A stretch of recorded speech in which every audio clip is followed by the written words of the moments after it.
This is a team through grit and grind and years of experience. You can't really deny the greatness. Good shot, gotta get X3D. He gets his third, he gets his fourth. Oh my God! Good shot, gotta get JC. Drill gets 1 and 2. Beautiful timing. Pero Zefrax, uubusin na lang lahat. Sa isang bala lamang, matutupad ang lahat ng pangarap.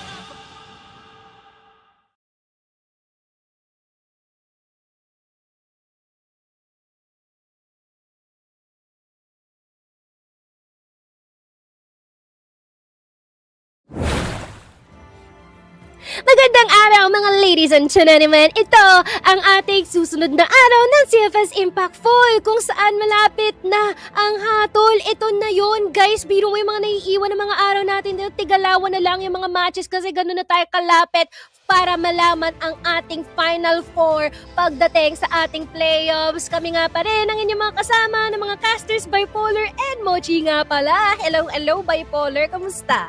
I mean, sobrang ang ganda ng araw natin ngayon, no? Emosyonal na simula para sa teams natin because ito na nga talaga ang huling araw ng group stage natin. We have 2 matches for every days after this din. So mag-abang-abang kayo kasi painit ng painit yung laban natin and paganda ng paganda yung storyline. Mochi! Oh my goodness! Kung nakita nyo yung ating schedule for today, it's so spicy.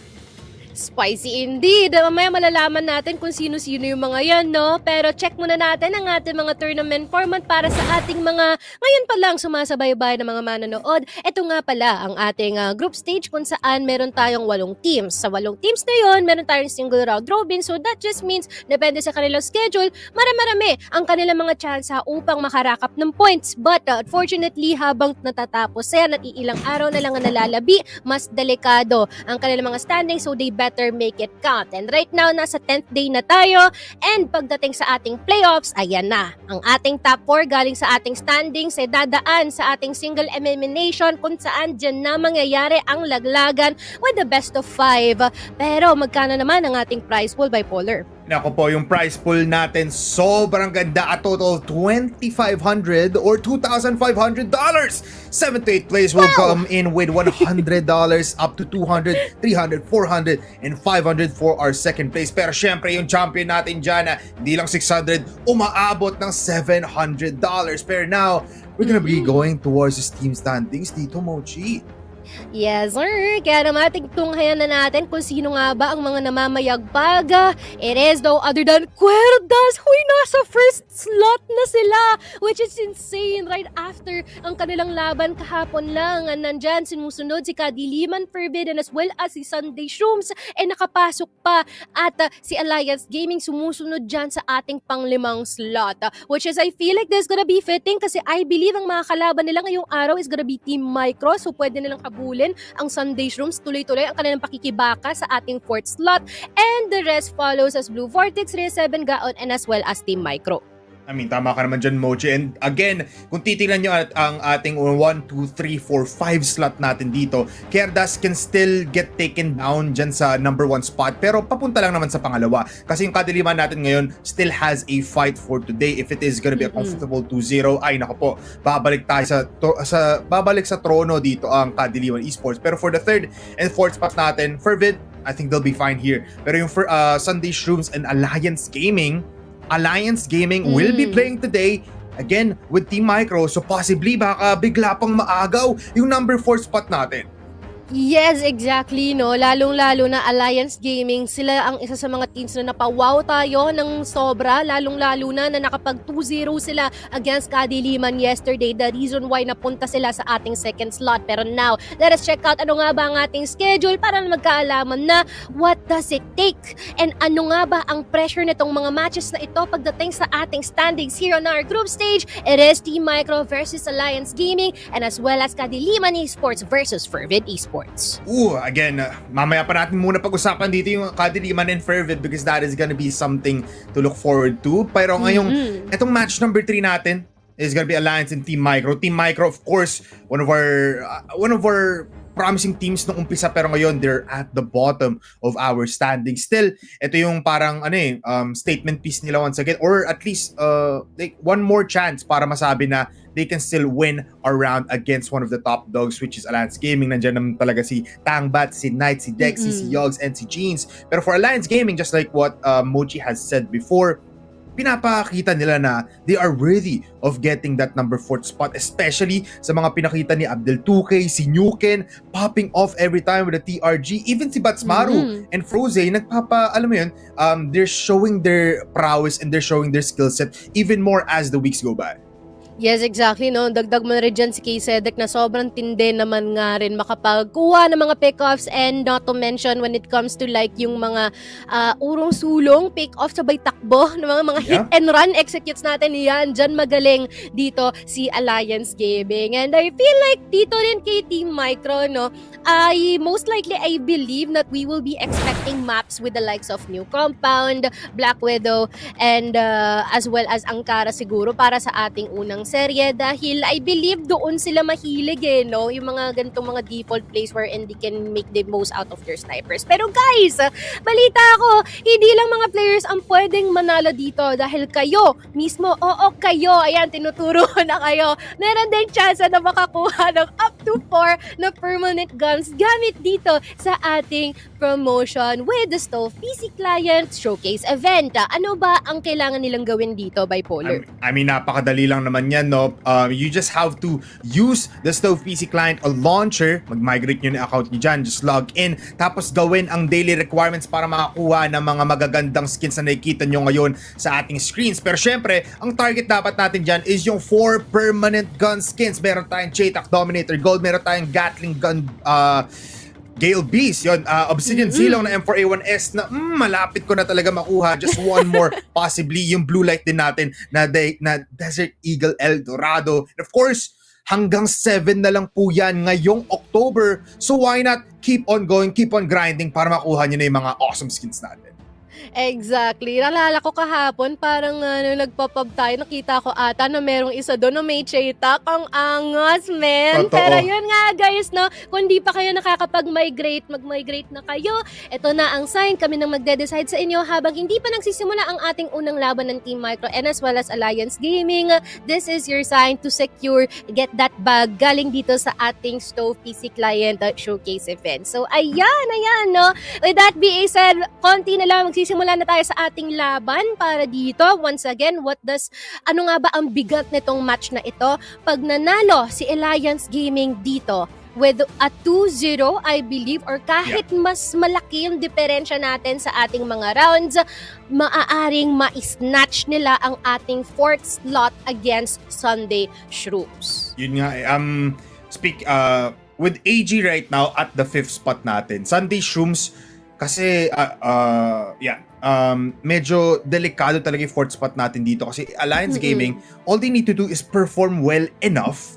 Kapag 2-0 dito, ay nako po, we already know it. Matatanggal dito sa 4th spot natin ang Sunday Shrooms, which is gonna be crazy because that just means yung championship team natin last time will not even get to play in the playoffs dito sa Impact Fall, which is, as crazy storyline. So, ang kailangan gawin dito ng Team Micro, if they wanna be the villains of our day right now sa last day ng group stage, they can possibly pop off here, magbigay sila ng possible curveballs, pwede sila mag-pick ng Mexico that we haven't seen from Alliance Gaming, and alam mo yun, kailangan nila makapakbakan. Pero with Alliance Gaming so formidable right now, yung mga galawan nila, mas gumaganda yung chemistry ng ating mga players, feeling ko nagsaside tuloy na baka maagaw ang number 4 spot natin. No, malaki rin yung possibility because all the while that we can say that there are indeed some talent present dito sa Team Micro, hindi pa natin masyado nakikita yung pundasyon, no, na kailangan nila makuha when it comes to like having multiple games already here in the group stage. And with that being said, let us check out ano nga ba ang mga mapang paglalaruan ng ating dalawang kampo this time around. It is gonna be Ankara, Compound Twin as well as Eagle Eye. Muntika na tayong maka 3 points dito sa ating pinredict, Bipolar. Yeah, almost. Pero looking at it, Alliance Gaming, nakita natin sila sa Eagle Eye 2.0. Sobrang ganda ng laro nila, by the way. Di ba? Natuwa pa nga yung ating mga players. Lalo si Abdel, so big shoutout sa kanya, no? But for Ankara, Moch, isa na rin to sa parang naging hometown talaga ng Team Micro. They've been, I think they were able to fight off Querdas with in this map tapos napahaba nila ng todo. But Compound 2, again 50-50 map to for most of the teams right now for Cfs Ph Impact Fall. Pero feeling ko mas maganda ang laruan dito ng Alliance Gaming. So if hindi masesecure to ng Team Micro yung first map pa lang natin, oh no, it might be a bad time for them pag umabot tayo ng map. Exactly. And I also like to acknowledge the fact na binan din ni Alliance Gaming itong Black Widow na mapa natin, which just shows how much respect they can give dito kay Team Micro, because the last time that we saw them there in Black Widow, maganda ang kanilang naging performance dito. I believe one of those is nung kalaban nila si Querdas, no, na sobrang lapit ng kanilang scoreline at the time. It's just that hindi natapos yung series during our first week dahil nagkaroon sila ng technical difficulty during that day. But this time around for Ankara, Eagle Eye, and Compound 2, tulad nga ng sinabi ni Bipolar, we already have an idea kung paano nag-o-open dito si Alliance Gaming, but we are yet to understand paano nga ba tumatakbo si Team Micro dito. Pero now that we already laid our 2 cents dyan in our table, let us go to our predictions. Bipolar, ano ba ang predictions mo dito? Akin dito, I'm gonna be comfortable for now. 0 on Alliance Gaming. Feeling ko Team Micro hasn't really been the best shape simula nung day 1 natin. Kaya nilang maka 2-1 dito, pero feeling ko mas safe mag 2-0 for Alliance. Exactly. I feel like I'll go on the same boat as you are. 2-0 din ang aking ibibigay dito para sa ating predictions, lalong-lalo na when it comes to like the overall synergy na meron existing dito sa ating teams, and as well as the impact na maidadala ng isa't isa, talagang malaki ang kalamangan ni Alliance Gaming dito. So ayan na ang aming prediction. Team Micro, please feel free to prove us wrong, lalong-lalo na that we're also vouching na magkaroon kayo or to end this group stage with you guys with a bang. So, once again, unang mapa natin is tama, Ankara, no? Na this is gonna be pretty chaotic, if I may say, especially if gustong tapusin to ni Alliance Gaming agad. I mean, feeling ko nakakaramdam tuloy ako ng Alliance Gaming Team Micro palaging maglalabanan sa EA or sa may boxes natin doon, or even in mid, just because of how these players play. Aggressive ang Team Micro approach dito, parang head-on, parang lumang execration ang nakikita ko dito for Team Micro, kasi dire-diretso lang, barilan kung barilan, and not really a lot of execution wise, parang wala munang setup. They just go in with flashes tapos babaril na lang. For Alliance Gaming, may ganun din silang instance. Yes, meron silang mga slow paced fights minsan. They take up like A and B sides minsan lang din, no? So depende kung anong pakiramdam dito na Alliance Gaming. We never know unless we see them in round number 1. Ayan, while we are preparing din ang ating entablado dito sa mapa ng Ankara, pag-usapan natin bakit nga ba malaki ang advantage dito ng AG despite this being a chosen pick here by Team Micro. Una-una, Nuken. Si Nuken kasi, pagka nasa BL side sila, ang paborito niyang pwesto is doon sa kanang hagdanan natin sa A, no? Lagi siya pupwesto doon, preventing any ounces or any possible retakes na manggagaling dito sa kampo. So, despite the fact na maging passive in terms of defense itong si Team Micro, mahihirapan silang makapag-recover because there's always that dude just waiting for that specific angle, spraying down every single person na makikita niya dito alongside being supported by the rest of the squad. But I also acknowledge the strength dito ng nila Yogs and as well as ni Tangbats, because Tangbats has been like one of the prominent snipers na meron dito ang Team Micro. If lalaro din dito si Kirby or si KRB, that would also be meaning more firepower for them as well kung nandito siya. I mean, I gotta agree with you on that now, Mochi, na may firepower naman talaga dito ang Team Micro, especially with Yog, especially with Tangbats, and yung kanilang parang wild card in my terms, si Knight, na palagi, alam mo yun, bigla-bigla na lang magpapakita, bigla-bigla na lang magsusolo push tapos makakuha ng dalawa. Let's see kung kayang gawin yun. We mostly see Team Micro try and go for a tunnel play papunta dito sa isang site natin, or minsan CA pa nga talaga. Basta mid-pressure ang ina-expect natin for Team Micro just because of how they play. Pag nakuha nila yung mid-control natin, parang 80% ng mapa nasa kanila na. Despite naman kung GR or BL side. Pero I like what you said about Alliance Gaming. andito nga talaga si Nuken. Kapag hinayaan mo kasi si Nuken, I mean, it's Sakit it's sa a ulo. definite, di ba? Yun nga parang malaking lason kahit hindi ka naman nililikuran ni Nuken dito. Tapos, kasama niya pa si Kay Cedric, which is crazy. Pagdating lang dito sa A. Yeah, exactly. So, dun pa lang yun sa A-site na. Pero pagka pinag-usapan din natin yung high mid holds natin dito, which is I believe si Abdel, 2K yung lagi nilang ina-assign in that responsibility. Always being able to cover up that possible entry point na paaaring panggalingan dito ng counterpart, and as well as providing support sa kanyang mga kasama can definitely give a lot of advantage for them. And kay Cedric, naglaging tumatao sa bandang hotel area. Tinitingnan niya kung may mapipita siya from the metal door. So that's something na kailangan din pagkaingatan dito ng Team Micro as well. Pero I feel like talaga nasabi mo, with the wildcards that they have Yogs, they have Knight. Sometimes itong si Jeans, meron ding mga pop-off plays, no?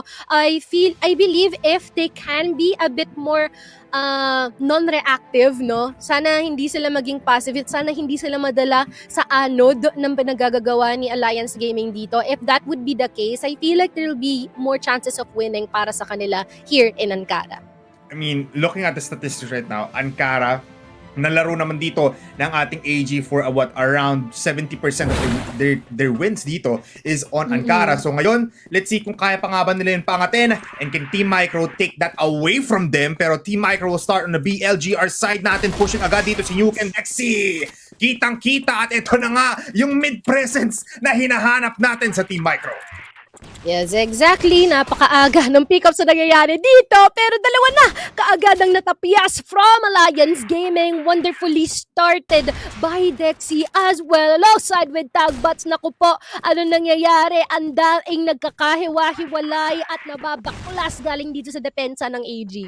And this is what you don't want to see if you're on the GR side. Hinahayaan yung makakuha ng space ang Team Micro, tapos naguguluhan kayo. Kasi akala nila ngayon, it was a lot of A presence, pero mabagal lang naman pumasok dito si Tangbats, and as well as si Yols mula sa hotel.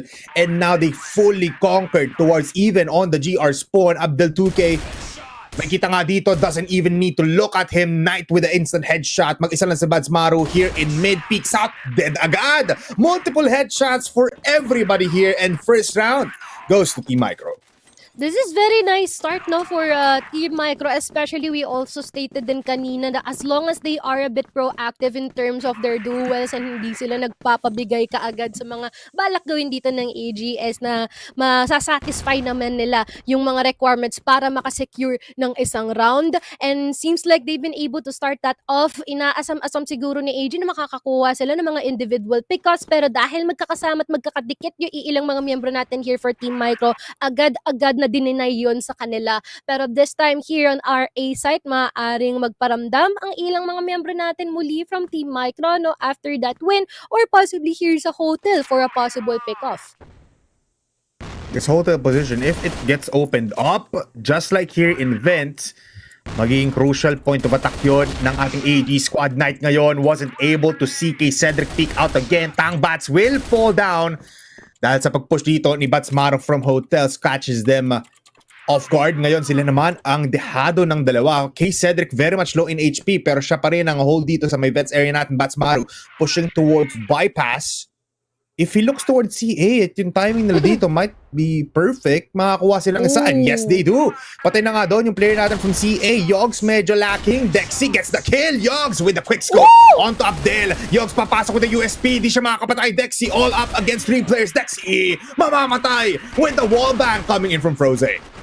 Wonderfully done here in terms of retake, pero kita mo rin naman kung gaano katindi ang talima ni Dexy and as well as ni Yogs, no, in their respective roles.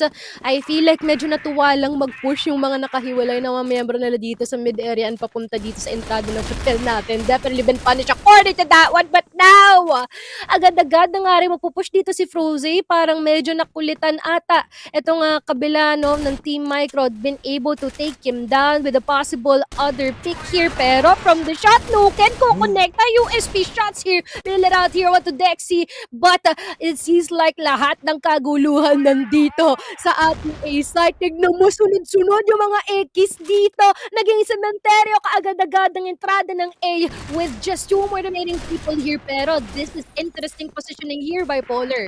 Yes, sobrang interesting kasi kailangan tumakbo dito muna ngayon ni Tangbats. Has to give away the C4 in the hands of AG. Nililikuran muna ni Yogs dito sa kaliwa ang isa kay Cedric, mamamatay. Yogs titingin doon sa may EA, kaso nga lang, oh my God! From Vince going towards EA, Batsmaru mamamatay din. Team Micro out of nowhere, popping off. Palong-palo ang Team Micro ngayon. I believe, no, talagang pagka sinabing ang karang, you know what, I feel like we have better odds on this one. They will try to make the most out of it. And ngayon, look at the change in terms of approach here. Andain nila nandito sa mid area, pero di garag, be careful kasi si Frozen nandito sa bandang likuran natin. May ispatan ba? Hindi niya nakita ba? Wait lang. Tangbats? Sinyukin to. Ayun, nakita niyo si Tangbats. Ayun, okay, able to take you down. And the Batsmaru. Naguluhan din ako. Oh my, what is happening here? I mean, siguro sa kabilis na rin ng mga nangyayari dito and how they are securing every single person down their path. Talagang maguguluhan ka talaga. Pero si Yog, saan kaya siya pupunta? Naku po, Mochi, naguluhan ako. Sino talaga yung nasa harapan ko? Nakita ko may color yellow. Tapos akala ko kalaban. Sabi ko, hindi eh. Pero ngayon nagkaguluhan na talaga kasi biglang dalawa ang natira sa AG. Isa na lang dito si Yogs at bigla pang mamamatay. What was that round? What was that round? Ito talaga yung problema kapag Team Micro ang kalaban dito ng AG. Dire-diretso sila, pati ako naguguluhan kung sino yung nasa camera. Parang press W and then let everything go. Kung ano man ang maging output nun, that's where we're gonna deal with it, no? Parang literal na we'll cross the bridge when we get there. Ang peg dito ni Team Micro, but no, get away the gun! And a shot here onto Dexy. Tagbats ang bilis ng balik dito kay Abdel 2K. Ang bilis ng mga palitan natin dito so far. Miderian bypass natin finally being a graveyard. Yogs and Tangbats na lang ang naiiwan versus Nuken and K. Cedric. Dapat ngayon pa lang natin tinastart yung timer ng round na to eh. Kasi dito pa lang babagal yung players natin. And nakikita na rin natin, nagiging aggressive na rin yung AG, no? Tingnan mo, hinaharap na nila mismo yung Team Micro.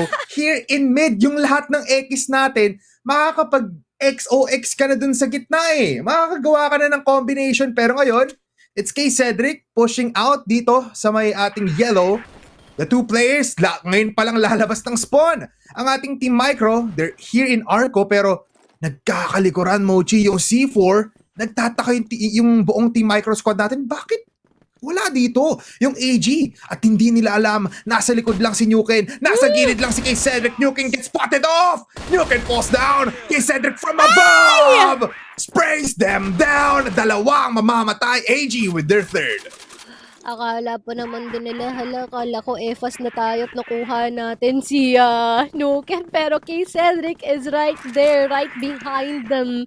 And finally, gusto ko yung chaos against them. And ngayon, man, sobrang lapit pa rin ng ating mga puntos dito, no? You can see na medyo carefree din ang mga pag-address ng ating mga players depending kung anong balak nilang gawin sa buhay nila. Which definitely makes it more of a tie game because their focus is more on the duels and the engagements na kukuha nila dito sa ating mga mapa. Kay Cedric, ang daing makikita. Naku po, Frozen for the trade here galing sa itaas. Dexy manggagaling sa bandang gila dito sa kanang hagdanan and finally taking out ito si Frozen as well. Frozen down. And Nuken popping off once again dito sa site na ito. They're gonna be heading on 3v3. The bomb not yet planted So pwede pa mag-antay dito ang AG. Pero sabi nila papasok with a flash onto kaliwa. Makakabaril din naman dito si Yogs. Able to get one. 2v2. Pares silang nasa baba dito ng site. Going towards GAON and Tangbats with the sniper. Peeks out. Nakita sa left. Oh my God! Diyos ko po, nakakagulat ka Tangbats, pero mas nakakagulat kasi ikaw pa din ang nakapatay. Hindi man lang bumaril ang AG. That is insane effort here for Team Micro, no? Sabi nila kung hindi kami makakatapak sa ating top 4, well, gusto namin maagrabyado namin kayo. Sabi ni dito for AG. Pero, man, that is insane here for Tangbats and as well as Dexy. Kitang-kita mo na silang tatlo, pala pati ni Yogs, no? Na palong-palo and they're doing the most out of their challenges dito sa ating Midden Hotel area so far. Wala pang kasagutan ng Alliance Gaming. Ito yung nakakatuwa pag may Team Micro sa server natin, Mochi. Ang daming deception plays, nasa B kami pero dito din kami. So pag nag-rotate na kayo, you don't know where to go. Pero Abdel 2K knows where they're at. Makakuha ng isa pero may trade-off agad dito for Team Micro. Froze gets one. He just needs to play for this long side area pero sabi niya dito, ayoko nga, magpupush ako kasi kaya kumuha ng isa. I know where one's at. Mawallbang dito si Tangbats, picks out once again, gets the second. Yogs dito, tumatakbo, 1v1 Mochi. Yung sniper bigla siyang nag-back off. Naguluhan si Yogs and si Froze. He is controlling the emotions of TM. Naku po, Froze spots him again. Lilipat siya sa labas. Titingin. Aray! Agay ko po! Yogs with the kill on to Froze. What a roller coaster of events. I don't know what's happening but all I know is we're having fun casting this one kasi sobrang gulo at entertaining yung mga nangyayari. Definitely being a really good match to start the day dito, no, sa ating ika-10 araw ng Impact Poll. Pero ngayon, nako po, Team Micro ang may kalamangan. Definitely making the most out of this chosen map of theirs, but they better be careful as well kasi biro mo, pansin mo from the last few moments natin, medyo nagkakaroon sila ng issue when it comes to mid-round calling. Kumbaga, magandang kanilang nagiging simula, taking multiple kills, taking multiple pickoffs, securing a site, pero when it comes to the last few moments remaining, doon na nagkakaroon ng problema. Pero ngayon, early trade-offs ang meron dito sa ating A site. I mean, Abdel 2K alone here, able to get 3! Abdel! As he plays down 2! Oh my God! That was a killing spree for Abdel 2K. Pero ngayon, TM, sugatan na sugatan, wala sila magawa. Pero anong gagawin nila dito kapag naiipit na sila ng dalawa? Bars. Dalawa ang makikita nila, pero one for each side. EA push and as well as exit. And ito talaga ang hindi magawa ng Micro. They don't wanna plant the bomb kasi alam nila, dehado sila despite them in the side kay Cedric ngayon pushing out. Sneaky Bicky! Muken with the second. And Mochi, I just wanna say, this is the problem right now for Team Micro. Pumapasok sila sa site nang walang flash, nang walang smoke. And kapag nakaramdam dito yung AG, pipick out na lang sila. The utility usage is not stonks at all, no, para dito sa Team Micro, which is not great, especially they are on the BL side as much as possible. They want the spaces to be manageable. Pero ngayon, smoke natin, hindi ko connect sa ilang mga membro. Ang daing butas na naiwan. Reason as to why, ang daing mga nalago sa mga numero natin ngayon sa magkabilang kampo. But, Balsmaru critically low in terms of HP at 2v3. May kalamangan pa rin ng AG. But until when, sabi ni Naita, as much as possible, we want to deny any ounce of advantage galing sa inyo. I mean, right now, no? Good utility usage from Team Micro. Finally using whatever they have in their bag. Knight pushing out. Pero he has low HP, so okay lang yun. Nuke nasa likuran na naman. And jeez! Just like Spider-Man. Pero sa storyang ito, mamamatay siya. 30 seconds is enough for them to defuse. AG, kalmahan nyo lang. First half natin, natapos agad. Kung sa Evo Stallions to, parang nasa second round pa lang tayo dapat, Mochi. Totoo, no? Bagal yung galawan kasi pag nasa regional finals. Pero dito wala ang bibilis ng mga palitan. Pero ngayon, tignan natin ano ang magiging istorya. Lalong-lalo na kapag swap na tayo dito, alam natin kung gaano ka-effective in terms of the BL side. Itong Alliance Gaming. Pero dito kay Team Micro, kung mauumpisa nila na maganda ang kanilang depensa, naku po, maaaring maging kanila ang unang mapang to. I mean, I like the setup. 3-2 kanina. Hold down A lot. Kasi, I mean, if you fortify this enough, pwede rin kayo maka-retake kapag naubos yung player sa B. Pero ngayon, lilipat sila. They put 2 players here towards mid or towards tower.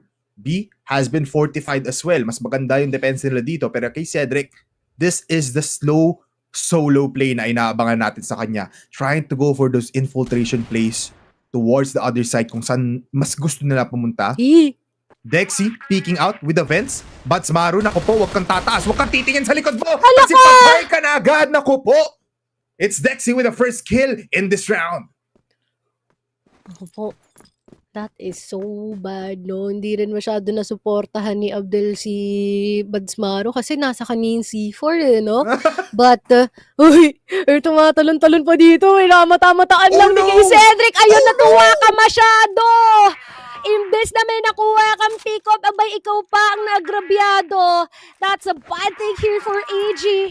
And it seems like they are no longer in control on this one, lalong-lalo na it's a 3v5 after all, lots of smokes being allocated here, but Abdel will be able to take that itong si Knight in the process, pero the moment na makaakyat sila dito sa B-site natin, medyo magiging mahirap talaga na mga pag-plant ng ating C4, lalong-lalo na lahat sila dito, nandyan na. Dito na nga, no? Two players still a lot of HP. Util-wise, mukhang hindi nila gagamitin.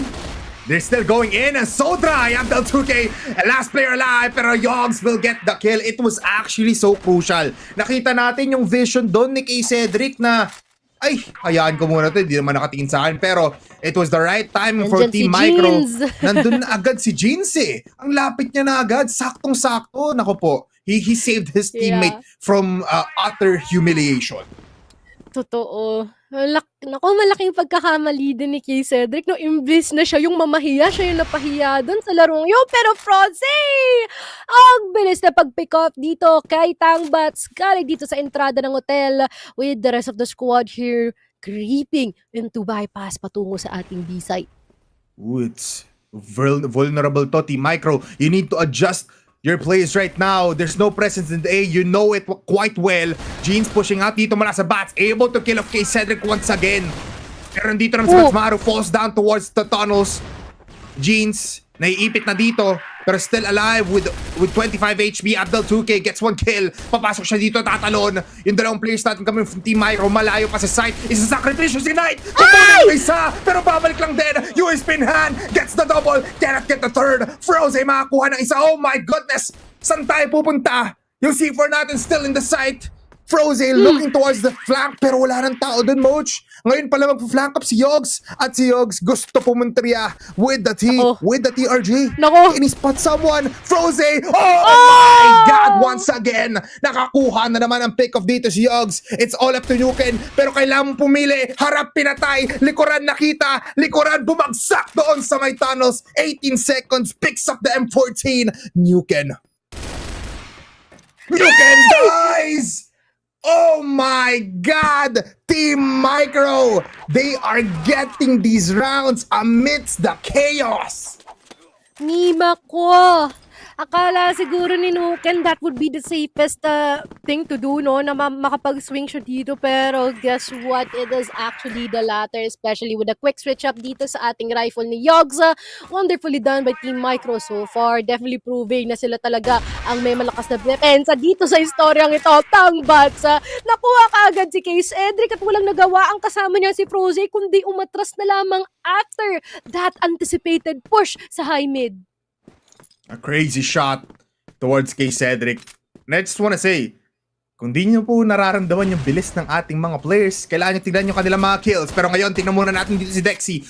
Peeking out once again from vents. Babalik pa ata. Oh my goodness! He gets the kill once again. Double headshot para sa kanya. He goes for the third pero masyado nang maasim dito. Si Froze ngayon ay makakuha ng 1v3 situation. Will damage out Yogs. C4 is in the hands of AG right now here on Vents. Yellow push mula kay Froze. He will be sandwiched out. James picking him into pieces. And Team Micro, Mochi, mukhang kukunin nila yung Valen arc nila dito kasi humihiwalay na sila sa pointings. Grabe, no? Like, as much as possible, no? Kung wala kami dyan, dapat wala rin kayo. Sabi ni Team Micro, ang tindi ng kanilang performance right now. Definitely proving us wrong with our predictions, which is great kasi that just means na sobrang tindi ng glow up ni Team Micro if ever dito at mapagpatuloy nila yung ganitong talima sa ating serye. Abdel, makikita si Dexy. Dialo ni Dexy sa siya titingin. Si Jens nandun din, nakatingin sa bandang kabila, which is not necessarily the best thing for them with just Yogs and Tangbats remaining here. Tuloy-tuluyan nang nababawasan na lalagdas na mamatay with K. Wait. Cedric and Froze gunning for Tangbats here sa ating exit area. 20 seconds. Mochi, this might be possible. If Tangbats gets in and gets a first kill agad without at least getting one bullet into his body, posible. Placement! Pero hindi pala posible. Masyado. Naka-stairs curse ko pa si Tangbats doon. Pero still, angat pa rin naman dito ang Team Micro. 1 point up. And Mochi, I just wanna share this with everybody. Tignan nyo muna si Dexy dito. 13 kills and 9 headshots. Paldong-paldo. Grabe, no? Grabe naman talaga. Team Micro ngayon, Vansmaru! Falling down at the hands of Knight. That's more than enough information for them to offer the rotation patungo dito sa ating B-site. While, ako baka makita pa ni Jeans itong isang membro natin dito na si K. Cedric ata o si Abdel. Si Abdel ata may ispatan niya. Gunning him down. Even Frozy was spotted here. Yakap-yakap ang C4 but eventually mapapakawalan niya ito. At magkahiwalay pa ang naiiwang miyembro galing sa AG. Ay nako po. Parang pinagtagpong magkakampi pero hindi tinadhana na magkita sa isang lugar. Nuken will also get killed. Coming in from Knight. K. Cedric wounded, limping. A person with no more HP, 11 lang para sa kanya. Plus with the M14, I think this is just gonna be a hard possible comeback. Just because there is Tangbats towards bypass and Team Micro just 2 points away from clinching a victory out of AG's hands. Exactly. Napakalala ng performance ngayon ni Team Micro, man. I feel like hindi natin anticipate na magiging ganito katinde, ganito kabilis yung ating pacing, and ganito rin ka-explosive ang ating players para sa seryeng ito, no? Kasi if you just basically base sa ating standings na Team Micro on the last place and AG on the 5th, iisipin mo na, ay, parang mabilis lang to para sa AG, pero in fact, hindi. Especially here in the map of Ankara, tulad nga nasabi mo, 70% of the time, Team Micro is winning this. And seems like they're making it a bit more difficult for AG to try and opt for a comeback. But now, all hands on deck sila dito sa A-site natin. Direkta na silang pagpupoy patungo dito sa A-site and finally being able to take this out. Pero ngayon si Tangbats nandito pa din. Hindi pa nila iispatan dito sa bandang gilid. And finally being able to do so. Pero there's still 2 more people here from Team Micro. Team Micro is still possible for a retake here. That will give them the round win. Pero smokes up. AG knows where he's at. K. Cedric with the kill. Yogs with the spray. Oh my! It didn't connect onto Froze though. So ngayon AG comfortably planting the bomb and closing their way towards a tie game against Team Micro. Parang ayaw talaga nila dito. Pahantungin muna ng map point ang ating Team Micro. They don't want to give the confidence towards the GR side. But Froze, I think he's so aware. He knows someone will push and he finds Knight. Knight already taken out of the equation. Pero let us see what will be the multiplicated effort na ilalapag ng AG dito. Lalong-lalo na that they really need this round, no, in order to even out ang ating mga puntos. Lots of people marching down dito sa ating LA. Pinasimula ng granada pero walang mapapopcorn doon. Lineup not connecting at all. Pero parang maganda ata itong ginagawa ng AG ngayon, Bipolar. Yeah, it's so close by. And ngayon lang natin makikita dito na si Jeans will spray onto 3, able to stop the push. makes it equal for Team Micro here to defend against AG. Mamamatay si Cfs. Didn't expect someone this close by. At si Nuken ngayon, spotting 1v1. Tangbats na sa likuran. He's going towards Vince. Siyang kukuha ng kill. And they enter map point. Who would have known that aggressiveness is the key to defeat the players that took a 2-0 against Kadiliman? Exactly, no? Not to mention, I feel like medyo nag-overthink na ibang mga membro natin dito ngayon for Alliance Gaming because Team Micro is always one step ahead of them. Super proactive sa kanilang mga duels and super good when it comes to like the defense that they have here so far. And dagdag na rin natin siguro, no, na once na napunta sila dito sa ating GR side, mas na-amp up ang kanilang smoke usage, which is wonderful here for Team Micro. Pero mukhang namataan ata din itong si Tangbats na yun, ni Nuken, as well as ni Abdel. And they better be careful on this one, no? Maaaring occupying a lot of space here, possibly denying them from their entry dito sa A side, and a really good manpower allocation then from Team Micro na nakastack sila dito sa ating B site ngayon. Yeah, magiging bloody yung battle natin dito because everyone is putting themselves towards B from the GR, from the BL. Nuken, mawawala, pero titikin pa rin naman dito ang buong AG squad natin. They can feel that this is the right opportunity to get in with Batsmaru getting that headshot on tonight. Iikot pa siya to maybe get some cover mula sa mid. Pero here come the push again. They're not gonna be using any flashes. Nakita yung and James just falls down. Froze spots out Tangbats from afar. Ngayon si Yogs at si Dexy na lang. Si Dexy has been hitting these headshots. Yun na nga, may isa pa. May pangalawa pa ba? Yes, he can. Pero si kay Cedric, binatuhan dito ng granada si Dexy. It's a 2v1. Pero si Yogs naka-TRJ. He has 18 kills. Can he make it 20? 30 seconds and a dream. What can he do? Parang kailangan niyang umikot. Hirap nito, no? Especially anticipated na rin siya ni Frozy dito sa bandang bypass natin kung doon man siya pupunta. But even so, Cedric is also occupying itong ating No time. GR spot. Kay Cedric, nakita ata ni Yogs ito, no? Kaya lang there's not gonna be enough time for him to do so. So, yeah, this is gonna be a prolonged lifeline para dito sa Alliance Gaming. And for the first time here, dito sa ating match in Ankara, medyo naging linear ang ating takbo sa isang round, no? Definitely been able to, in theory, maganda sana yung plano dito ni Team Micro, but I feel like mas na-overwhelm lang sila dito with all of the pushes na nanggagaling dito for Alliance Gaming, and all of the information na natatanggap nila hasn't been able to be communicated well possibly. Pero ngayon, tignan natin kung makukuha nga ba nila ang control dito sa ating LA for Team Micro in order to prevent or lessen the options na maaaring gawin at piliin ng Alliance. Abdel, so may boxes. Nagpasalisa kaso nga lang iba ay nakalabas sa kanyang kamay. Abdel gets taken out.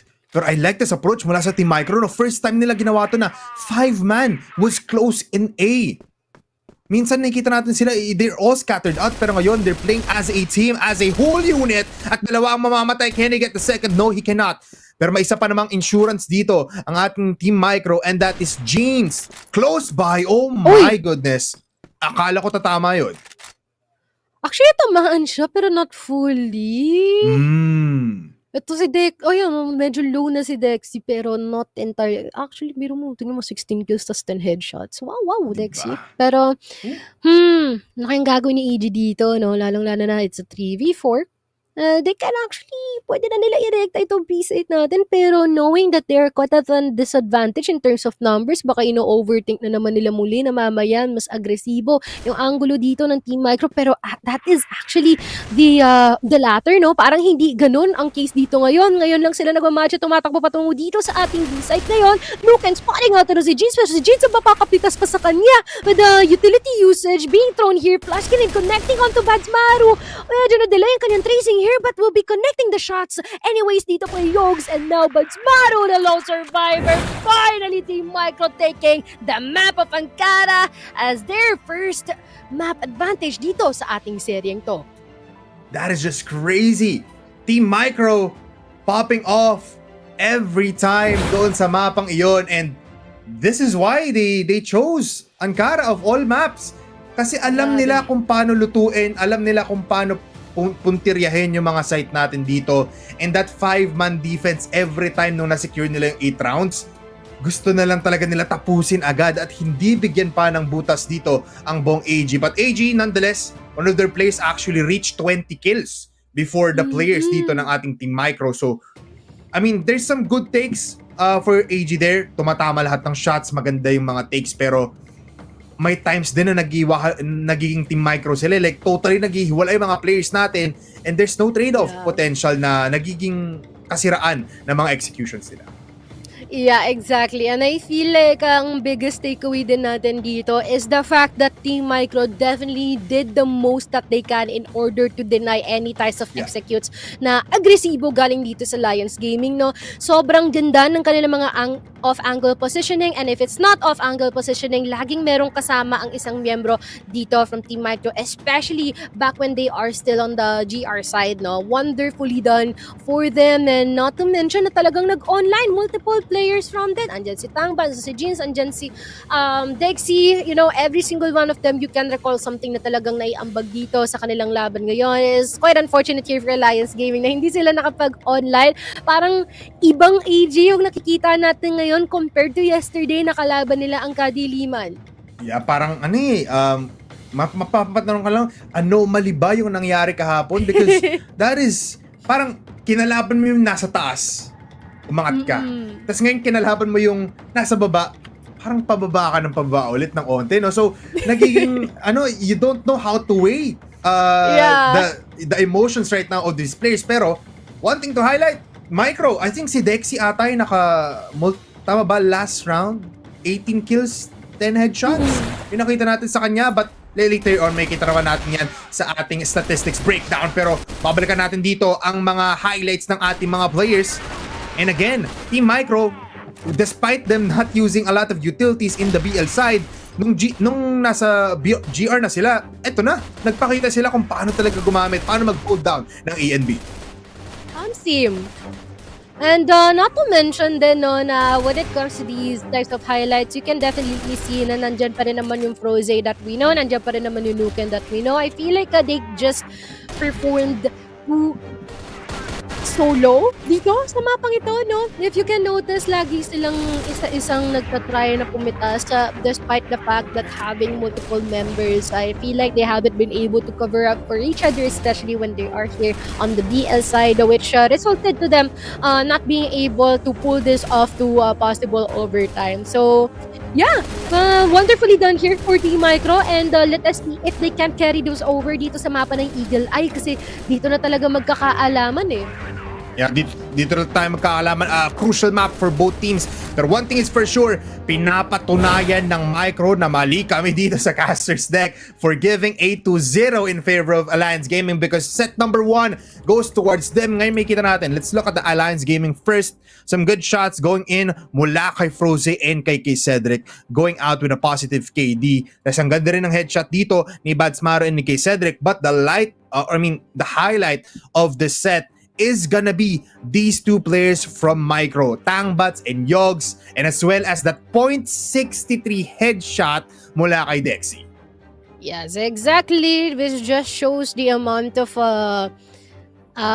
duels na talagang hinarap na itong mga players ito, the ones they won and the ones they lost. But also acknowledging din, no, seems like when it comes to Tangbats and Yogs, talagang mas mataas, hindi naman sobrang laki ng diferensya, pero mas mataas talaga yung usage nila dito in terms of utility. Wala masyadong mga popcorn play ang naganap dito, but that is more than enough in order to deny or delay yung position from trying to push forward and taking the site away from you. So 10-8, di ganun kalayo ang ating agwat do, pero when it comes to like the round wins na present dito for Team Micro, talagang makikita mo na pinaghirapan nila na maigi in every single round na yon. Break by break nilang nabuo itong mapang ito from Ankara, been able to take first point dito sa ating serye.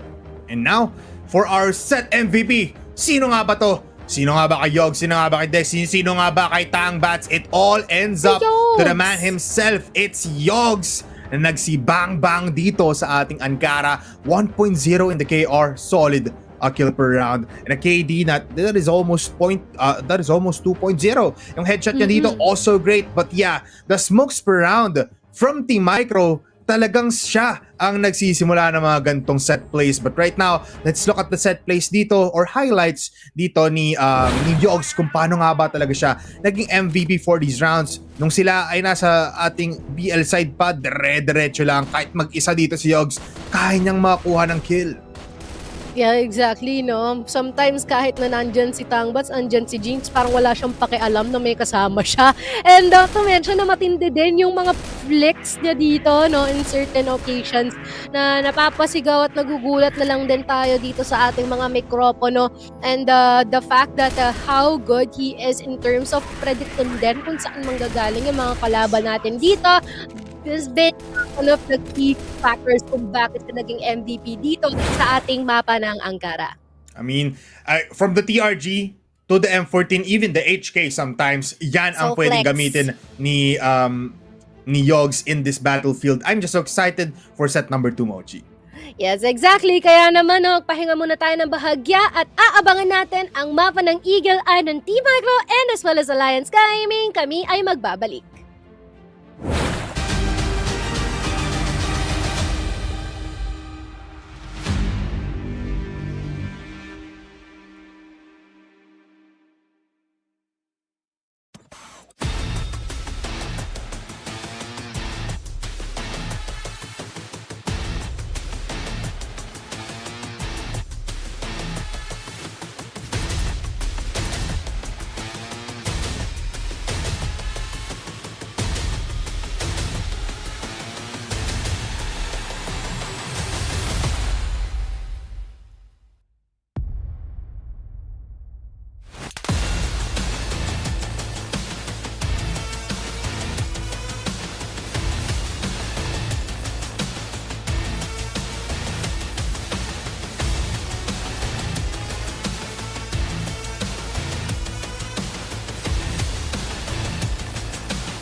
This is a team through grit and grind and years of experience. You can't really deny the greatness. Cross, good shot, gotta get X3D. He gets his third, he gets his fourth. Oh my God! Down, good shot, gotta get JC. Drill gets one and two. Beautiful timing Pero para Sept Frax, uubusin na lang lahat. Sa isang bala lamang, matutupad ang lahat ng pangarap.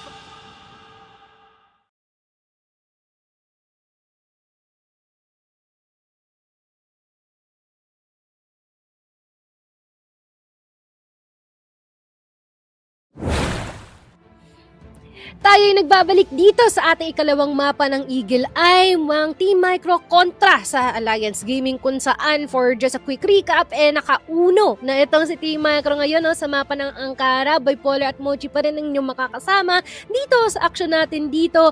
Men, ang lala ng mga nangyari kanina. I mean, feeling ko hindi lang malala dapat yung word dun. May eksakto pang word pero di lang talaga natin mahanap.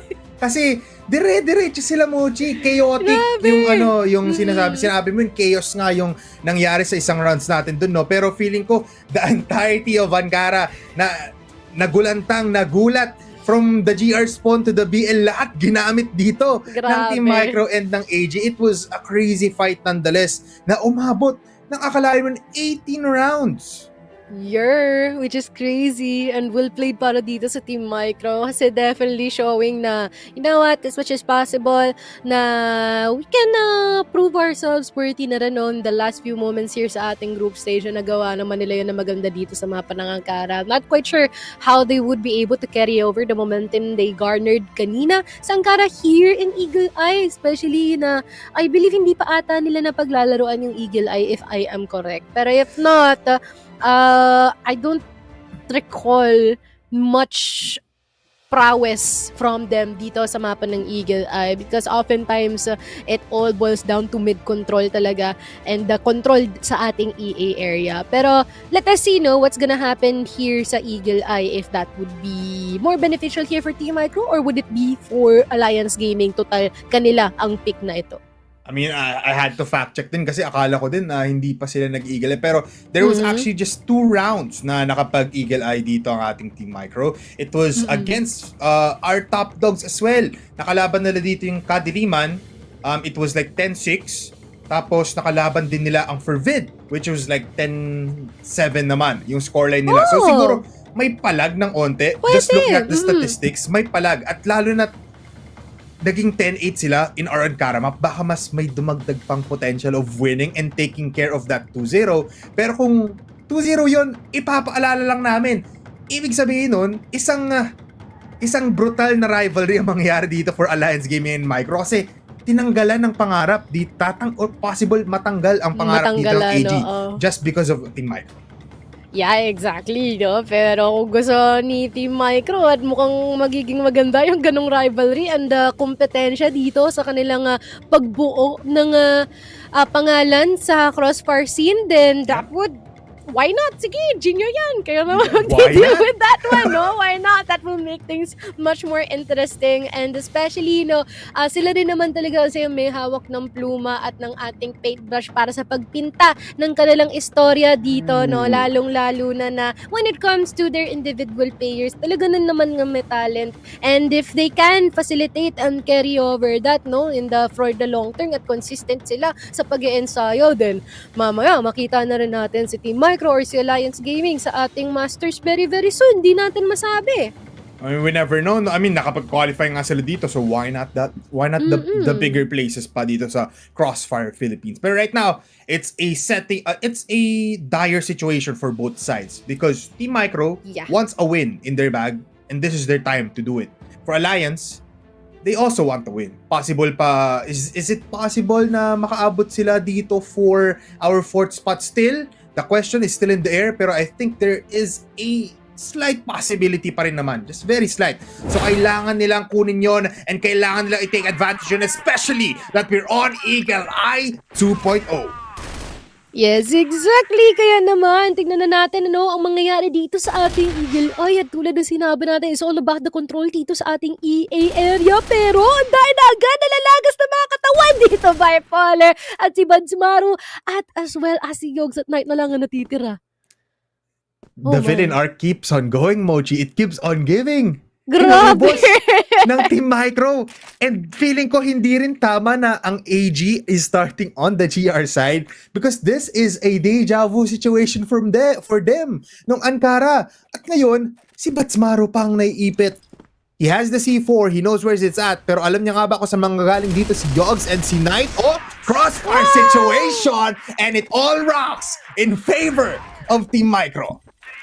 Bakit ngayon lang kayo nag-pop off Team Micro kung kaya nyo palang gawin to? Patapos na yung group stage. Bakit ngayon lang? Pero ang gagaling nila, di ba? Pero now, some shots already being let out. Medyo nasugatan ng bahagya itong si Yogson as well as si Froze. Pero, yun na natin kung dito sa bandang hotel area natin, magkakaroon tayo ng mga contention, lalong-lalo na meron atang nagbabalak kay Cedric as well as itong si Froze. A possible push here dito, malapit sa ating doors.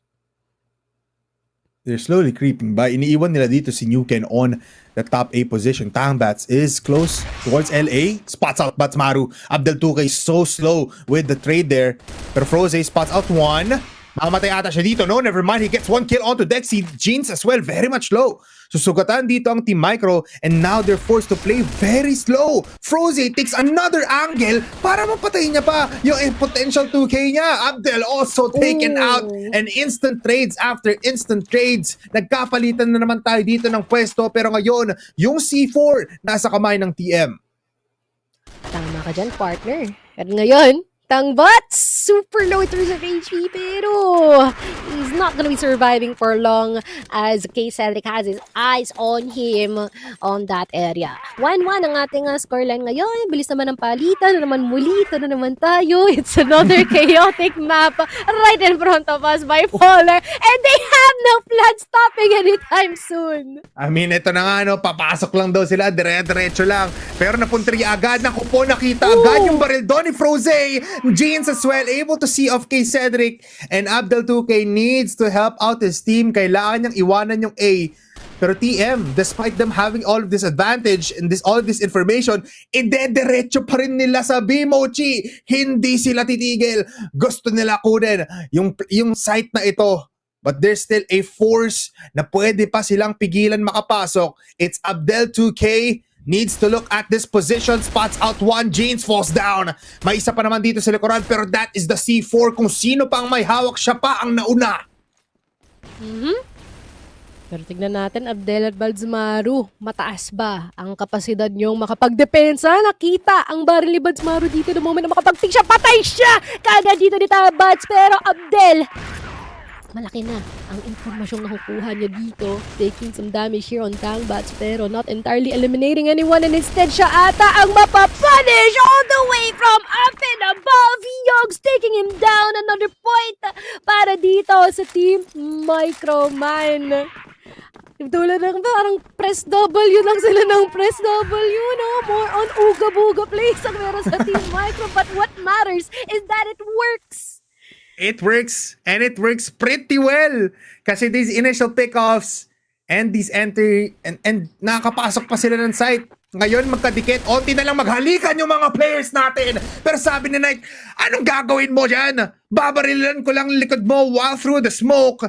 And then TM still able to be the ones on top every round. The chaoticness, Hala. the craziness of these players keeps on giving, and Knight claims a second. Pero Batsmaru puts him down. Yogs from afar gets taken away. Kay Cedric pupush up dito sa may LB, pero mamamatay lang din siya. It's all up to Batsmaru. Nasa mid. He's going towards B. Pero spotted agad. The trade-off will be there. Shots coming in, pero Tangbat slowly peeking his way and gets the kill. TM, oh my goodness! What is happening to AG? Hindi ko rin alam. I feel like lahat sa gulo ng nangyayari dito hindi na makita, no? Yung kung anong kailangan nilang gawin because of all of these things that's happening on them. Lalo-lalo na with the pickoffs here from the side of Team Micro. Nagkakanya-kanya na lang yung mga miyembro natin dito from Alliance Gaming. Pero Froze makakapitas pa rin dito on Night. Kay Cedric with a wonderful flick going for the second, pero eventually Jeans will be able to take him out. Nuken and Froze na lang here as they try to put themselves in a better position. Froze, the lone survivor here from Alliance Gaming man. Hindi pa Pasko pero bigay ng bigay, hindi regalo ang ibinibigay ng Team Micro. Ang binibigay nila mga bala sa ulo ng mga miyembro natin dito sa Alliance Gaming, which is definitely something they do not want. Another point here para kay Team Micro. I think it's time to just stay in the sites, AG. Huwag niyo muna labanan. Tama. Hayaan niyo lang pumasok. Hayaan niyo lang. nagpapash? Kaya, huwag kayo yung pumasok. Kasi hindi naman kayo BL, pero sabi ni Jeans, sige, dyan lang kayo. Makakuha kami ng pangalawa. Abdel 2K spots out 1 and gets the second, OMG. gets the 3. Oh my goodness, can he go for 5? Pero sabi ni Yuken, I will take 1. Abdel finally mamamatay sa TR. GD3 Tangbats. It's a 1v2 situation kung saan he is still perfectly in good condition. No utils. Very surprising na wala siya dito. Means that they are finally using them. Pero yung C4 Mochi, nandun na eh. Nandun na sa may A. So, kailangan na lang ulit mag-antay dito ni Nuken pati ni Froze. Nakita ata siya. Ay, akala ko pa naman maganda ang angulo ni Tangbats doon. Pero it seems like we have the peakers advantage existing right at that duel dito ni Nuken sa kanya. And talaga sabi mo, man, 4-2, as much as possible, sana hindi mag-push ng agad-agaran itong si AG. Pero nakita mo rin yung glimpse of hope, no? Yung shine ni Abdel during that one. Nakamuntikan pa siyang maka 5K nung nandoon siya sa ating A site na itaas. But now, oh my gosh, the trades has been happening. Medyo masakit sa ulo ito para sa EG. Pero sabi ni Froze, alam mo men, wag mo na, ayaan mo na yan. I got you, no? We have 3 more people here. Pretty low si Cedric, pero Knight will be eliminated by Abdel and si Tangbats lang na iiwan. Uy! At Napatay rin agad. mamamatay lang din siya, Mochi. Ganun lang daw kabilis. Mukhang parehas na talaga silang nagpo-push out from LB. I mean, these snipers as well, nakita rin natin kanina, Yogs and as well as Tangbats using a double sniper setup, pero hindi mo nagagana yon, especially on the BL side.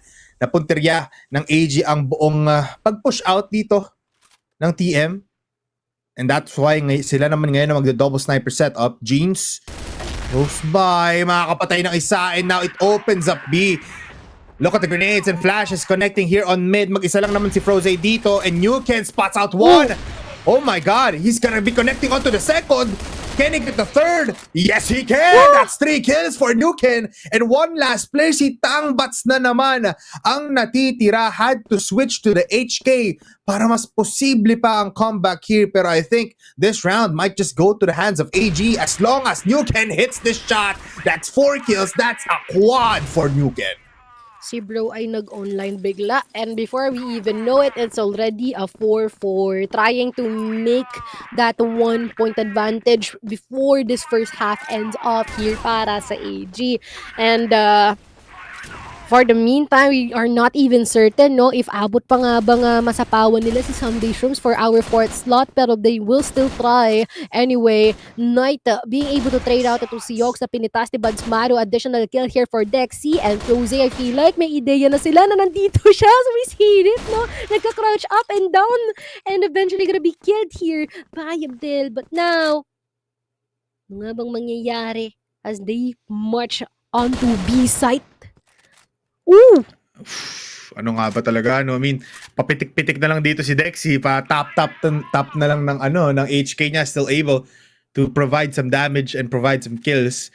Pero 3 buhay pa rin naman for Team Micro. And now, isa na lang ang kalaban nila. It's Nuken pa. That is looking from afar. Looking towards Dexy. He spots him out. USP is still in the hands, pero still just Jeans. Oh. Pinalampas niya. Huh? Pinalampas niya. Oh no, they didn't know. Never mind, it's Nuken that will get the kill, but Jeans, that was, I mean, that it still worked out, no, at the end of the day, pero hindi niya ata napansin na nagkasalisan sila ng todo. Pero definitely, no, despite that issue, parang wala ring informasyon dito ang AG, no, yung naiiwan dito sa kanila. So, I guess it's still a win-win on their book here for Team Micro. And now, eto na, anong magbabago? Sabi ni Nuken, marami daw, no? Taking out itong si Tangbats with control. Finally being manifested here by Dexy alongside with these members. Pero Nuken and Froze, mas matindi ang balik. Knight at Yog super low in terms of HP at parang nahihirapan ata silang ilaban to bipolar. Ay, mahirapan ka talaga kasi nagkasilisan yung mga players natin dito. It's all up to Yogs. In a 1v3, kalaban niya si Nuken. He gets him out of this game. Froze might eat up this grenade. We know Yogs to be a fragger. But can he frag under pressure? 18 seconds. And the time keeps on ticking. Kay Cedric, Mamamatay, headshot for Yogs. One more player, still enough time. Makapitas lang siya agad dito, pero Froze freezing the time. Sabi niya dito, no way can you win this round. Pero look at the defuse. Oh my goodness, muntika na naman makakuha doon ang defuse si Yogs with him missing the shots. Pero now we're up in a tie game, Mochi.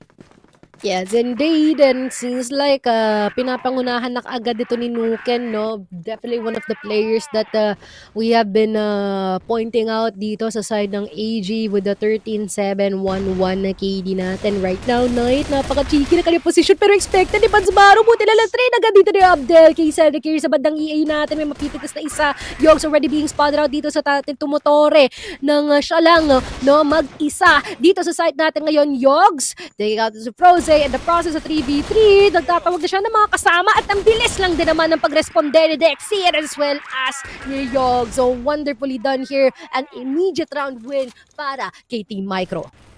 Looking at the kills right now, Knight has 13 kills and 8 headshots, Yogs with 11. On the other side, it's Nuken and Abdel 2K able to spot a lot of players. Knight now pops off in mid, gets able to get 2. Yogs with 1K, Cedric gets 2 as well. Mamamatay si Yogs at si Knight and palagi na lang sa gitna naglalabanan. Palagi na lang sa gitna nagkakapunteriyahan with a pistol connecting onto kay Cedric. It all leads to Froze with the C4 trying to go for some way of a clutch. Spots Tangbats dito sa gitna. The environment helping him out, able to get the peek up. And James will get decimated mula dito sa AG. Another tie game. A 6-6 scoreline. Mukhang mas maganda ang palag dito ng AG. Exactly. Sobrang hapit ng laban natin ngayon. But until when would it be a tug of war in terms of rounds like this? Especially that as much as possible na kayang umatake dito ng AG. Gagawin nila kay Cedric na ispatan ba ni Tangbats dito? Oo, taking him out. Sinusubukan ata na pumalag palalo makapag-push forward. But Tangbats nagre-report na sa kanyang mga kasama kay Cedric. Biglang maantala ang kanyang pag-push dito sa ating A-side. Tangbats already gone for another kill here. 3K na nakukuha dito na kumpara natin ng suporta natin kay Yogs nang gagaling din sa kanya. But now Abdel all alone trying to take it. Si Tangbats will be able to take him out pero was not take the round for their side. Team Micro, another round advantage na naman para sa kanila. I mean, it just keeps on going. Diretso pa rin naman dito ang Team Micro. Still leading with advantage. All eyes on Tangbats right now. Kung makakuha nga ba siya ng kill doon sa ating LA position. And Nuken also trying to put him into misery. At siya ang makakuha ng unang pagpitas dito sa round na ito. A better round for AG right now. And this might just be the opening na kanina pa nila inaantay. They just need one pick-off. And nire-respeto na rin ngayon ng Team Micro yung mid-pressure na ginagawa ng AG. Indeed. Pero wala pa nga rin sagot dito si Team Micro. So far nakita pa yung ulo ni Knight dito sa ating mid-doors. Abdel taking a lot of control dito sa ating mid-area. And si Yogs naman sumunod din sa pagkuha dito kay Banzmaro sa kabilang banda. Dexy at Jeans, makikita ba? Dito sa A-site natin sila ang nagbabantay. Pero parang medyo delikado ata no, dahil si Dexy ang mamamatay. Yogs and Jeans trying to defend the A-site pero it's a little too late. Rose being able to eliminate the rest of the squad here. 7-7 ang ating scoreline.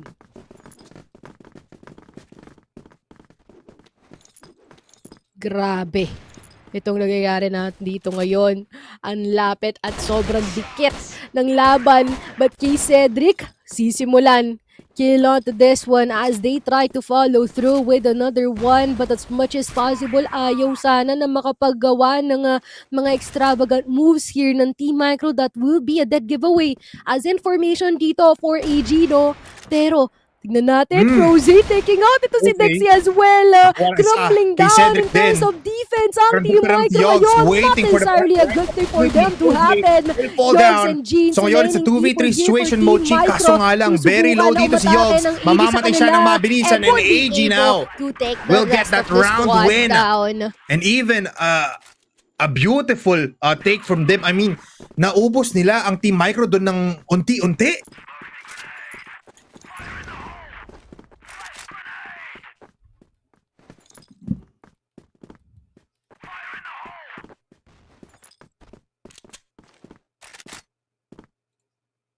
Pero ngayon, tignan natin ano nga ba yung magiging istorya. May mga nagpapakiramdaman dito sa mid area. Nuken taking out ito si Yoxin as well as si Knight. And nawala na rin sa kamay ni Cedric.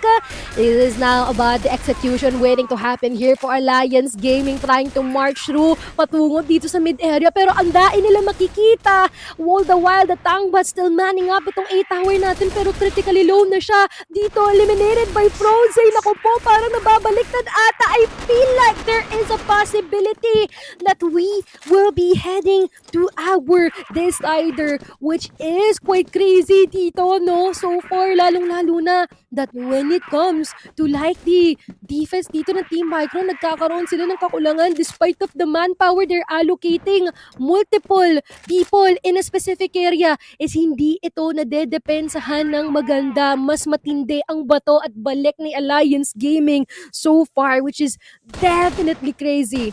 But currently, Tahang bots, Yogs falling down the hazard kay Cedric. Napakabilis ng decision making dito ng Alliance Gaming so far, which is wonderful, but Tangbots may balik din naman dito kay Froze. I mean, that was crazy. To a point na 1v1 pa lang naman ang nawawala dito. Nuken and kay Cedric getting 2 kills. Now Team Micro falling down into pieces, pero sabi ni Jeans, papasok siya. Able to get 1. Flash grenade connects onto Abdel, saktong-sakto. Pero nga lang si Nuken nasa dulo, dun sa mid.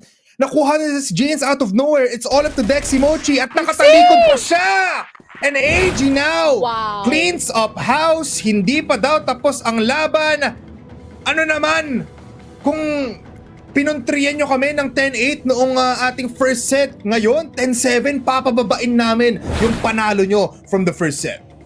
Grabe, no? Na semento na magiging decider map yung ating magiging unang serye for today. Definitely been super explosive para dito sa ating dalawang kampo. I really love the adjustment ng ginawa dito ni Alliance Gaming. Pero, again, sobrang lapit pa rin, no? Ng ating rounds differential from both of these maps that we had so far. Ankara and as well as Eagle Eye. I feel like talagang mas naging mabilis lang din yung adapt ng mga miyembro natin dito for Alliance Gaming, and I feel like ang nagpasimula talaga noon is si Abdel and as well as si Froze. Yeah, ang crazy ng combination dito ni Abdel pati ni Froze. Sobrang ganda ng connection nila, and feel like naging kasi hometown to ni Abdel and as well as basically the entirety of AG, kasi you have Nuken on the other side na kayang kumuha ng initial picks, lalo na pag nasa BL side ang Alliance Gaming. Nandito naging fruitful lahat ng takes nila kasi si Nuken pipitas lang sa isa dito sa mga long airs natin. If LB makakuha siyang isa, lilipat na agad siya on L8. Makukuha niya pa yung mga gustong mag-rotate na mga players. So palaging may presence yung sniper natin, and samahan mo pa ng palaging pag-push nga dito ng ating mga Fragers from AG. Parang yung Team Micro nag-fall off na talaga sila after that first half. Tsaka sa sobrang tindi ng bilis ng pag-push siya kapag pagpitas nitong ibang mga membro natin from Alliance Gaming, umabot na sa point na nag-allocate or tinry mag-allocate ni Team Micro ng 3 tao sa mid doors natin. Yeah. Tapos lahat sila namatay. Which is insane, no? And I feel like there's a bit of panic na nanggaling dito kay Team Micro. Biglang nawala yung control na yun the moment na nakapag-pop off multiple times si Froze and as well as si Abdel. And everything went down to the drain in terms of the pacing that they are building and as well as the defense that they are attempting to have here dito sa kanilang second half. So, I wonder what's gonna happen. Ako, nandito na tayo sa new compound natin. And alam naman din natin ano ang kagalingan ng dalawang kampo nating ito sa mapang ito. I extremely believe this is gonna be a map for either of them, no? Like, bahala na talaga sila kung sino ang mag-persevere dito. I mean, ito na nga talaga yung mapa na talaga nagbibigay sa atin ng equal playing field for both sides, no? Kahit anong team pa yan ngayon for AG and Team Micro, this is gonna be a crucial thing for both sides. Kailangan nilang gamitin lahat ng airs dito. Kailangan nilang maggumawa ng flanks. And dito sa Eagle Eye 2.0 natin, feeling ko may naging problem din for Team Micro nung nasa GR side sila, na hindi masyado napansin ng mga karamihan. Mas naging passive actually ditong Team Micro compared to when they were on the BL side. And you can see it dito pa lang sa A presence ng ating TM. Palagi silang nasa likod. Palagi silang nakaplanta sa likod ng mga boxes, and they didn't even realize na may tao na agad sa likod nila. So it was a layered approach, mas maganda, mas passive. Kaso nga lang, nasanay na dito yung AG sa pagiging agresibo nila. Why not just keep on doing that instead? Yeah, actually, I can also explain it in a way na they couldn't find the balance in the defense, because there are times that some of their players extend too much to the point they become like a free dead giveaway dito sa side ng Alliance Gaming. At tulad din ng sabi, may mga oras na sobrang passive naman nila pumosisyon, which is definitely something that they wouldn't want. But regardless of the adjustments that they did here, hindi talaga siya umubra, because ganun lang din katindi yung naging pag-push dito ng mga members natin here from Alliance Gaming. Pero let us check out na what is going to be our statistics na nangyari dito sa ating mapa ng Eagle Eye, because I believe na kung merong mga nag-step up dito, it is some of the players na kanina pa natin dadadaldal dito, no? And I believe it is gonna be no other than Nuken being able to step up, followed by Frozy and Abdel. Men, nagising na yung mga players natin dito from Alliance Gaming. I mean, parang sabi nila, parang hindi dapat nangyari yun sa Ankara natin. So ipakita dito sa ating Eagle Eye 2.0 kung paano nga ba talaga tayo gumalaw for Alliance. I mean, it's almost like a full 1.0 KD for all of them, no, except for Batsmaro and K. Cedric. But this 1.90 on Nuken with the TRG every time, tapos smokes per round niya pa 4.1, the highest for this team and as well for Team Micro. And ang ganda lang din talaga na ginagawa talaga ni Froze dito. Able to secure a 1.55 in the KD. Yung kill per round niya, able to also just get one. And ang daming pressure na ginagawa ng Team Micro from the BL to the GR side. He wasn't fazed by all of that. Ngayon, may kita natin ang ating set MVP. Feeling ko, di naman na natin kailangan tanungin pa. Nakita natin siya kahapon at ngayon may kita nyo siya ulit ngayon. It's Nuken with the TRG. Matindi rin kasi dito kay Nuken, every single time na meron silang mga laban, imposible sa isang mapa hindi siya magiging MVP or sa isang serye, sa isang match. Lagi siyang present, no? Regardless of multiple times or single time natin siya makikita, Nuken will automatically take this set MVP title because of the fact na sobrang tindiga din naman talaga ng kanyang mga pakikipagsapalaran dito, no? Sa kanilang mga opposition. Ay dagdag na rin natin with the very on point crosshair positioning from him. Matik, mababasa at mararamdaman, makikita, even sometimes predicting kung saan manggagaling ang mga kalaban, even with really interesting angles from him, no, from spots that hindi kalinitang nakikita dito sa ating mapa ng Eagle Eye. And if you can, kung maihahambing natin siya sa isa pang sniper dito sa Impact Fall, sigurong maibibigay kong pangalan doon is si Jason. Not gonna lie. That's actually correct, no, Mochi? I was about to say, akala ko si Lan sasabihin mo, pero it's kind of off. Pero yung aggressiveness niya, yung pagiging crafty niya, yeah, I can see that with Jessa as well. Mm-hmm. Yes, indeed. Pero yun na nga, no, natapos lang ang ating dalawang mapa at patindit, pasaya lang ng pasaya ang kaguluhan natin ng Alliance Gaming at Team Micro. Kaya naman kami ay magbabalik just in a bit. Inpire lang kayo dyan.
Isa mga nagduda sa isang taong purong dismayado. This is a team through grit and grind through years of experience. You can't really deny the greatness. Good shot, gotta get X3D. He gets his third, he gets his fourth. Oh my God! Down, good shot, gotta get JC. Drill gets one and two. Beautiful timing. Pero para sa Zefrax, uubusin na lang Sa lahat. isang bala lamang, matutupad ang lahat ng pangarap.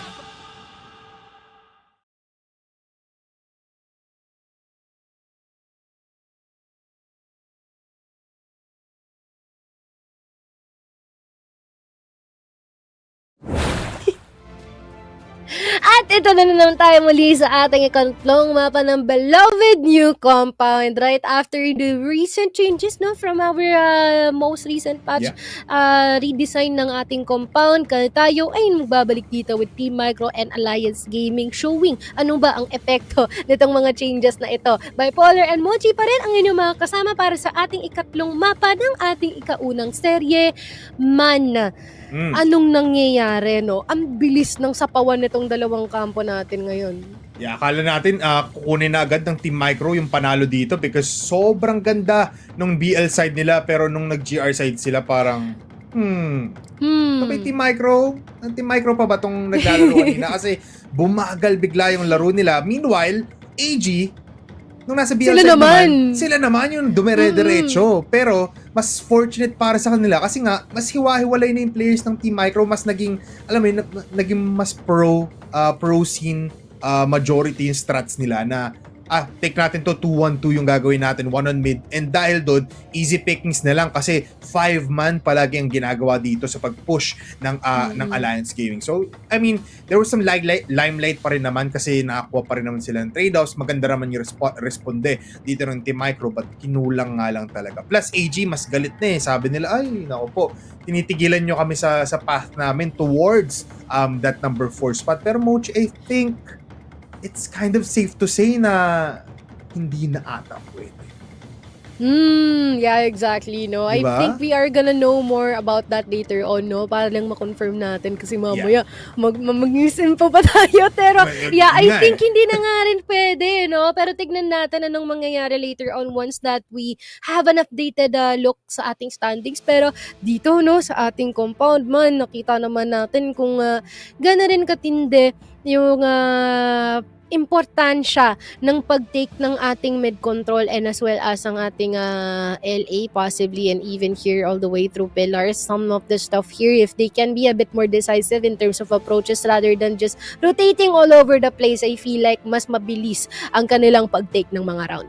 I mean, ito ang problema for new compound. It's such a bigger map now in terms of yung mga side, mga nasa kaliwat kanan natin dito. If you're going towards A kapag natin from BL side, mas madali na rin makapasok sa exit. You just have to control EA with the presence coming in from these players. Pero ngayon, feeling ko sa labanan ng TM pati AG, magiging different siya in a way na ipra-prioritize ng dalawang players yung House B towards, Store B towards pillars tapos yung mid presence natin. Baka hindi tayo masyado makita ng long A pressure dito from both sides just because hindi sila komportable sa mga ganitong lugar. They want those open sides para makakuha ng onting picks tapos saka sila gagawa ng plano papasok sa side or paano nga ba sila magde-depensa ng side. But yeah, it's compound 2, 50-50 pa rin talaga Mochi. We never know, especially biglang nagising nga talagang AG.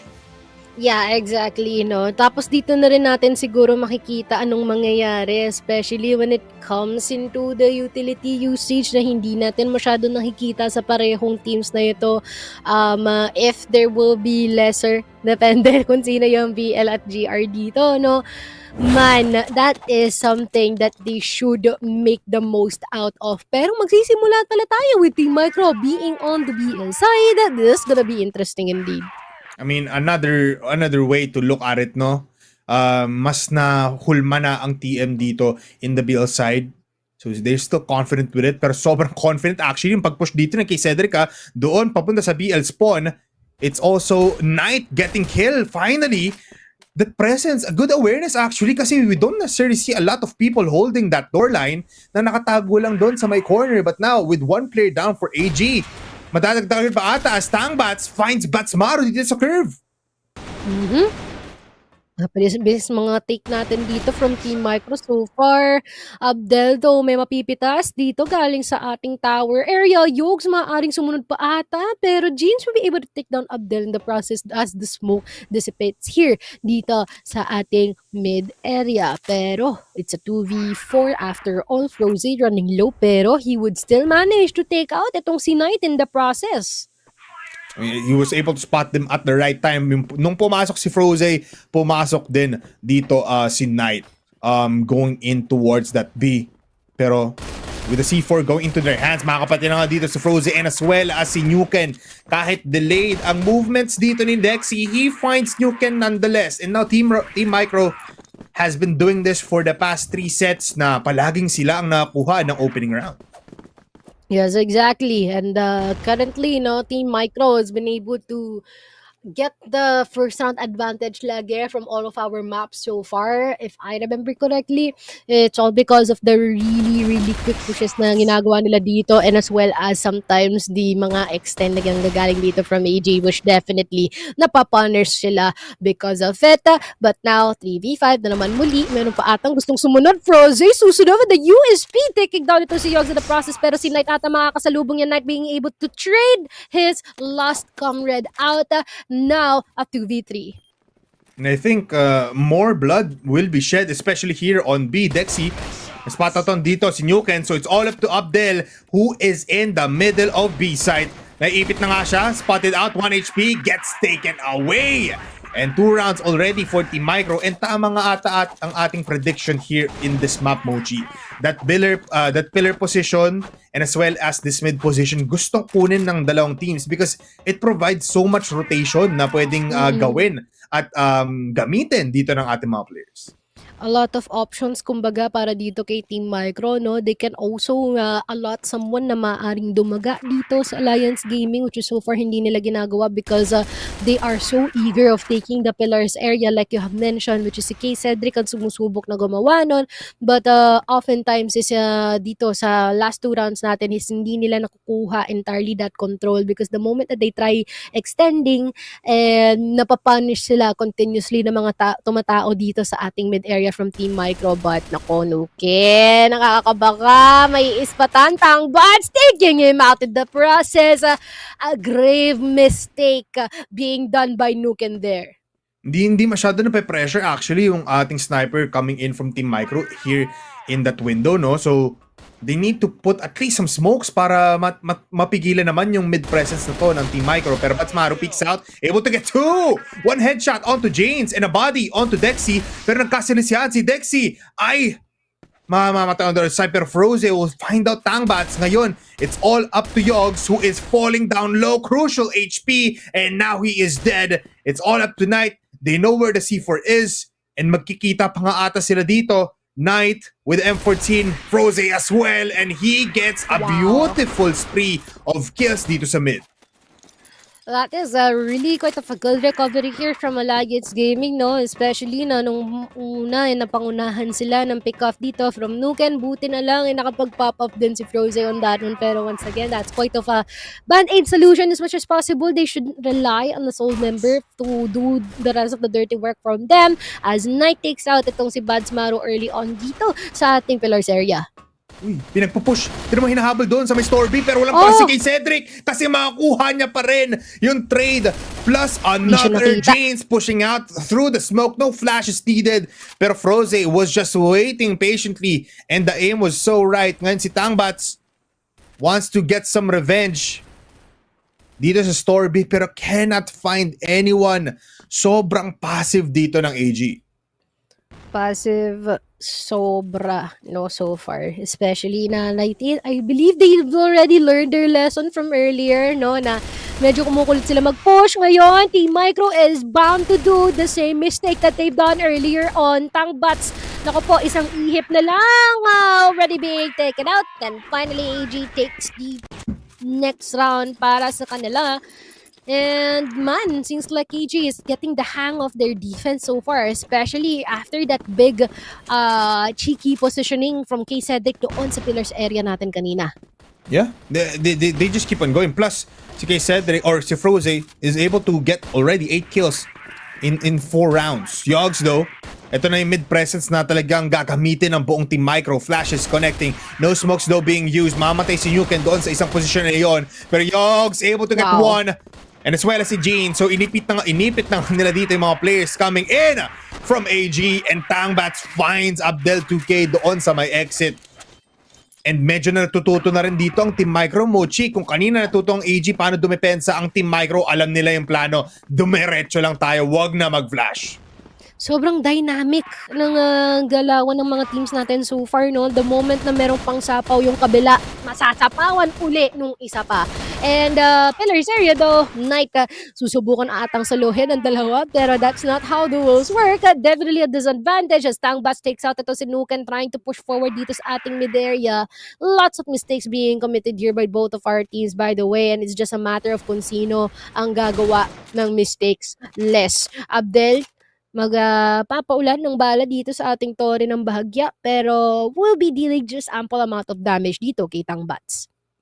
Some chip damage lang naman, di naman sobrang hindi naman sobrang mamamatay na yung ating mga players. There's still some chances here, especially if Abdel 2K just doesn't want to move. Pero si Frozen nandito, eat up the flash, and here in Z, magiging massacre pa nga to para kay Dexy, jumping all around the places with a USP, but Maru hindi niya in-expect na si Tangbats nandun, at mas lalo na si kay Cedric. He claims a double kill, and 2 rounds na ang angat dito ng TF. Exactly, and seems like Team Micro finally made a good idea, no, na you know what if irekta na lang natin, no, going in or a brute force play, especially with the massive pushes na nanggagaling kay AG so far. I don't know why they're doing this. They're putting themselves on the plank here. They're walking the plank. Definitely not a good sign here for AG themselves, and it seems like now they just learned their lesson na wait lang, parang medyo napasobra tayo ng aggression. Yeah, I mean, that decision to push out mid and get those kills hindi masyado gumana dito kasi nga TM is adapting to the playstyles of these players. Mas naging passive sila. They're playing it a little bit slow. They're not entirely just giving all of these sidelines for free.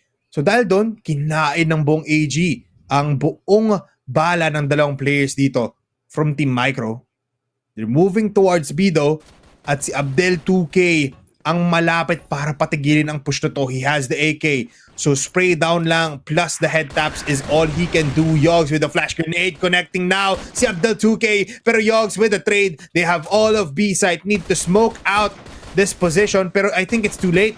Pwede lang mag-push out dito si Batsmaru. But the damage is just keeping him at bay. And Yogs claims that kill. 3 rounds agad ang angat ng TM dito sa first half.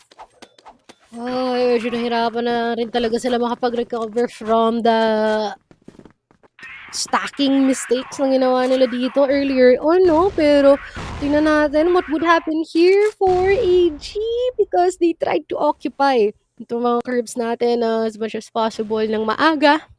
And Dexy will be spotted by Batsmaru dito sa ating LA area, preventing him the control dito sa CE, but also tatlo, itong tao. Any potential push dito from Team Micro might mean a lot of destruction awaiting to happen para sa kanila. Pero on the brighter side of things, Jeans will be able to take down itong si Batsmaru in the process. And I feel like that's already like the idea for them to head into a safer position here patungo sa entrada ng ating B-site. Yeah. There's still a possibility though na bigla na lang maubos dito ang Team Micro, especially with these like burst shots mula kay Abdel, and he pushes so much far from where he should be comfortable with. Headshot nga ang tatama dito kay Tangbats. They know that Yogs is still there. Can the AK do it once again? Yes, it can. Mr. All reliable right there. And it's all up to Knight and as well as Jeans. Kaso nga lang, sobrang bahaba ng buhay dito ni Jeans to a point na isang pitik na lang siya dito ng kuko ni Nuken. And one more into the head of Jeans. Nuken is playing out of his mind sa round na yun. Exactly. Ang tindi rin ng capacity nito ni Nuken, no? He can perform on a TRG, can also perform on a rifle. Definitely a lot of versatility para dito sa AG if they need to change some things up. Pero si Abdel! Okay! aakyat dito sa akyatan natin. May ispatan na mukhang makakakuha. Baka ng isa pa. Tatlo ba? Hindi. Gonna be denied here by Tangbats in the process. Pero may umikat na agad dito sa Posey from the backlines. Taking down the couple. Dexy may possibly be the 3K. At ayun na nga, first half natin still in favor for Team Micro. But it's not too big of a difference. It's not too far, no? Isang puntos lang naman ang angat dito ng Team Micro. Pero they gotta be more aggressive here. They need to have learned from that second set kung paano nga ba talaga labanan dito ang buong AG. A 5-man push now on pillars. Pero maghihiwalay sila sending out one player here in mid para makakuha ng rotating players. Pero AG, so close by. Napatay pa nga dito si Tangbats, but there's still one more player close by. Si Knight na nga yun, pero mamamatay lang din. It's all in the USP. It's all within the skill set ng buong AG para mapanalo ang isang round na ito. And now Batsmaru popping off 2 kills onto this man. A spray down into Jeans. Cannot make him get inside. Takot na takot at ngayon bumabagsak na lang sa sahig. Abdel with another headshot. Wow. 5-5 scoreline with the AG trying to take the control back, their momentum here sa mapa ng compound, as there are already a lot of utilities being thrown here dito sa mid area natin. It was forced to be given away dito ng Team Micro. This might possibly be an A approach here by Polar.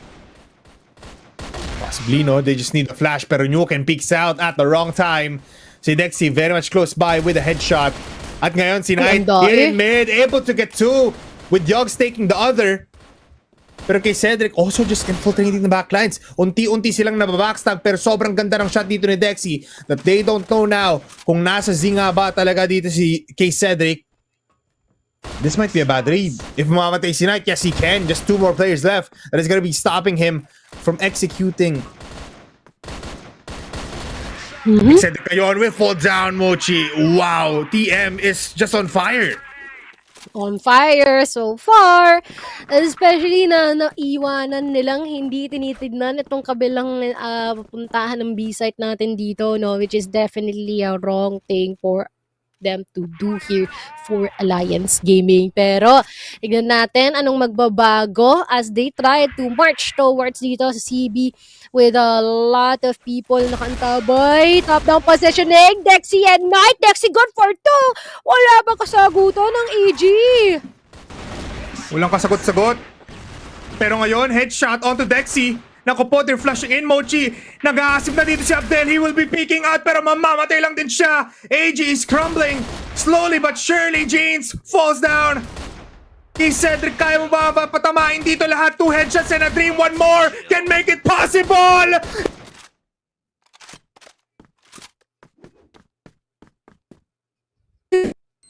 Oh my, kay Cedric! Pumipalig na hands of Yogs, man!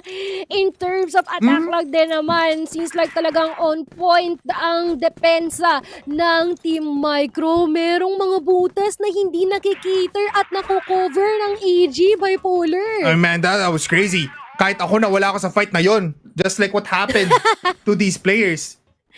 Yeah. But man, oh man, medyo naguguluhan na ata dito ang buong AG squad. Gumagawa ng milagro dito si kay Cedric, but it's too far from these players now.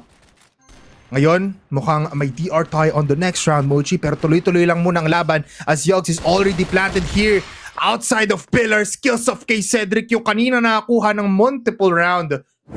Pero ngayon pala, this is gonna be our dead round muna, Mochi. So onting reset tayo doon. That was actually crazy, no? Nagpa-pop off yung mga players natin out of nowhere. Grabe, man. I mean, I feel like it's a matter of like having more people be on the lookout for any possible pushes na gagaling dito sa kabila. Kasi, man, okay na sana yung mga pushes na dito ni Alliance eh. Sadyang naiiwan nilang bukas yung mid.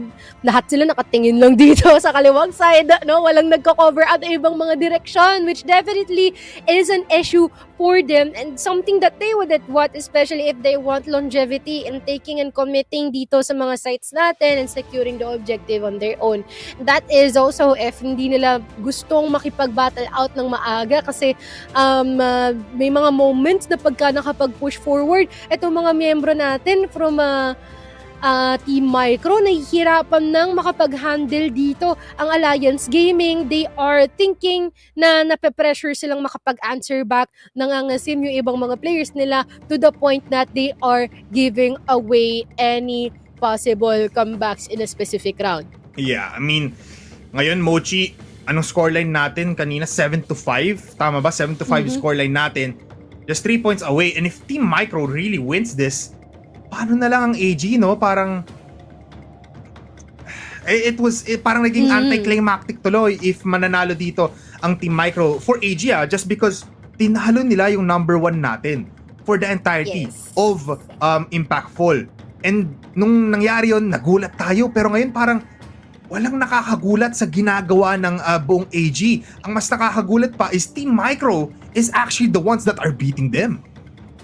Yeah, exactly. Which is something na we really didn't expect then as well. That Team Micro definitely still proves that they still have it in them, no? Na kaya pa rin nilang makapag-perform, especially when fighting off this such caliber team like Alliance Gaming, that they've been able to build up their reputation all throughout group stage na lahat sila sufficient individually, no? And imagine the Team Micro can break that down. Definitely just means na mayroon pa rin silang bitaw dito, no, for AG.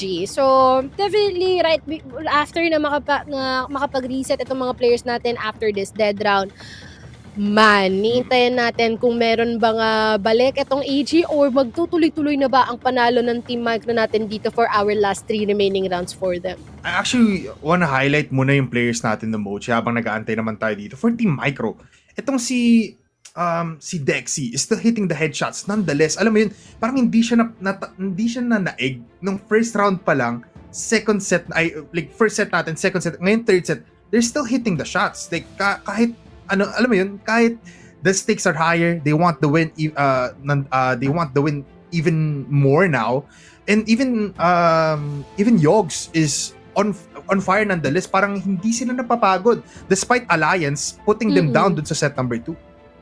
Yeah, exactly, no? Parang bilis ng bounce back dito, kumbaga, ng Team Micro, and as much as possible that they can try to pull some of the strings here in order to manipulate kung saan pwedeng pumunta yung mga miyembro natin dito ng Alliance, ay gagawin talaga nila. Taking advantage of the aggression that they have here just leaves them to a bit more power in order to think and do kung ano ang pwede nilang strategiya para malagasan ng mga miyembro dito ang Alliance Gaming, especially as of the current time na attacking ang kanilang role dito. Yeah, naging crucial factor din talaga kung nasang side ka on compound, just because if you don't know how to enter these sites kapag ikaw yung BL, wala, onti lang yung options mo talaga. You don't have a lot of breathing room para makapasok sa ganito, ganyan. I mean, nakakuha sila ng map control, kaso nga lang ang sikip kasi ng mga point of entry natin dito for these sites. It's always doorways that can only accommodate one player. Tapos if hindi ka man lang magpa-flash out, which surprise, hindi masyado ginagawa ng ating mga players, hindi ka makakapasok ng sobrang safely. At least one of your players will be dying in that exchange. So it's also crucial And pag ikaw naman yung nasa GR side natin, Mochi, if hindi ka maggamit ng smoke, it's not gonna happen for you. And yun yung nangyayari for these two teams na doesn't really rely on utilities that much. I mean, nakita natin sa mid, finally, may smoke palagi doon sa ilalim ng tower position natin. But it's still lacking kung titingnan mo. Kasi yung curve, hindi na, yung EA, hindi rin nasa smoke out. So, ang dami din talagang kailangan i-consider dito. Kaya palaging curveball yung every round natin dito, Mochi. You never really know kung sino mananalo sa mga rounds.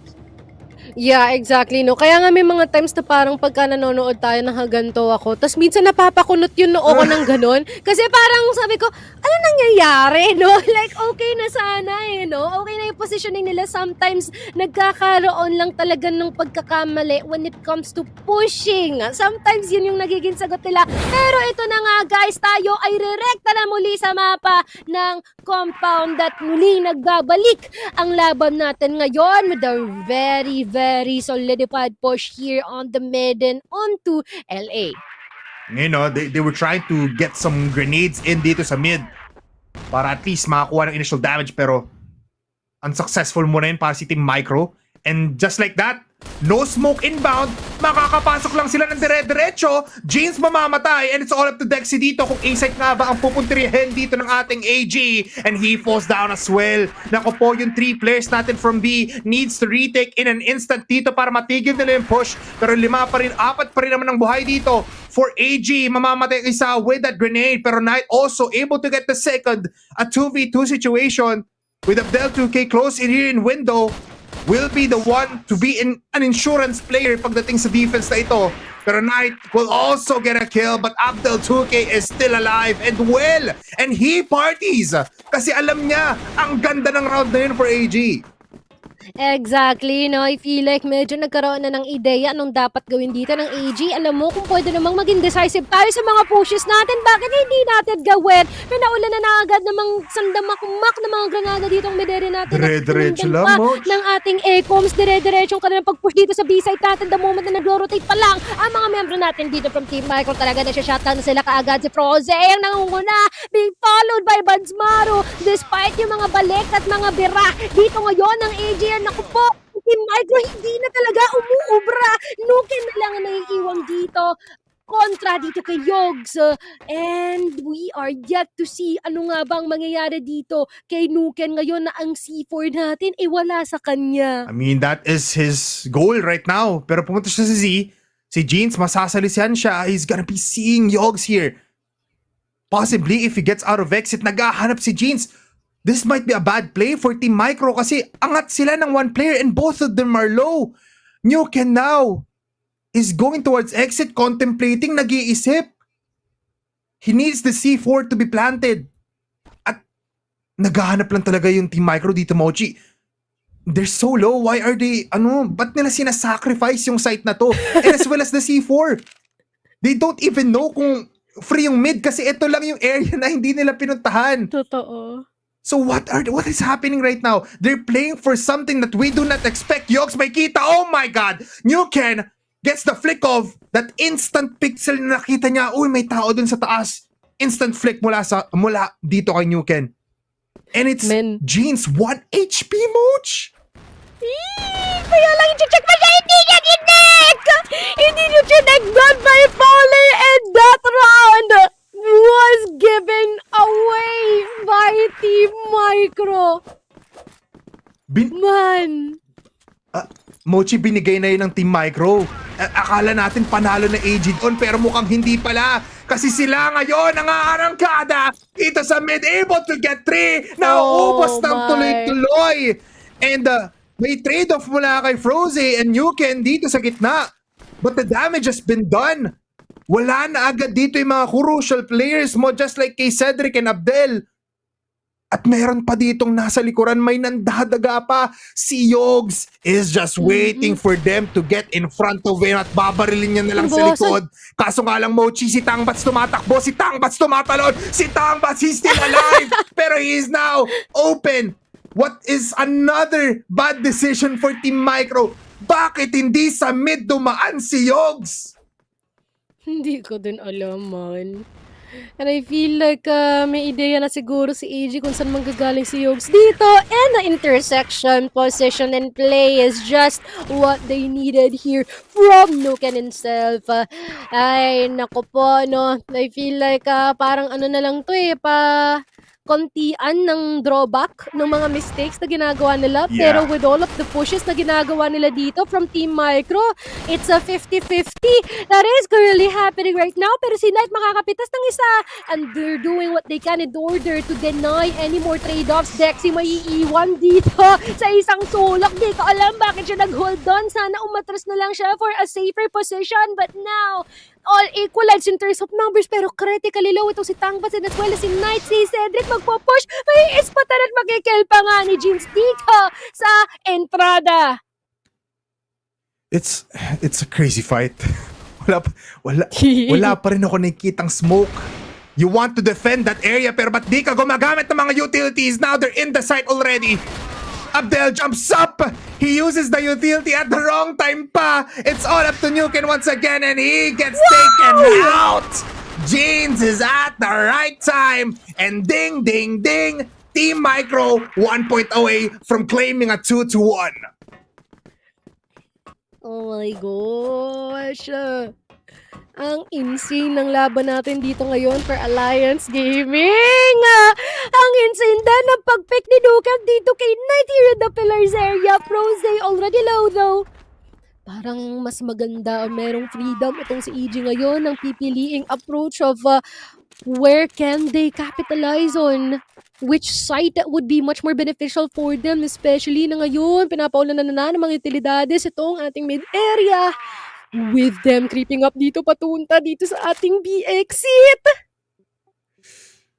How are they able to get into these sites habang apat pa naman buhay dito for Team Micro? Yogs spotted out! And now they are divided. The players of Team Micro is falling down like flies. Para tayong isa-isang nabubuhay pero isa-isa din tayong namamatay. What is happening right now for Team Micro? Just 1 point away and they're throwing it out. Kay Cedric spots him. Jeans mula dun sa exit nakakuha ng isa. Tumatalon si Dexy. Oh my! It's kay Cedric. Hoy, si Jeans! Nakagawa pa ng milagro dito si Jeans. He is the hope that they've been waiting for. Pero si kay Cedric says no. He is the devil in disguise. Pero never mind. It's Jeans with a round when the man in exit enters. A 2-1 win. Woo! Wow, mapapawo ka na lang talaga kasi hindi na natin din maintindihan yung kaguluhan na nangyayari dito sa mapa ng new compound. Pero well played here for Team Micro and as well as that pop-off na nanggagaling kay Jeans. Man, talagang as much as possible sabi na, alam mo, whatever it takes, gagawin ko lahat na makakaya ko para matapos na itong laban na to at maklaim namin ang panalo kontra sa alyansa ng Alliance Gaming. And instead of getting them or giving them the chance to dream on and secure the fourth slot here papunta sa ating playoffs, sabi ni Team Micro, hindi yan pwede. 2-1 ang ating serye ngayon.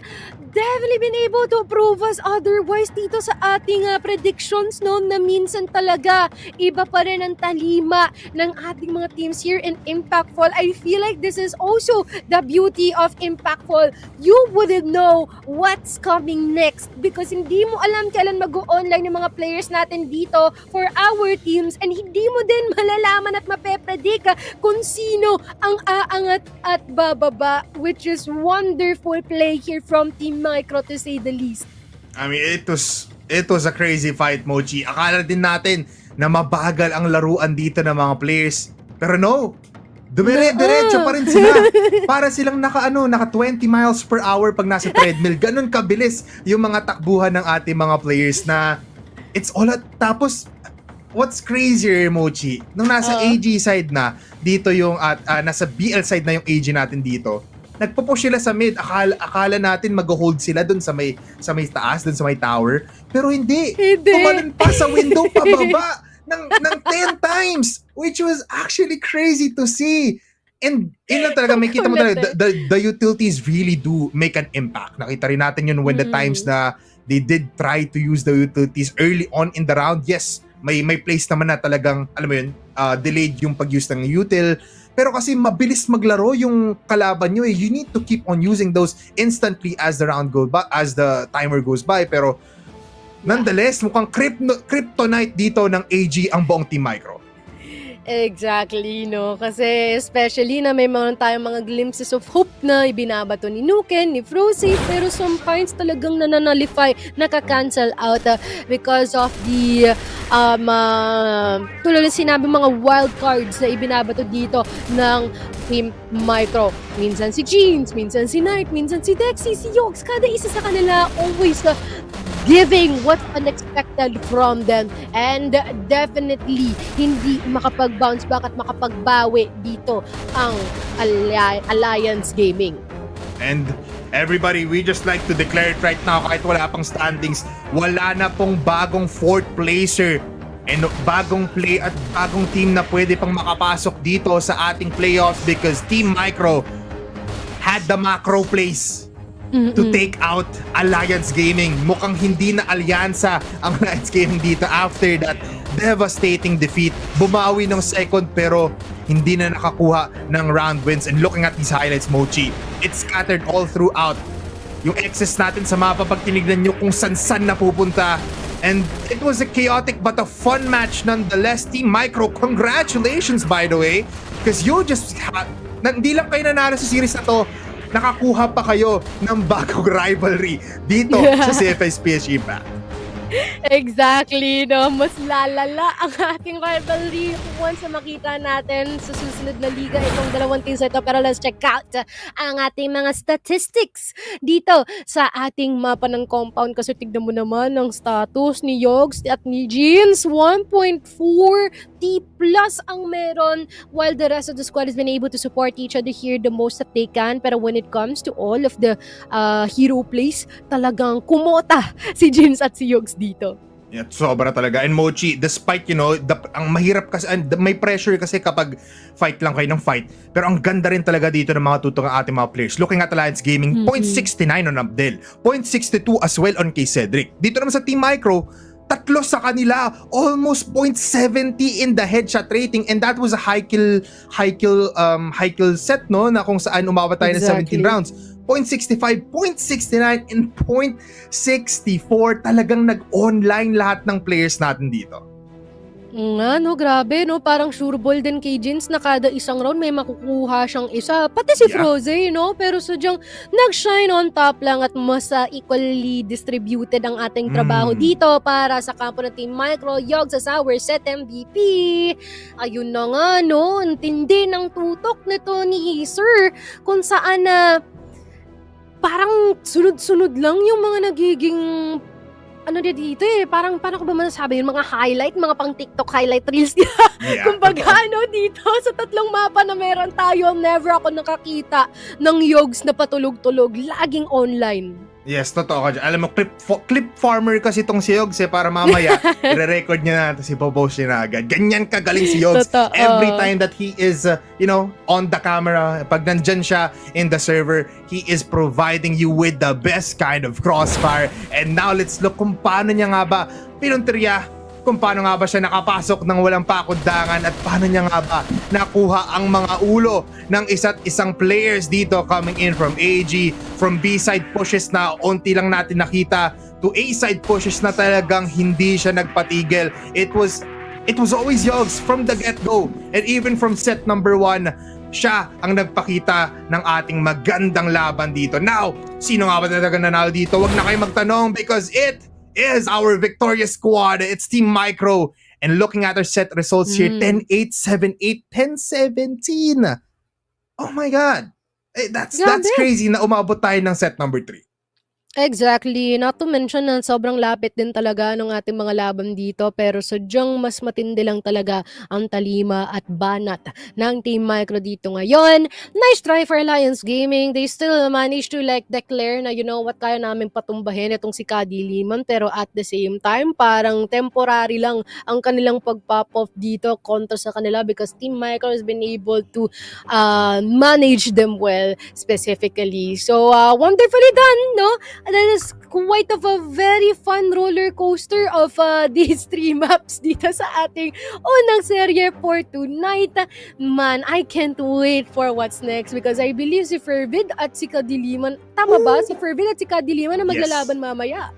Nako po, I'm excited to see the Lance and Jess Zan, combo. Totoo. Naku po, ang ganda nun. Pero again, congratulations muna tayo sa Team Micro for Yes. maintaining that beautiful pressure na binibigyan nila sa Alliance Gaming. Feeling ko masaya na sila despite them being on the bottom of our standings. They're winning here. Them winning here is gonna be something to look forward to para sa mga next event natin next year na pwede sila makasali. But of course, our match MVP, kanina ka pa talaga. namamaril. Binabang-bang mo kami, Boss Yogs. Iba ka talaga, a .96 and a .143 in the KD yung headshot niya despite him being the one to enter first. .52 pa rin naman. AP is actually 41, which is good. And yung smokes per round, mas nag-improve and nakita natin na pwede na natin sabihin, palagi siyang nag-iisang smoke kada isang set. So maganda, maayos. Maganda naman talaga ang pinakita ni Yogs. Okay naman, no? Very nice dito for Yog, especially being one of the front runners here para sa Team Micro, one of the attackers, and oftentimes kalimitan hindi lang isa yung kanya napipitas, no? When it comes to like the highlights that we had earlier on from every single match, which is crazy. So congratulations dito kay Yogs, no? Yun nga, mababalikan pa natin kung ano ang nangyari at tinamasa na sakit ng Alliance Gaming dito from Yogs himself. Ayan, no? Tignan mo yung mga flick niya, men, no? Ang tindi nga naman talaga. Yeah, sobrang intense. I mean, you gotta, if someone needs a player, kailangan nyo kunin tong Yogs. If he's available, Kasi he is a headshot machine. He is a fragger that doesn't stop. He is a fragger that, you know, isn't scared of anyone, kahit sino pang itapat mo sa kanya. From the TRG to the HK. I was about to say, bakit ang taas ng headshot percentage niya? This is set number 3. Yun nga pala, ang nasa isip ko kasi he's just using the TRG every time. But a multi-Swiss army knife. Ganon si Yogs. Ano siya, versatile in using these guns, yeah. Tama. Sobrang flexy nitong kumpare natin dito, no? Mapa-cork remover, mapa-knife, mapa-cutter, hindi mo masabi, no? Lahat kayang-kaya niyang atupagin dito ni Yogs. Kaya naman nga, congratulations muli for Team Micro, G's, Yogs, Dexy, Tangbats, and Knight has been able to take this series once and for all, denying that 4th place against Alliance Gaming. Pero eto na, no? Tayo ay magpe-prepara para sa ating susunod na serye kung saan maglalaban ng Fervid and as well as Kadiliman. Maraming salamat sa pagsama sa amin, Bipolar. Mamaya na ibili, magiging kasama yan naman dito si Dadong mamaya. Magbabalik ang Cfs Impact All Day 10 para sa ating last match for the night.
This is a team through grit and grind through years of experience. You can't really deny the greatness.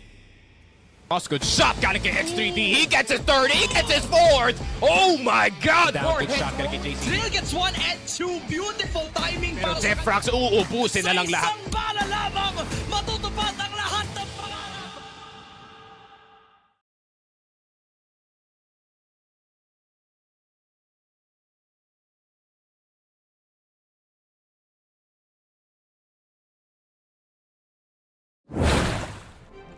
At tayo nagbabalik sa Impact Fall. Welcome back, Crossfire Philippines. Ito ang huling araw ng group stage.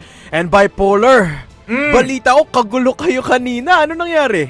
Nagkagulo kami kasi dinire-diretso ng mga players natin yung mga kalaban nila kanina. It was Team Micro and Alliance Gaming kung saan hindi hinayaan ng Team Micro na madalian lang ang pagpunta sa number 4 spot nila. And that is why wala ng Alliance Gaming sa playoffs. Ayun na nga no, guys, kung hindi nyo na itatanong kung naka 2-0 sana ang Alliance Gaming kanina, they would have had a shot in the playoffs. Yeah. Pwede nilang makuha yung shot ng Sunday Shrooms going into the playoffs, pero dahil natalo sila ng Team Micro, wala na yun. Kumbaga sinabi ng Team Micro, if we're going down, you're coming down with us. And that continues the story. That's why sinasabi kayo nila bipolar. No, sabi nyo kanina, may bagong rivalry sa Impact at yun na nga ang Alliance Gaming against Team Micro. It's getting a little bit spicy dito sa Impact, no? Pero let's move over to our other teams who have kind of a secure spot dito sa ating playoffs. The next matchup, it's Kadiliman versus Fervid, Polar. It's top 2 versus top 3. So kahit ano mangyari dito, pasok na sila eh. Yeah, kahit ano talaga. I mean, this is just gonna be formality nonetheless, but it's gonna be a, alam mo yun, testing point na already for these two teams. Di nyo na kailangan mag-scream off the stream. Kailangan nyo nang dito mismo ipakita kung ano nga ba. Pero feeling ko, Daidum, baka may way na ibigay lang to ng mga teams yung laro nila because ayaw nila ipakita yung totoong strategy nila pagdating sa playoffs, no? So may mga ganung pwede tayong maisip for these two teams. But I wanna see, sinabi nga na rin namin to ni Mochi kanina, no, that Jessan and Lance rivalry in this matchup. Kung kanina spicy yung mga laban natin, dito magiging intense naman ang labanan. Absolutely, no? And it's gonna be exciting to see saan sila maglalaban. So let's take a look at the map dito, bipolar. Saan nga ba? May sub-base ba? Ayun na nga! Uy! Kadiliman! Polar, sila yung pumili ng sub-base. Ooh, I was hoping for a sub-base today, Daydom. This is actually nice for Kadiliman. Nakapaglaro naman na sila dito. Plus, they're on the BL side. So, kahit matalo sila on that first half, they can bounce back on the more comfortable side pagdating dito sa sub-base, the GR side. But, they're giving a lot of leeway dito sa Fervid. Which means may plano ang Kadiliman dito because you can already say that Fervid is somewhat of a hope. Sub-base is already somewhat a hometown for Fervid. So, that's gonna be interesting. Exactly, no. They're the only team that innovates a lot sa sub-base dito sa Impact, no. In fact, they pick it every time they can, no, unless maban to laban sa kanila. Albeit recently, palaging nababan ang sub-base dito ng Fervid when they played against Alliance, when they played against Querdas, binan nila itong sub-base. So, it's kind of curious why Kadiliman are gonna be giving the best map of Fervid to them. On top of, hinayaan pa nila makapili ng sariling mapa dito ang Fervid, and they're gonna be going with Port, another one of their more successful maps. This is a map kung saan na 10-3 ng Fervid ang Alliance Gaming, pati na rin ang Team Micro, no? So napaka impactful ng performance ng Fervid sa Port na to, and you can definitely say for the same thing for sub-base. So ano kaya ipapakita sa atin ng Kadiliman dito, bipolar? Pero bago yun, bago natin pag-usapan ang una nating mapa, pag-usapan muna natin ang ating predictions dito, bipolar. The important question, sino sa tingin mo ang mananalo dito sa dalawang higante ng Impact Fall? Is it Fervid or is it Kadiliman? Feeling ko, for me, based on what I have seen so far, I will go 2-0 in favor of Fervid. Ooh, okay. Okay. I was not expecting that, bipolar. Kasi as it stands, no, Kadiliman is still arguably the most successful team dito sa group stage so far, no. I mean, sure, hindi na sila yung top 1 kasi natalo sila recently, but they've had the most consistent performance all throughout the group stage. So I'm giving them the benefit of the doubt by picking this sub-base. I'm gonna go 2-1 in favor ng Kadiliman dito. 2-1. Okay. Kadiliman win. Yan ang prediction natin dito. Feeling ko magte-third map tayo just because of that sub-base. I mean, Port is a very respectable map for Kadiliman. In fact, they're actually pretty good at it also. So, excited to see just how that's going to pan in their favor. Pero feeling ko, abot tayo ng map number 3 dito. Ang tanong dito, Bipolar, do you think yung bago na niluluto dito ng Kadiliman also involves new weapons? Katulad din sa Fervid, mahilig mag-experiment to si Nice Katol eh. I mean, feeling ko yes. Especially with our fraggers on their side. Baka talaga testing ground to eh. Feeling ko talaga magiging testing ground to. Kaya Kadiliman na mismo yung pumili ng sub-base. Sige, ipakita nyo agad sa amin dito para pag nagkita-kita tayo sa playoffs, dito wala na kayong magagawang bago. Sanay na kami agad. So, you know, parang tinapangan na nila mismo, go straight on kasi you never know unless you're gonna be experiencing it face front. So wag rin yung iniisip ng Kadiliman. But for Fervid, this also not really totally a con magiging pro pa nga to para sa kanila because they are now playing in their comfort pick. Sport is also a comfort pick dito ng Fervid, especially with Lance playing very shifty, palagi siyang nasa mid, palagi siyang nasa A. We seldom see him on B, but you know that presence is always there for Fervid. So parang 50-50 nandun. So I do agree na baka umabot tayo ng map number 3. I just know na confident agad ditong Fervid na they got the map picks that they ultimately like so much. Absolutely, no. At saka, I definitely agree with you na marami sa mga teams natin nag-save ng mga strategies nila for the playoffs. Ito, trademark to ng mga mga regional teams like our top dogs dito sa Pilipinas. I'm talking about Execration, STS, tsaka EVOS for example. Mahilig sila kapag sigurado na yung playoff spot. Try something new, try a different map na hindi pa natin nalalaro. Maybe throw a Mexico into the mix and try out some different weapons like the chainsaw na curiously enough, marami nang gumagamit ngayon ng chainsaw dito. Actually, parami.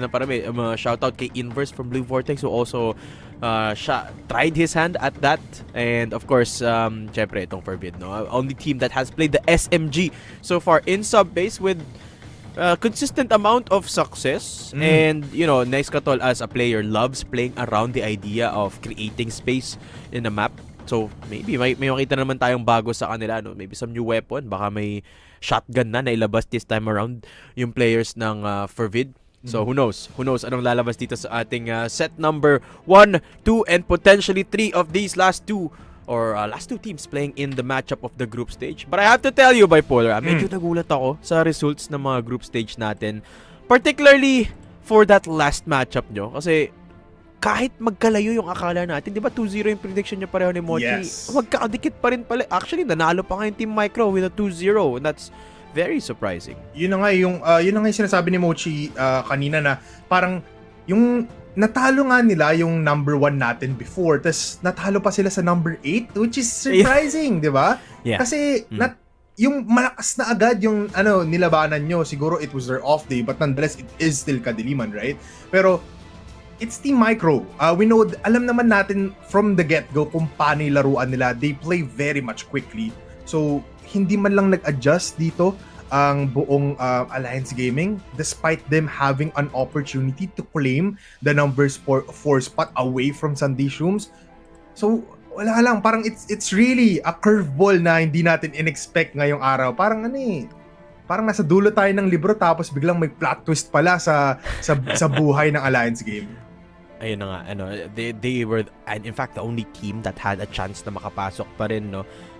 Blue Vortex, unfortunately, dahil nasa top 6 na sila, they couldn't make it into the top 4 spot, even with their match yesterday. Pero yung Alliance, yun nga, pag nanalo sana sila, they could have taken the place of the former champ Sunday Shrooms, who now barely hang on sa ating playoff standings, no? So pretty much locked in na ang apat na teams natin dito unless there's some regulation that will happen or something na some technicality that changes. I'm pretty sure this is gonna be the standings, no? Yung apat na teams natin currently sitting at number 1 is of course Querdas. At number 2 yung Kadiliman, number 3 Fervid, and number 4 is that Sunday Shrooms. And I'm excited to see kung ano yung papakitang bago ng Kadiliman dito by picking up that sub-base. You know what? I'm surprised too na yes, they could have innovated, pero pwede namang ibang mapa, no? Pwedeng, for example, try their hand at Black Widow kung malakas pa rin ba ang dito, ang standards, ang fundamentals ng Fervid, or maybe something like a Mexico. Pero sub-base ang pinili nila.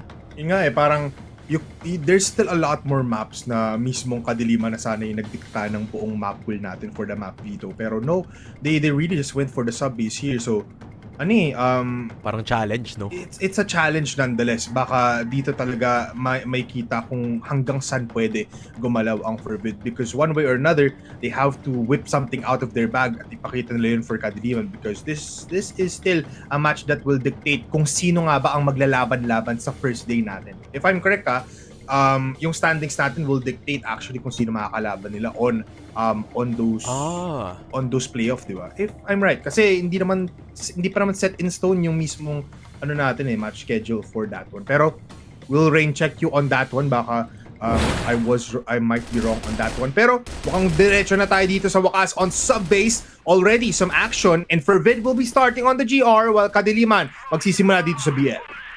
Uy, weapon check muna tayo dito. Wala pang new weapons na pinapakita kahit si Aris. Just holding on to the M14. And speaking of which, everyone, aside from Jessan, sa side ng Kadiliman, naka M14 EBR dito. And Jessan, big shoutout to you, my man. Salamat sa pag-feature sa amin ni Bipolar sa mga clips mo sa iyong social media. The star sniper of Kadiliman making a pro comeback this year out after... what can I say? A decade of experience sa Crossfire. Grabe na rin ang dito ang veteran status ni Jessan, and showing us that he's still one of the top dogs here in Impact. And kung baguhan lang kayo sa Crossfire and you're just tuning in right now, si Jessan nagbibigay ng tutorial yan. So huwag kayo mayang lumapit kay Jessan. Ngayon, siya pa ang unang mamamatay na. At a good start for the people that we are glazing. But 2 players down, make it 3 for the side of Kadiliman. Pero may trade-off naman dito for RTA. They're gonna be going towards separate sites. Yung C4 natin though has been spotted in B, kaya lumilipat doon ang Fervid. 2 players left para dito sa Kadiliman, Bipolar and Fervid on the hunt. A good shutdown dito sa MR. Uy, Skies, nakita doon ni RTA, medyo malalim. Pero yung bomba na hawak-hawak ni RTA, kailangan niyang ilapit doon sa A-site kung nasaan si Hangshu. Good nade coming through. Nabulag si Jam to take him down. RTA, a good play. Pero si Skies, manggagaling sa likod. And RTA will not be prepared. That's the bomb and that's the round for Vid. Strike first. It's actually crazy, no? Parang masyadong nag-overconfident si Hangshu dito na, sige, lumapit ka lang sa akin. Di na muna kita tutulungan dito sa woods. And with that said, parang it's gonna be a bloody scene dito sa MR as they push on towards maging 5v5 dito sa ating machine room, and even on forklift. Aris with 2 now, taking out Jestrel and Hangshu. Jessan falling down low in HP. And this is not a good start for Kadiliman. For Fervid though, this is gonna be prime opportunity to just keep on going. Silent mamamatay din. Nasa ikutan lang naman dito si RTA, spotted out, and they clean up house. Daydom, a flawless round for Fervid. 2 beses na ginawa yung MR push dito and Kadiliman still fighting. In fact, this time mas agresibo pa ang Kadiliman, no? Pinadala nila yung C4 agad. And speaking of MR, Lance taking down Jezreel, pero lipat ng A-site ang Kadiliman dito. Haj playing around missile, and Hangshu down to half, and Silent down to 0. RTA nagbato ng granada, pero si Haj buhay pa rin. Kadiliman hindi nakapasok ng luwag. Yan, hindi sila makapasok ng todong-todo. I mean, they want to keep on just going. Kaso nga lang, the C4 needs to be taken out of that spot para mas komportable sila. A woods fight is incoming, pero Haj pushing out of Ruwag. May kita si Jessan taken out already. Headshot pa nga. And a good aim coming from Haj will be enabling Skies dito ngayon. Picking off Hangshu. Mag-isa na lang dito si RTA at nasipat pa ni Lance sa pinakadulo ng woods. Wow. And 3 rounds already. Bakit nyo ba kasi nilalabanan ang may-ari ng sub-base dito sa Impact Fall? Ayun na nga, I know the MR push once again at si Aris nag-TRG na. Here, the same angle na hawak-hawak ngayon ni Lance, naka-TRG naman si Aris, who by the way, di na nag-ASMG Lance, also one of the players that was ballsy enough to pick up the chainsaw. Nag-chainsaw dito si Lance. Yeah. I believe a few matches ago. And Support? they also won. Yes. They also won both in sub-base and port, no? Nag-chainsaw dito si Lance at a flash coming through from Hangshu to enter into missile. Haj, kailangan tumakbo, umupo, pero walang matakbuhan. Down he goes, pero si Jam sasagot. Uy, yung bench play ni Silent. Ito na, gets the shot in, and Skies walang may babat-bat dito sa Kadiliman. Lance also goes down, and Fervid, isa-isa na silang nalalaglag. Aris with the pistol, takes down one, but that's it. Kadiliman on the board. At ayun na nga, no, natikman na ng Fervid yung Hank Shoe specialty. First time gumana dito yung flashbang USP combination na mag-isa lang siya magpupush onto luwag, and he was able to get that kill towards missile. Sobrang ganda. And now Lance, mas maganda pa rin naman talaga ang tutok niya, brother. Kung may experience ka, may tutok naman dito si Lance. Yun ang angat niya. And yun na nga, again, simula na naman ng Fervid dito with one kill, taking down Jessan, who has been having a rough start to this game. Uy, Jam getting the kill sa MR na naman, and Hudge to assert presence against Silent.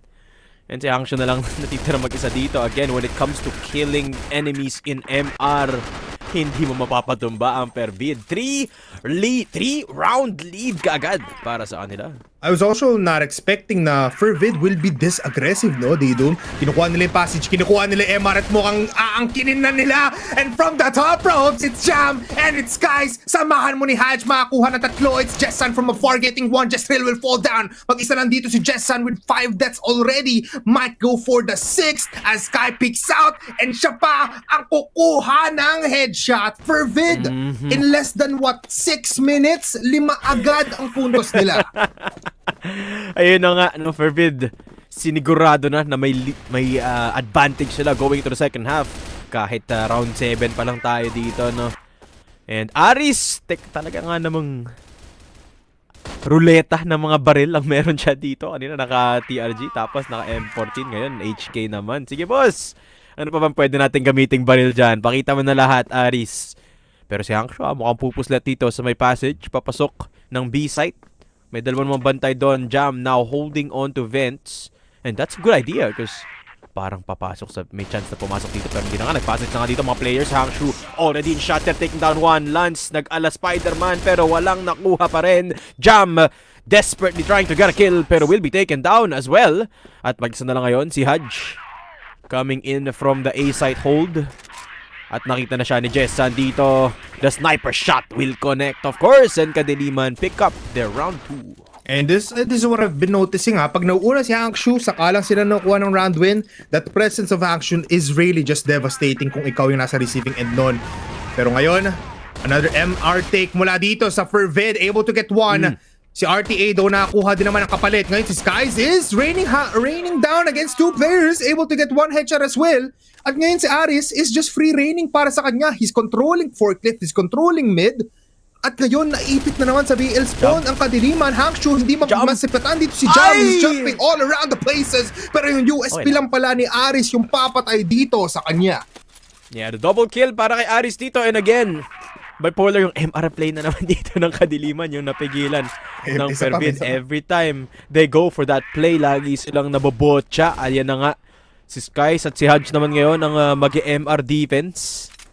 Pero lipat ang Kadiliman with the C4 handed over to that A site. Nandito na sila sa luwag. All 5 players pushing up. Good flash coming through mula kay Aris. Stop Hangshu for now. At nakita na yung ulo ni Aris doon. Gets the head decapitated. At si Silent papasok. Jestriel finds the opener. And RTA has made his presence known. Silent good for 2. And Kadiliman. Naitanim yung bomba dito. Si Skies na lang natitirang buhay. Pero duguan ang ibang mga member dito ng Kadiliman. Silent down to 1.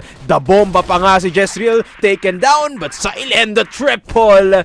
And that translates to 3 for KDM. And it also moves us up to our second half dito sa ating sub-base, a 6-3 scoreline. And I just wanna highlight, feeling ko ready doon yung Fervid sa Hangshu specialty kasi 3 ang nilalagay nila on A. 1 on the site mismo, tapos 2 doon sa may CR. Pero ngayon, another MR push. Pero Kadiliman naman ang magdidikta dito ng momentum for this fight. Fervid needs to respect it. Pero sa mid sila pupunta. Jam now will get a kill. Jessan nag-aantay pa rin naman. Si Silent nandito pa rin sa MR pero he needs to activate himself. Dito papunta sa forklift because he needs to get that kill. Kaso nga lang, sobrang pangit ng aim niya doon. He was just hitting the forklift, hindi yung tao mismo sa loob. Ay, Jestriel! Nakita rin ni Skies doon. And the round keeps getting quicker dito by Polar. 7-3 for Vid. Take their first BL round. And just like that, by sheer firepower, no, they just take it 1-4 fight at a time. Ngayon, nilipat sila ng A-site dito. The C4 still in RS. At yung Fervid, medyo mapupuruhan ng HE grenade dito ni RTA. Pero si Aris, nakapuslit na nga ba? Yun na nga, Jezreel! You should have expected that kasi laging ginagawa yan ni Nice Katol. Si Skies titingin. Uy, okay, good flick on to RTA and Silent. 2 headshots, 2 kills for Skies. At si Haj naman aakyat dito sa may missiles 2F and Hangshu not looking at the right direction will be taken out as well. Jessan, the sniper, is tame this time by Fervid, 8-3. This is a hard time for Kadiliman, man. Parang nilalatigo sila isa-isa ng Fervid. They're not moving anymore, and tulad nga nang nangyari dun sa vents towards CR, you should have expected it kasi yun lang naman ang pinupuntahan ni Aris. Kung hindi passage, kung hindi woods, vents lang. So what Ayun more na can you do? So this is gonna be very lackluster mula sa Kadiliman. And looking at the kills, Daedum, there's double digits already on Fervid.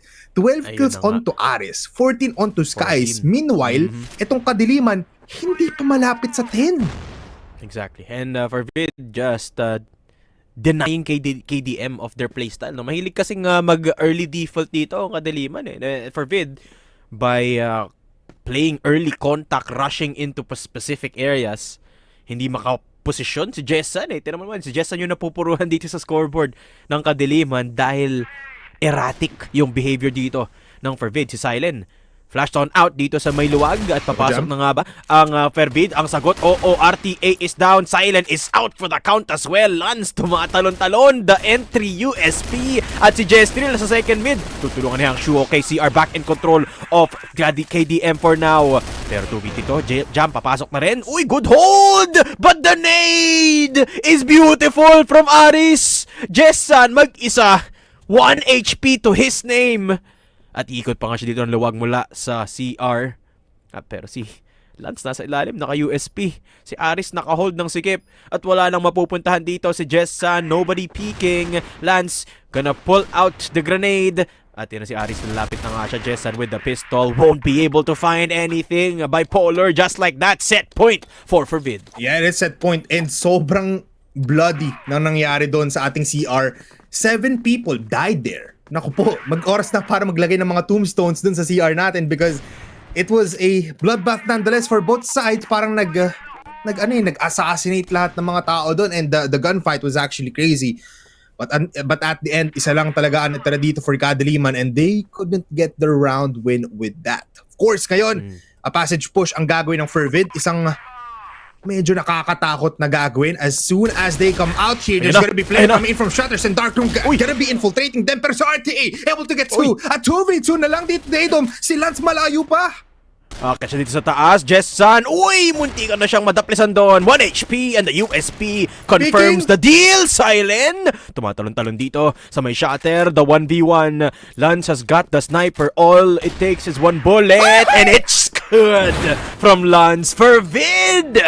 An explosive start sa sub-base. And this is why you don't pick sub-base against Fervid Bipolar. So, kung sabi sa ibang laro, you do not give the Filipino, don't give it. Dito, don't give Fervid the sub-base because that is wrong.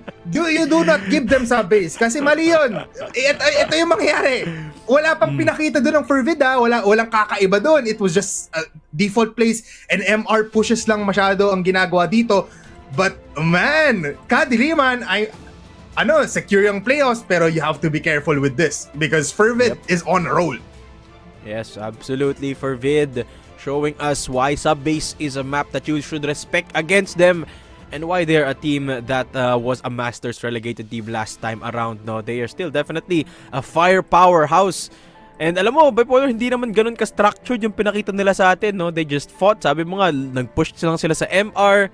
Pinadala lang nila si Aris dun sa Vince at nanalo na sila sa game na ito with a very convincing score na 10-3. No? Walang kupas talaga ang sub-base dito ng Fervid. Although I do have to say that has to translate to other maps as well. Kasi yes, very respectable ang performance nila in sub-base But can they do the same thing in other maps? Remember, Kadiliman, their forte is standard maps. At yun ang susunod nating mapa. Yun na nga, no, Port. With Port being the map, it will be applying all of the pressure to Fervid. It is their map pick. Plus, dito nagiging mas maganda ang presensya ni Jezreel, ni RTA, and ni Jessan. So sobrang ganda ng mapa na to for the majority of Kadiliman's roster. And Fervid, para naman sa atin, it's always, alam na rin natin yung gagawin dito eh. Si Aris is always just gonna be push up mid, mapa GR, mapa BL pa yan. So, BR, mala BR, kalahat. But Fervid, ganito lang palagi gagawin nila. They're just gonna be holding down A and mid, most presence there, tapos onti lang na presensya dito on B because they wanna go for retakes after that kapag nasa GR na sila. Pero nonetheless, first sight natin dito, let's talk about sub-base muna.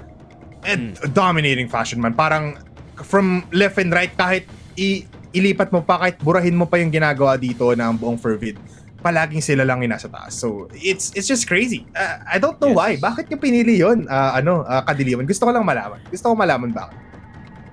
Maybe it's like testing the waters dito against Fervid, no? Parang kumbaga, in-estimate ng Kadiliman, okay, gaano ba kalakas yung sub-base natin? Let's go against the best in sub-base dito sa liga natin. And there you have it. The bench line is 3 against 10. No? So, a little bit of work needs to be done para dito sa sub-base at least ng KDM. And alam mo ba, Polar, pag pinanood mo itong match, itong set na to, aakalain mo na Fervid yung number 1 sa standings natin. You know? You have to remember, guys, that this is Kadiliman we're talking about for the entirety. Almost, parang 8 out of the 10 days sa group stage natin, no, Kadiliman yung nasa number 1 spot. Kaya they are definitely no jokes when it comes to firepower. But when Fervid does something like this against them, lalo akong nalilito eh. Sino ba talaga ang pinakamagaling dito sa Impact? Sino ba talaga ang top 4? Itong araw na to, before nakakalito. And so far, Fervid are showing us their muscles. They're showing us what they're capable of dito sa mapang ito, no? Let's take a look at the set summary to reflect on who actually performed the best sa mga players dito ng Fervid. Who has the highest KD? The answer is Skies. And si Lance pala, of course. Who else? Lance with a 2.67 KD. And actually, 0.62 kill per round. Pero that's only because by the time na makakita siya ng tao sa sniper niya, madalas ubos na eh. Ubos na yung players dito eh. Madalas ubos na. And man, it's just crazy. You're doing something wrong if you're on the receiving end ng 3 players na nagto-2 plus na KD per round. So that is I mean, na KD ratio. So you have to look forward to that as well. Pero everyone in net positive dito, Kadiliman, we don't have to really say much here. Pero I just wanna look at 0.77 on Lance sa smokes per round niya. Like, how? Like, how did you do that? Breaking din yan. Yep. I think that's the highest we've seen so far in the group stage, no? I mean, yesterday may nakita tayong 0.7, ngayon 0.77 and Lance gonna be setting a new standard for snipers dito, as he always have whenever he steps into the Crossfire realm. At yun na nga, siya pa rin.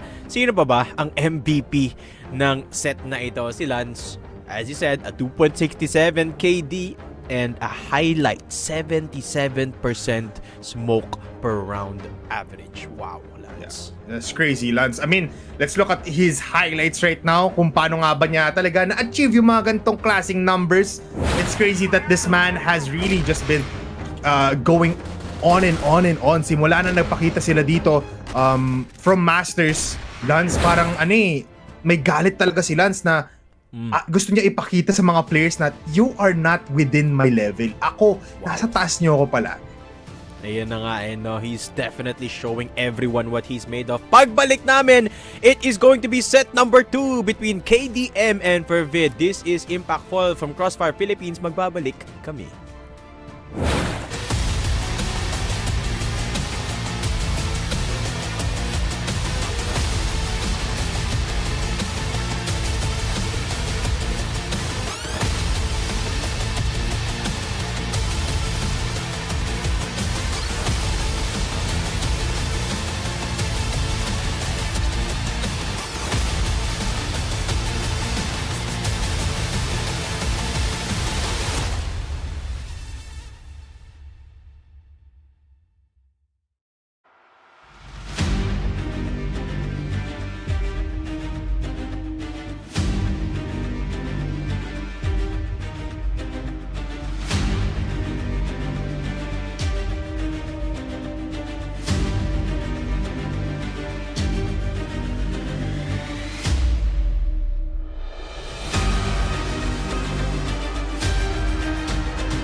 A-Team through grit and grind through years of experience. You can't really deny the greatness.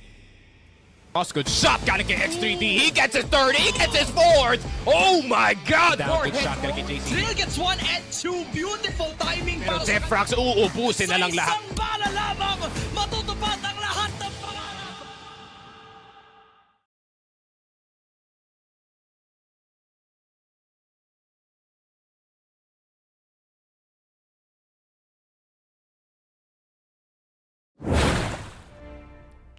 Welcome back, Crossfire Pilipinas, dito sa Impact Fall sa laban ng top 2 at top 3 natin in the group standings. Unang nangagat ang Fervid dito, Bipolar. Pero tanong ko sa'yo, Bipolar, in-expect mo ba yun na 10-3 yung score dito ng Fervid?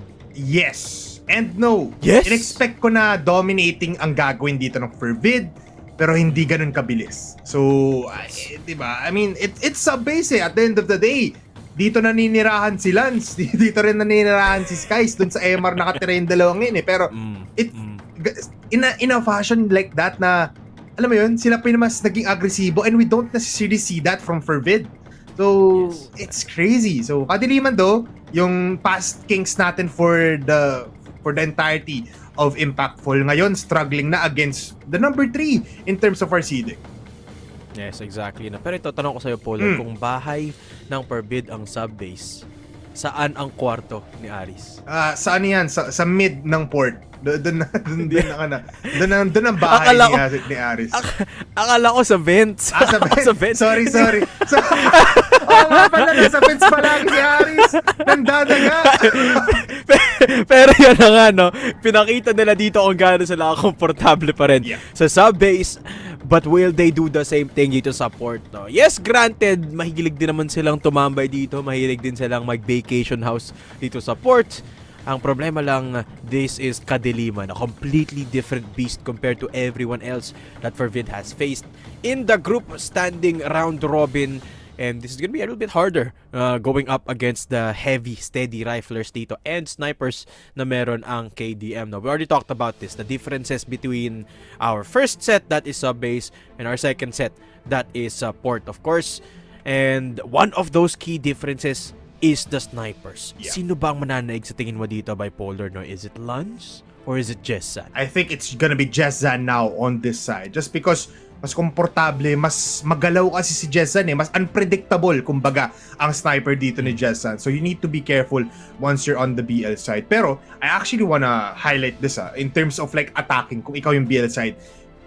Pag GR na, ang buong Fervid, dalawa lang pinuputan dito ni Aris and as well ni Aris and as well as ni Lance. It's either long A or top A or bodega or that mid position. Yun lang palagi nila ng dalawang players na yan. The rest of the 3 players, they shift around the map. Tapos palaging open yung B. You can go to that kapag ikaw yung nasa BL side. Pero pag nasa GR side naman, ang ating Kadiliman, dito ka mas mahirapan. Mas maganda ang depensa ng Kadiliman because if Jessan is unpredictable, this team has multiple strategies. Minsan 2-1-2 setup sila, minsan 1-3-1, minsan 3-1-1. Naging ganun yung setup nila in terms of these sides. So, hindi mo talaga alam kung ano yung i-expect mo coming into the next round. So, for Fervid, when they're on the BL side, they have to play slow. Kapag nasa BL side naman ang ating Kadiliman, they have to be smart in terms of taking these sides kasi alam mo na agad yung i-expect mo. Makes me wonder also kung ano yung babaguhin in terms of the roles dito ng Kadiliman, no? For Vid, we've seen them do the double sniper kahit sa sub-base, no? Si Aris kasi kung ano-anong baril pwede mong ipahawak dyan and he will still be decent enough to perform in it. But when you take a look at the roster of KDM, yes, they have a lot of rifling potential, but when you ask them of the task of snipering, si Jessan yung sinasagot nila definitively, no? Will they leave Jessan alone in the sniping department or magkakaroon ba ng double sniper setup din dito for KDM? And it's gonna be important as well when they go to the GR side, no? Kasi syempre, in port, in LA, Matic may sniper na agad doon, no? The question is, will you force another sniper in other parts of the map? Pero mamaya pa yun, kasi BL side ang panimula dito ng KDM. Wag na natin patagalin pa to, Polar. Let's start off set number 2 in port between KDM and Fervid. BL side ang panimula ng KDM dito at nahuli agad nila si Jam, RTA, making his way towards that B site. Nakapagtanim na agad ng bomba pero si Skies nasa ilalim dito. Hindi siya nakita. Bulag sa ngayon and Jezreel will be taken down. Haj with a crossfire getting the double but KDM have retaken the site for themselves with the massive lurk mula kay Silent. Double kill mula sa kanya. Hindi nila alam na si Lance magagaling sa House B and Lance will be coming in with the pistol. Will not find anything. Ito na nga. The round goes to Kadiliman. Feeling ko talaga I'm the best analyst na dito. Hindi na ako play-by-play. Kasi kitang-kita nyo, B is so open. Kapag Fervid ang dumedepensa, si Jam lang nandun and right now, nakikita mo, Kadiliman knew it. In an instant, Skies gets taken away! Oy, pinabagsak ni Jessan. Mag-isa nag-push, tatlo, nakita, natakot na lang bigla. Nalaglag na dito ang pinanghahawakan ni Skies. Tulog! Lance! Oh my God! Lance almost gets the third kill. Nadaplisan niya pa doon si Silent. But Lance, a tower in mid, getting the double kill. And tingnan mo yung natitira dito, bipolar sa Fervid. Diba sabi ko kanina, double sniper? Tinriple pa nila. Kahit si Jam naka-sniper na ngayon. Lance is down, pero si Aris nasa likod ng tatlo! Gets the one! Pero the trade is gonna be good. Si Jam na lang natitirang mag-isang buhay para sa Fervid. And again, TRG ang gamit dito ni Jam, ha? We don't necessarily see Jam using this gun. Not a lot. Siguro mga 30% lang. Ngayon, can he hit the shots? Going out of exit, gets sprayed down. Jam half HP, yung bomba umaangat na nga dito. The flashes will connect. Jam with the USP. Alam nila, nandito na siya sa taas, pero he needs to look at the right side kasi nasa stairs na nga dito si Angshu. Going up, going down. Grenade will not connect kasi bumababigla si Jom. Siya na mismo nagpakita dito sa harapan ng Kadiliman. Ayun na nga, no. An interesting play mo lang kay Jam doon na hindi gumana. But Fervid, struggling a little bit dito sa depensa. In port. Kailangan matandaan, bipolar, sa mapang ito, defense is king. Defense is key. At si Hangshu, napatumba ni Jam.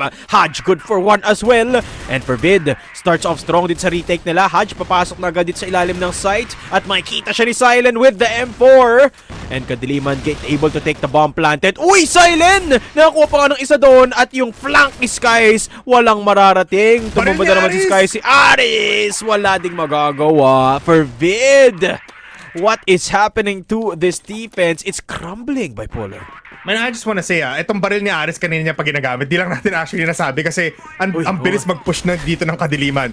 So he is gonna be whipping out some new guns here para magulat ang buong Kadiliman. But with them playing very much slow tapos bigla na lang aarangkada, they cannot have the time to use it. Pero double man push here on long. Skies wants to try once again. Instant headshot dito kay Silent. Hangshu still alive. Pero tingnan mo naman, pinagbabaril na naman. Si Lance, iba ang gamit. Diyos ko po.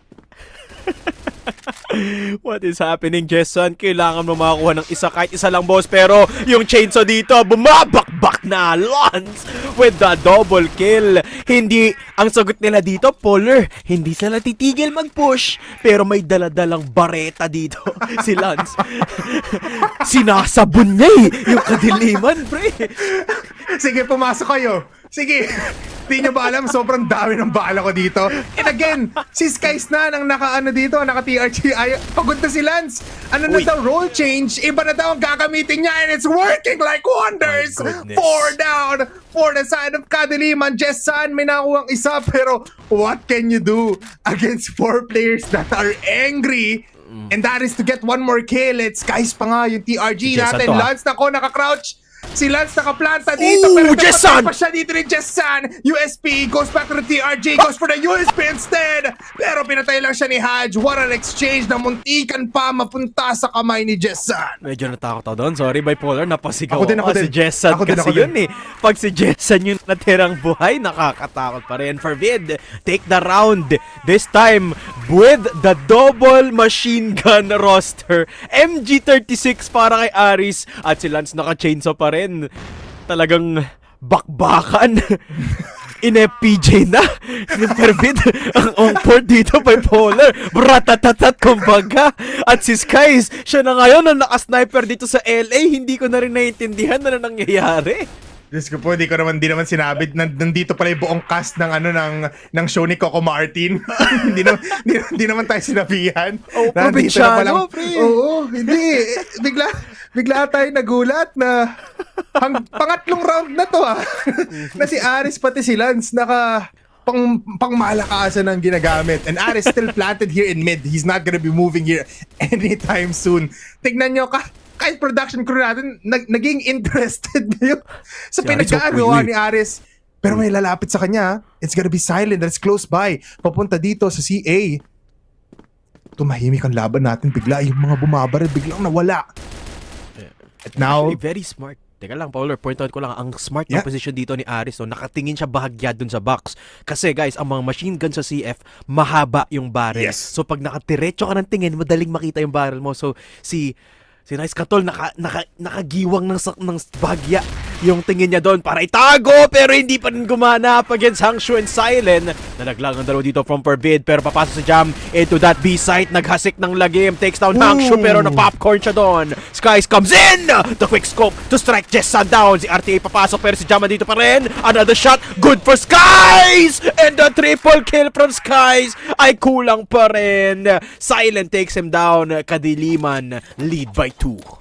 I mean, there was still a flank up na hindi nila napansin. Nasaan nga ba yung isa? Ayun na nga. Nilikuran na nga si Skies and they were able to get the kill. Still, hindi pa naman nagpapalit dito ng mga baril ang ating Fervid. They're still trying to go in. Pero si Lance, you have to be shooting, man. As long as there's time, baril lang ng baril para di sila makapasok. Hajan Skies pops up, gets 2. At malayuan pa rin naman ang ating mga players. It's a 3v3 nonetheless. We get 2v2 now. Nice, Skies. Skies gets that kill.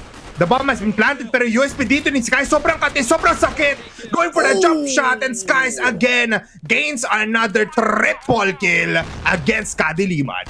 Skies for 3 and he hits the shot. 3-4 ang score natin dito. Ang labanan natin halos tablado, pero it is absolute entertainment. Bipolar, I can't say anything else. The last minute role change. Si Skies na ngayon ang dedicated sniper. Si Lance at si Aris ang dedicated machine gunner. At si Hangshu ang malalaglag sa kamay ni Haj, who still has the M14 EBR in his hands. Pero for Vid, a good start nonetheless for round number 8, taking down Hangshu. Gandang simula. That M14 is still pretty good. Ngayon, Haj able to get a second now as Jezreel gets too overconfident dito sa gitna without any kind of trade-offs. Medyo nadidistract dito ang Fervid from the smokes and from the flashes na binabato dito nila Silent as well as ni Jessan. Pero si Lance still just gonna be using this chainsaw sa may Z natin, looking towards B, but Silent close by. Silent spotted ata. Oh, and he does. Lance sees him through the smoke. At isang pindot lang, ubos agad yung katawan ni Silent eh. Oh, yan lang. Si Jessan kasi yung mga katapat ni Lance. So, no second kill for Lance. Pero sabi mo nga, nauubos na dito ang mga miyembro ng Kadiliman. Only RTA and Jessan forcing the game to be a little bit slower. Okay, nakuha ng Kadiliman yung tempo na gusto nila na mabagal. Ang problema lang, they only got 2 players to work with. The bomb is still in their hands. Yung C4 dito, nasa may RS pa nga, wala pang space na nakukuha dito si RTA. Meanwhile, nag-aabang lang sa mid ng potential peak dito si Jessan. Pero wala nang kumakagat. Ang lalapit dito si Aris mula sa LA. Remember, naka G36 dito si Aris. Pwede niyang ratratin mula sa likod. At yun na nga, I think kita niya na. Ayan na si Aris. He's about to shoot them in the back. Uy, umikot, bumalik ng LA. Pero andon si Skies. At ito na, nag-scope pa nga si Aris.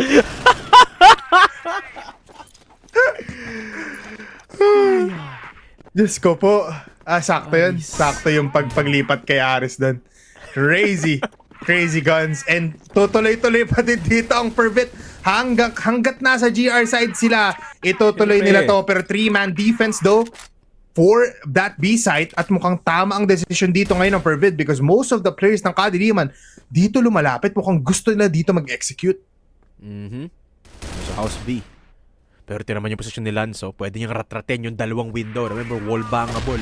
Yung dalawang window doon, pero si Skies nakasilip ng isa kay Jessan.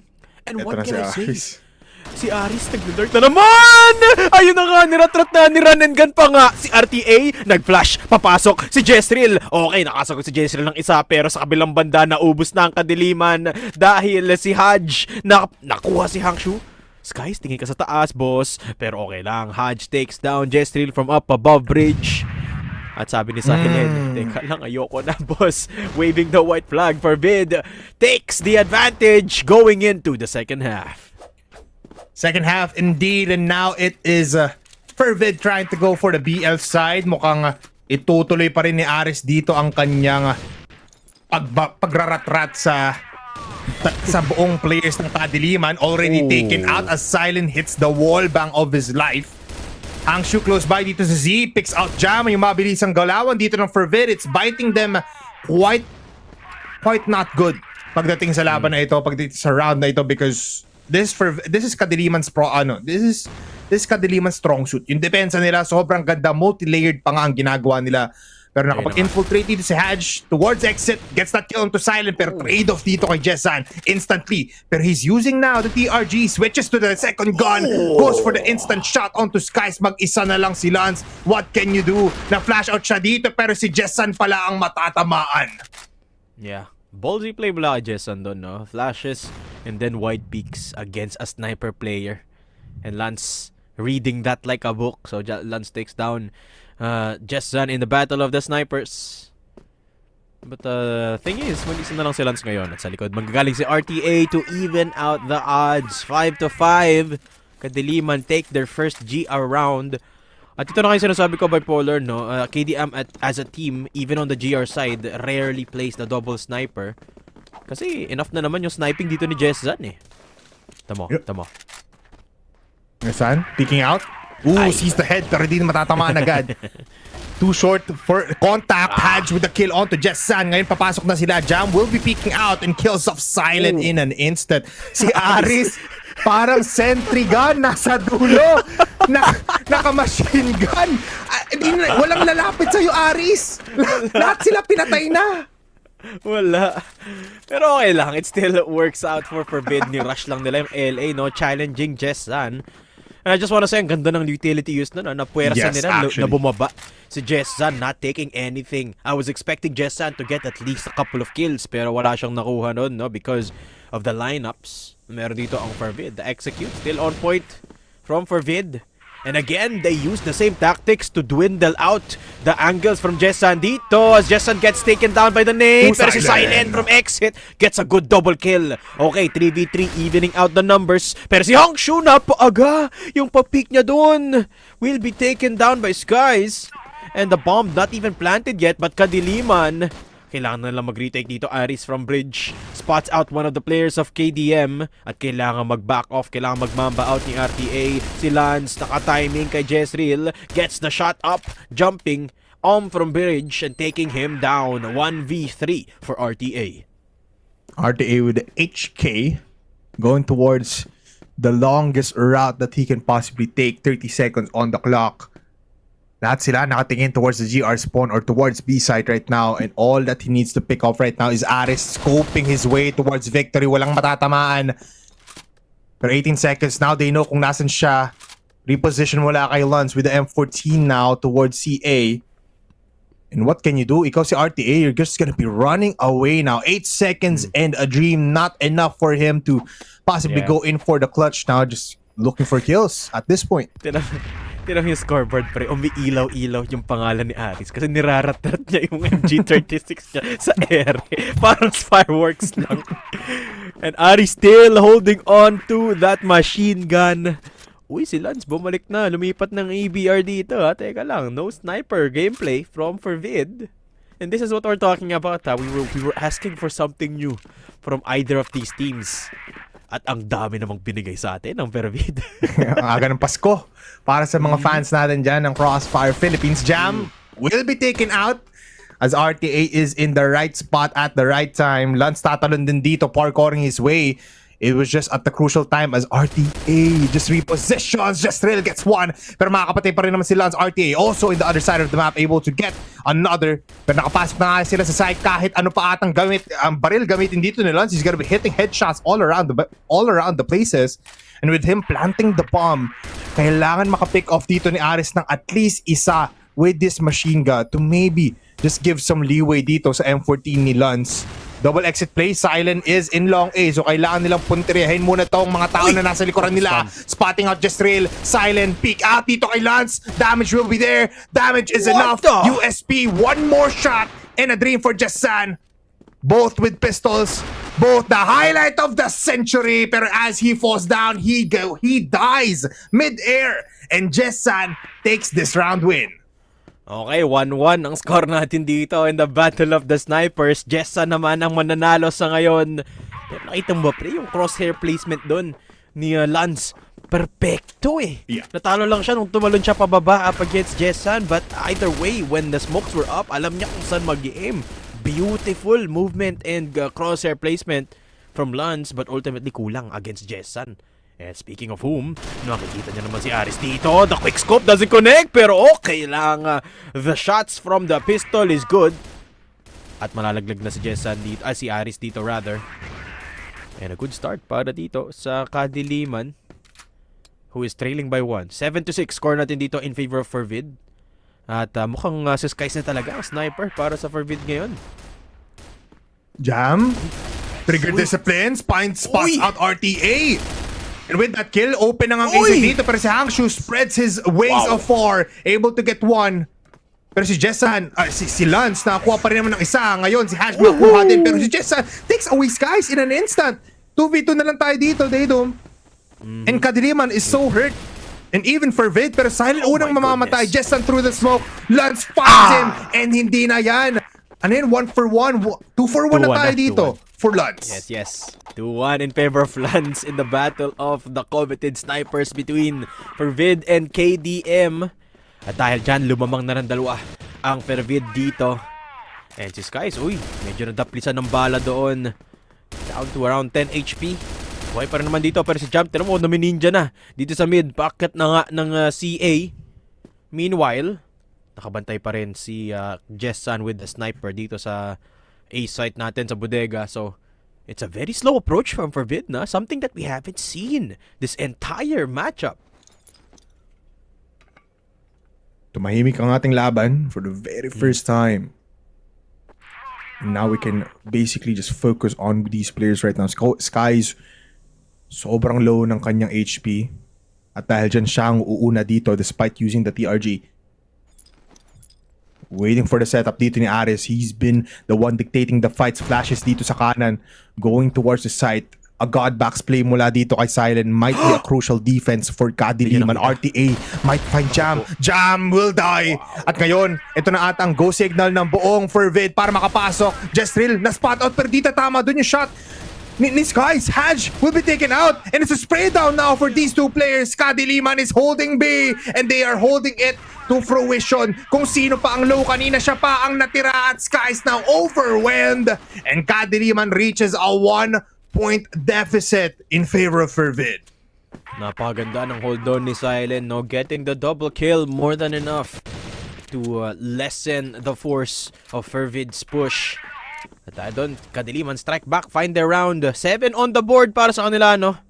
And for Vid, talagang hindi para sa kanila yung slow approach dito sa port. At least in this particular set, si RTA nasa ilalim ng CA, This might see something that Skies doesn't expect. At yun na nga, kahit yumuko pa siya, still doesn't take down RTA. At nandito na si Hangshu agad. Ang bilis mag-rotate ng KDM. Hindi makapasok ang Fervid. Hangshu good for 2. A good crossfire mula sa bodega. Pero si Lance, sasagot muna ng isa. Almost takes down Silent as well. Picks up the EBR of his teammate at magpipik ulit palabas. Pero mag-isa na lang si Lance dito. Si Silent, nahuli niya pa nga. Hangshu mula sa bodega. And Jestrel from up close takes down Lance.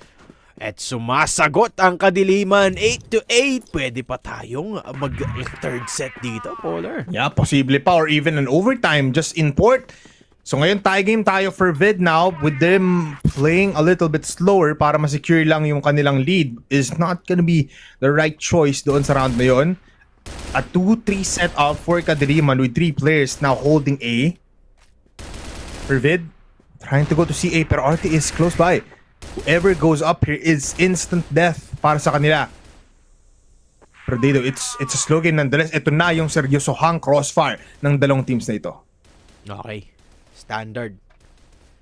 Although, not really kasi naka-MG36 pa rin yung isa dito, no? So, not necessarily standard pero syempre seryoso na yan. Haj, eto, will be taking a slower approach towards CA at nahuli niya si RTA papasok. Puntang RS muna, silent, walang naibat-bat kay Jam. At si Lance nasa likod niya rin to take down Jezreel. Ayan na, Fervid, kailangan nilang i-take down yung final boss na si Jessan na mag-isa na lang naka-double kill pa nga in this 1v4. Teka lang, Polar, iikot pa si Jessan at si Jam. Parang hindi niya alam. Hindi niya nakita si Jessan doon. Pinuputakta niya na nga ng baril doon pero walang tumatama sa ngayon. Pinapaulanan ni Aris na wallbang! Oh my God! Jessan gets the 1v4 done and dusted. Kadiliman set point. Kapag si Jessan talaga ang natitira, something in him keeps on going. He hits the shot through the wallbang. Patay agad si Aris and with Jam spamming that out, alam na agad ni Jessan kung saan wallbang. A double kill of the century. May pang-highlight na naman si Bossing, si RT. Ay! Nasa taas! Gets one! Still alive! Can he get two? No, he cannot. Pero si Jezreel mamamatay na lang. Mukhang galit na ang Fervid. Abot tayo sa overtime. Sabi nila, Sky's jumping. Hankshu spotted. And Jessan connects onto Skies. Si Aris needs to fall back, eating a lot of bullets na wallbang na naman. And the pistol to secure this. One last player, si Lance pa. And he has no HP and an M14 to use. Fervid choked. Dito sa ating labanan na ito, hindi sila naging overconfident bigla in those past 3 rounds. In a 3v1 situation, Lance with the M14 pa of all guns. Sanay ka sa TRG. At nasanay si Hangshu pumuntriya sa bintana and headshot onto him. And we are now going to set number 3 with the set number 2 win for Kadiliman E-Sports.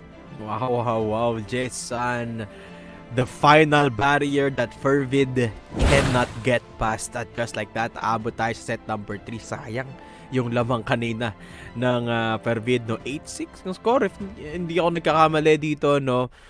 Problema lang, napako na sila dun sa 8 na yon dahil dun sa isang clutch ni Jessan. 8-8 naging 8-9 and the rest is history dito sa port natin. We're going to set number 3 and that map is Ankara. It's not necessarily the best map for Fervid dito. So medyo nakakaba para sa kanila after that port in a map where they could have ended the set. That's the matchup. Ngayon, tutungo pa tayo sa Ankara. One of the best maps actually of Kadiliman. Yeah, this is gonna be a slow-paced round now for the slow-paced set now for these two teams. And I mean, sinabi nga natin kanina na that first map will be go into the favor of Fervid, pero these next 2 maps really will be the fruits of their labor dito for Kadiliman kasi sobrang ganda ng mga laban nila on these maps. And with Ankara, Fervid, you need to lock on now. Feeling ko you need to play your game. Hindi lang yung Aris game yung kailangan ipakita dito ng mga players natin for Fervid. But still, ang ganda pa rin ang pinakita nila dito on this matchup. Actually, that adjustment gave some spotlight dito kay Skies. We did not expect na magpa-pop off din siya with the TRG. Exactly, no? And not to mention si Lance, no? This time, trying his hand at different weapons. Tingnan natin kung babalik ba siya sa sniper in the next set. But actually, pretty good din yung performance nila. Actually, I'm very impressed with the way Lance played the EBR and the chainsaw from time to time dito from Lance.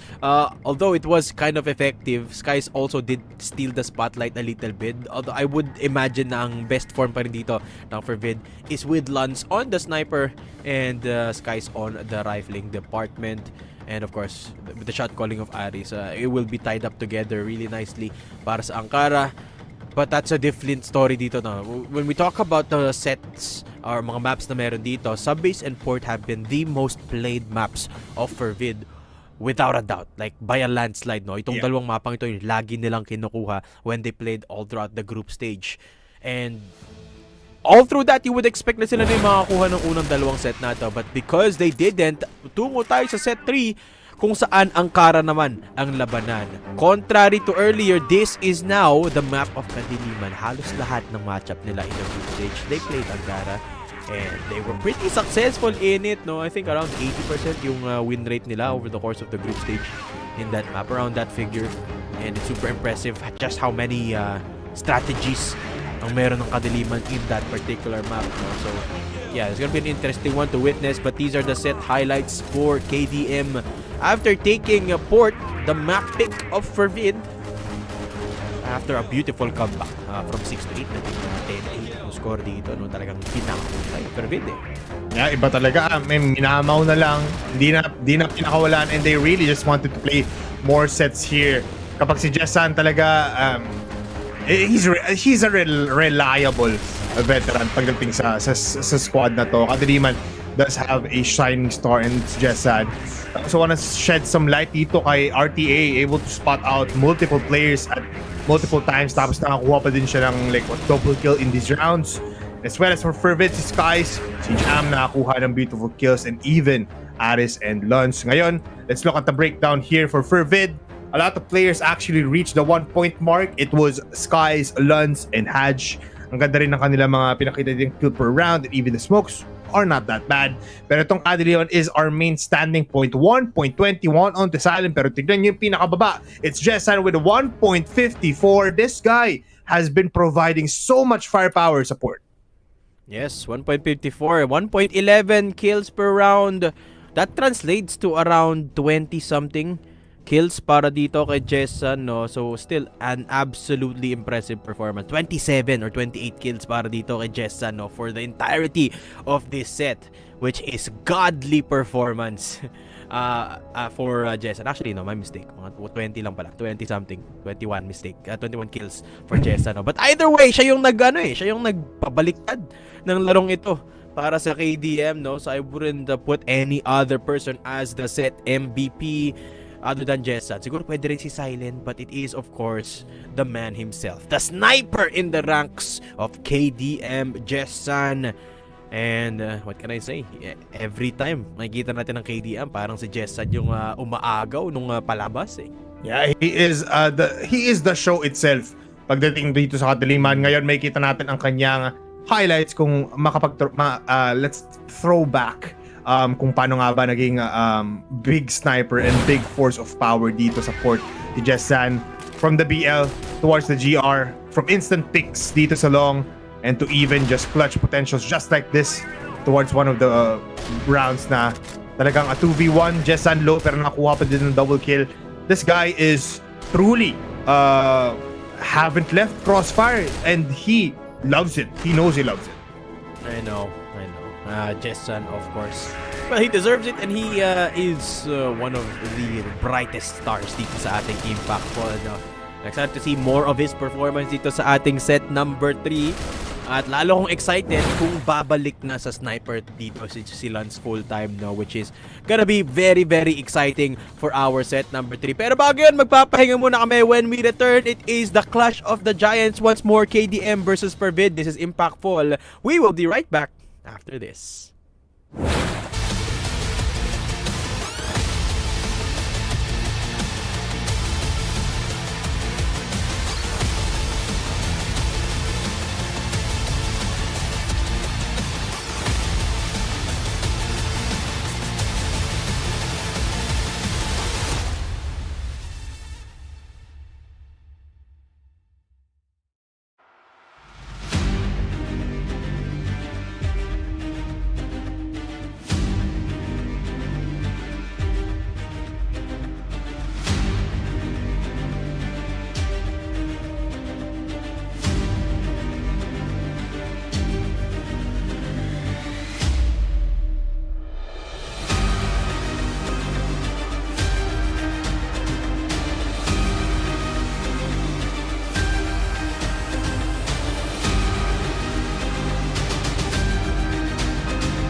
This is a team through grit and grind through years of experience. You can't really deny the greatness.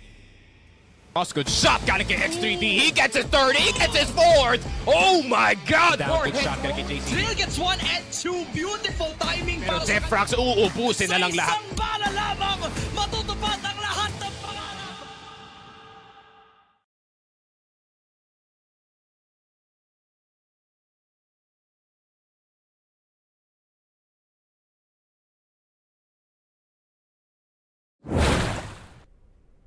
Hello Crossfire Philippines! Welcome back to Impact Fall. Ito na ang huling labanan natin, huling set for the group stage. At talagang aabot pa tayo sa pangatlong mapa dito. It is Kadiliman versus Fervid dito, bipolar.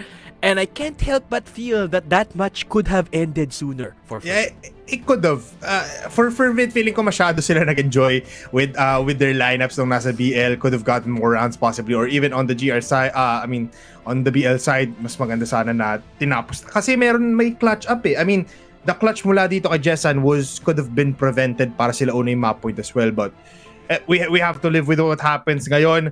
We're going to set number 3 kung saan mas komportable once again ang ating Kadiliman. Fervid is in kind of new territory, pwede nating sabihin ganun, because they don't have a lot of like matches with this map. Plus, they avoided a lot in terms of map pooling. Pero ito na nga, 1-for-1 last round natin or last possible set natin for the group stages dito sa ating Cfs Ph Impact fall. So, I'm just ready, Daydom. Any thoughts or predictions kung ano mangyayari? Well, I wouldn't necessarily say na maunti ang experience ng Fervid sa mapang ito. No? They did play it a fair amount when they were in Masters last time around, no? And Yeah, they that's have true. some experience from group stage this time. But I would say from what I've seen, mas maganda ang struktura ng KDM so far dito sa mapang ito. Magkakaroon na lang siguro how cohesive the teams are going to be. Kung maalala mo, bipolar back in our second set sa port, nagkawatak-watak din ang KDM eh. It took one clutch for Jessan. It took Jessan popping off para mabuo ulit dito ang struktura ng KDM. No? So I guess that could be the theme para sa angkara natin. Whoever gets it together first between dalawang team natin could have the bigger advantage dito sa ating pangatlong set. No? It is of course a very still low stakes match between these two. Lalo na dahil naging 2-1 yung matchup natin. No? Lalong sigurado na walang malalaglag sa playoffs sa kanila. But either way, it's set in stone. Pareho silang papasok. So there's still some room for experimentation, which is what I would say was what a lot of Fervid was showing kanina, no? The new weapons, the new strategies, the new roles even. Pero wag na natin patagalin to. Bipolar, let's head straight into Ankara. KDM starting on the BL side. Yan na nga, nag-double sniper na sila. Jezreel on the TRG. And triple TRG to for Kadiliman as well, for tatlo Kadiliman, pala, no? Kasi you have Jessan, Hankshu, and Jezreel. At unang mamamatay, si Silent Pass. Skies will fall down though. Jessan with a second dito sa ating mapa na ito. At inuunti-unti nila ang buong Fervid. But Fervid has answers dito sa laban na ito. They go towards B. Meanwhile, mid-presence mula kay Laares has been so formidable.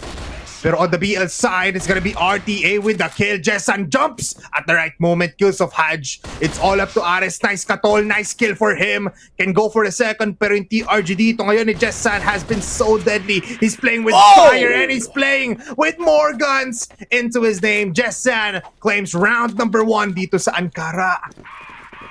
Starts off strong yet again, Boss Jessan. 1-0 for KDM. At yan na, seryoso na dito ang mga koponan natin. No? Wala nang kung ano-anong baril ang nakikita natin. Si Aris naka-HK na dito. And the double sniper is coming out. Si Lanz back on his signature roll. And his signature shots are back. RTA is down.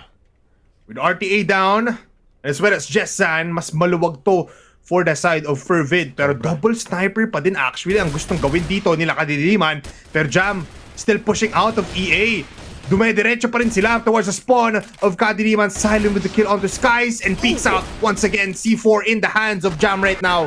And Jezreel so low in HP.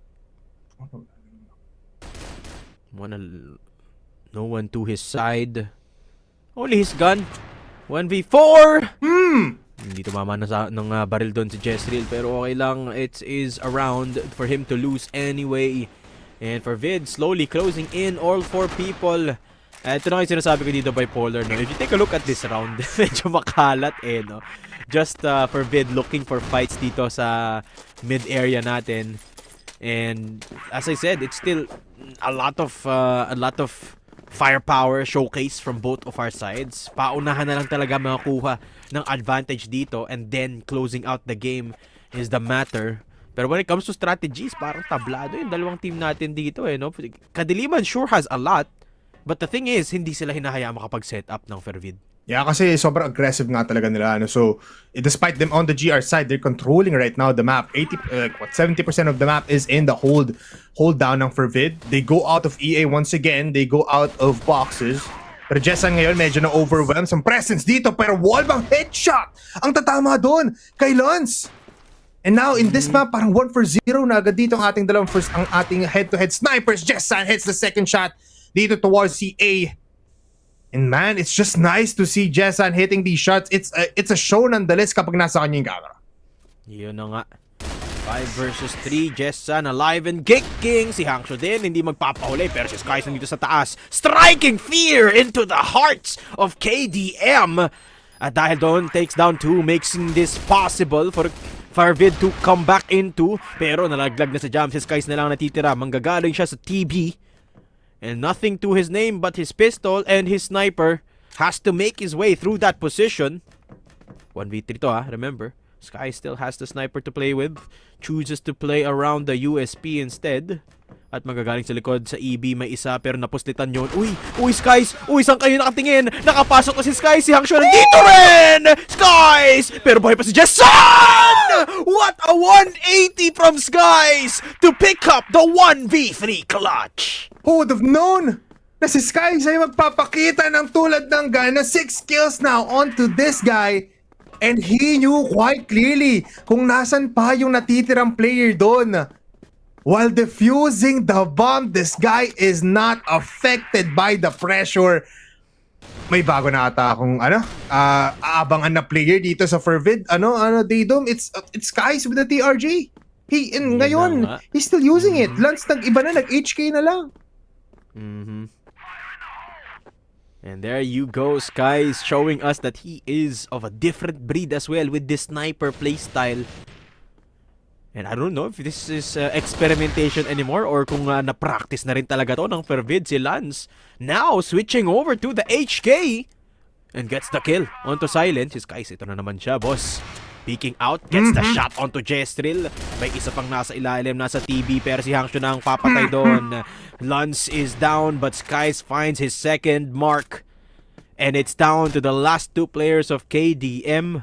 Skies absolutely online. At si Jam, hanap niya rin yung lurk ni RTA dito. Jessan, what can you do?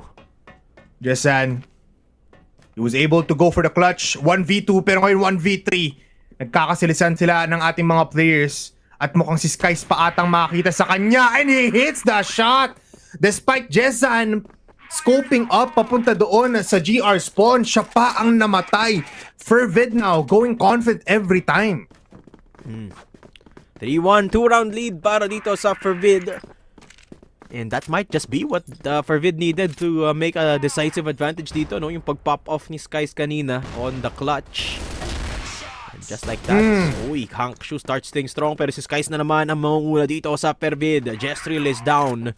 Pero LA is actually in control of KDM, no? Pwede silang mag-set up ng lineups towards that A site execute, pero yung vents walang nakatingin sa ngayon. That's something that Fervid can do in response. Aris, nakahawak lang sa high mid.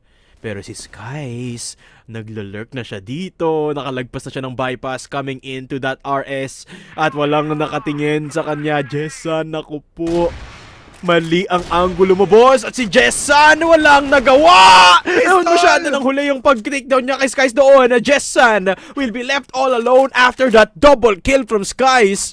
And nalaglag na dito isa-isa mga player ng Kadiliman Bipolar. Jessan, all alone, the star sniper, can do wonders from time to time. Takes down Jam. Pero ngayon, 28 HP and a dream. 1 minute 10 seconds in the clock. Ares is low in HP pero isa lang naman ang bala dito ni Jessan na kayang tumama sa dalawang ito. Or at least like one shot per one person. So ngayon, the clock is ticking. 1 minute left. Kailangan na gumalaw dito ni Jessan. He needs to go for the C4. He needs to go for one pick off at least. Pero nakaplanta dito yung dalawa. Pag namatay yung isa, titingin na lang dito bigla si Aris. And that is their plan, Daydom. And Jessan, still contemplating kung saan nga ba siya pupunta. Will it be LA or will it be mid? Now the decision is mid, Aris. Pero yung timing once again, Daydom, si Hutch umalis pa at the wrong time. Hutch Okay lang. is also That's decision, okay. pero okay lang naman nun. Okay lang, kasi 30 seconds is still a lot of time. Jessan doesn't go for the bomb. Aris. Aris pag lumagpas si Jessan doon, and that's the play all this time. Wow. The patience game for Aris. Kita niya kasi pag lalagpas doon si Jessan, kailangan niya ring i-clear yung CA anyway. So Yep. just hold tight. Let him challenge the angle at alam niyang may hirapan yun with the sniper.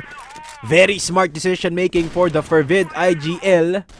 And Nice Katol making it happen. This time the double sniper is with him. Nice Katol and Skies. Wow! What a shot! On to Silent. Medyo nabubulol na ako dahil si Skies. Nagulat ako sa gantong performance niya, Bipolar. I mean, the snipers right now are really on top of their A-game. Sky's able to reach 13 kills already in 5 rounds only. And ganyan, kaganda ang mga role adjustments ngayon ng Fervid. Mukhang hindi lang experimentation yun. Daydom yung nakita natin sa port. It is practice and they know that and now we know that they have this kind of things in their bag. Mukhang napalabas daw ng Kadiliman yung one of the strategies dito ng Fervid, no? So, that's easy to say now. But just real, here in mid, hindi niya na-spot out lang dito si Lance. And with the shots flying by, pwede pumick out si Lance. One, he hears the reload and he does. Just real falls down. Nako po, papadudot. Naubos na naman ng mga players dito ng Kadiliman and Jessan. Able to spot out Lance. Finally, may trade. Pero the 4 players coming in from Fervid, yun lang naman ginawa nila. Pinadala nila si Lance to get that information dito sa harap ng kalaban. At yun na nga ang ginawa dito ng Kadiliman. Nalaglagan sila ng 2 miyembro dito, Bipolar. At yan ang naisulat ni Papa Dudot doon. Pero Fervid, 4 versus 3. Sorry, nalito ako ng sagilitan dito. 4 versus 3 will be the playing field. Fervid, 1 man ahead of Kadiliman. Pero unti-unti na sila lumalapit dito sa LA. The C4 making its way into EA. Nasa vents. Andito si Jam at si RTA? RTA mukhang iisa muna bago sila mag-execute. Nakita niya si Skies at yun, that is the chance for KDM to make their way into the site. Papasok si Jessan dito with the entry auto Jam, pero mali na naman ang angulo dito ni Idol. Jam gets one, Hankshu for the trade. 2v2 tayo dito. May smoke pa nga ba na matitira para dito sa KDM? Ang sagot, hindi na sila hahayaan ni Aris dito. The bomb not even planted yet. At si RTA kita yung ulo niya doon. Hadge to take him down for Vid. 5-1. I mean, these are slow rounds, no? Pero sobrang bilis ng escalation after execution from Kadiliman. Dire-diretso sila, pero dire-diretso din ang pagbaril dito ng Fervid. And now, they're 4 points up against Kadiliman. Wala pa tayong nakikitang great advantage for Kadiliman though. Pero Lance spots out one. Alam niya nandito sa yellow si Jessan. So he'll be spraying down 2 headshots for him. Skies also gets 1 kill. Make it a double trouble situation for Fervid. As Silent is the last player with the M6, with the M4. Here, in hotel or outside of hotel, kailangan niya maglakad pero mukhang nasipat na agad ng buong Fervid ang lahat ng pwedeng puntahan dito ni Silent. So it's all up to Skies to get the kill. And yes, he can. Triple kill for this guy. And a 5-point advantage going to our 8th round. By the way, 7 rounds in, 16 kills for Skies. Lagpas 2.0 yung kills per round sa ngayon ni Skies. Pero sabi ni Jessan, tama na yan, Idol. Ako naman. Takes down Skies in the battle of the snipers. And iisa pa nga dito, si Fervid with Aris taking down RTA. Aris, naghahanap pa pero napasobra na ang pag-push niya doon. Silent takes down Aris mula doon sa 2F. And KDM, 1 man down, but it's okay. They're making their way towards that B site. Nandito sa RS, si Jam trying to make some noise. Pero wala pa siyang nakuhang kill doon. Still alive and kicking ang Kadiliman with 4 players up. And 1 round more on the board. 2-6 score natin dito. With Fervid still leading by 4, pero at least nakakasugot dito ang KDM sa ngayon, Bipolar. Tingnan natin. Tingnan mo, baril dito ni Aris and as well as ni Lance. Bumalik na tayo sa SMGs and sa machine guns for them. Wala silang sniper by the way, so dediretsually sila dito sa B tunnels. Dezan not looking quite clearly, jump first to fall down pero pinagraratrat at pinatay na nga dito si Jessan. Jestrail on bypass will also get taken care of. Naiwan sila dito sa A pero 4-man strong pa rin naman dito ang ating Fervid. They spot out Silent and si Lance still hits the headshot despite being that far with a gun that has not a lot of spread, man. That has so much spread. At iniikot na ang buong mapa dito for Fervid. Mula B tunnels papunta sa BL spawn. Ngayon, babalik sila sa GR spawn to go towards exit. Still has a flash in their name. Tatakbo sila diretso RTA. Nagulat sa dami ng players. 9 seconds and a dream. They need to defuse. Hangshu, kaya pa atang itigil. Kaso nga lang, tinamaan yung sahig. And Aris finally claims a kill with the Chris. Super balance nga. Super duper balance. Ayun na nga, si Lance may pag-giveaway pa dito na souvenir para sa KDM as we go into the second half. Lamang ng 5 ang Fervid. 7-2, definitive lead. At si Skies pa. Tignan mo naman yung scoreboard dito, Bipolar. Everyone else less than 10 pero si Skies 18 kills to his name. There's a new sniper in town and his name is Skies. Pero si Haj, papasok muna dito. Si Jessa, nasa loob ng batteries, will be wallbanged by Haj. At binuksan na nga dito yung B-site ng Fervid. Si Aris, nakaisa pa with the Chris. And that is just 2 players left standing para sa KDM. Skies with the flash. Ngayon, naka-EBR ngayon si Skies, not anymore holding to the sniper. But Hang should just go down either way. The flash, the nade, the chainsaw play, and RTA, nowhere to run. That's Lance with the kill. And Fervid up to 8. I mean, this is a sad time for Kadiliman, pero we are enjoying this as Fervid is just keep on delivering. No snipers once again. Alright, let's see. What's the approach this time for Fervid? Ay, hindi pala no snipers. Hindi pala no snipers, Bipolar. All snipers. Para dito sa Fervid, every single player. At lahat sila nakaabang dun sa may doors sa market sa second mid. Kapag may isang lumapit man lang dito sa KDM, nakapila sila dito. Parang tigi-tigisang bala ng TRG ang Fervid. Mauna taya sa Kadiliman. Nakita ko na to man yung pag nasa school ka, tapos yung mga preschoolers naglalakad naka-fall in line. Ito yung ginagawa ngayon ng Fervid. Plug ceremony. Parang simula pa lang ng araw. Kada palit ng guns ng Fervid, nawawala ako sa stream din. Nagugulat na lang siguro yung buong Crossfire na, ay, tanggalin mo natin si Bipolar para magulat lalo. But this is actually crazy, no? That they are actually just having fun now. Hindi na sinaseryoso ng Fervid to because the time is running.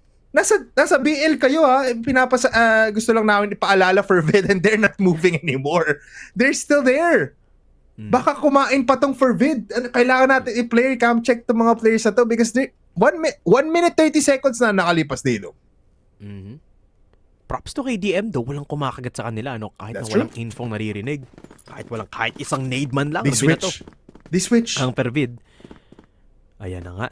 Lumipat na ng baril dito ang Fervid. Normal guns in their standards anyway. Normal na to Double na yung machine gun. Si Skies naka-chainsaw na rin At si Aris nangunguna dito with the SMG. Papasok sila ng bisat mula sa EB dito. There's only one player silent with the lineups of the century. Will it be enough? The answer is no. Papasok pa rin si Haj dito at si Lance andito na nga sa ilalim ng kahon papuntang TB. Hangshu has nothing to say in the hands of the chainsaw man. That is Lance na nakakuha pa nga ng headshot doon sa TB.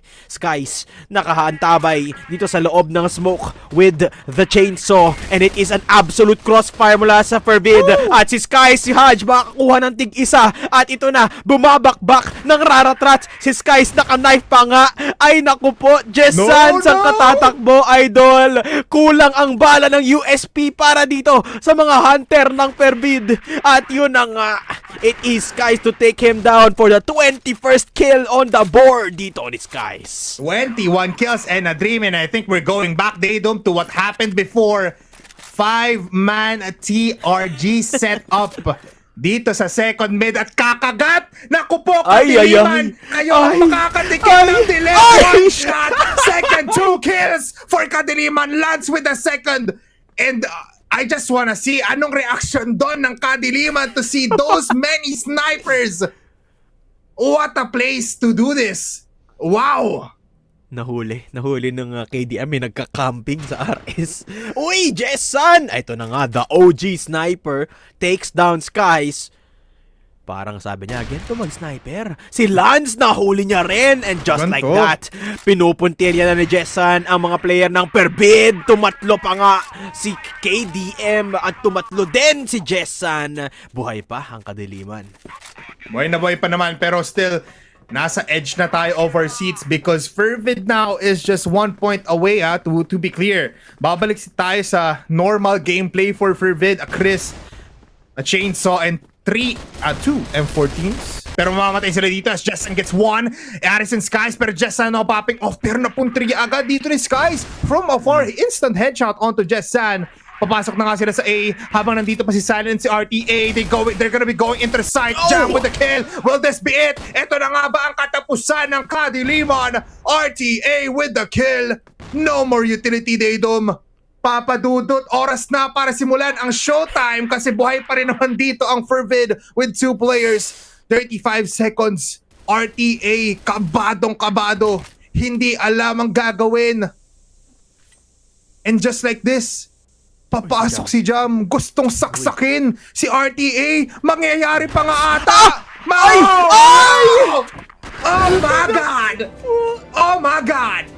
Oh my God, indeed. Fervid take the set and they take the 2-1 victory laban sa Kadiliman dito. Inubos ang dilema.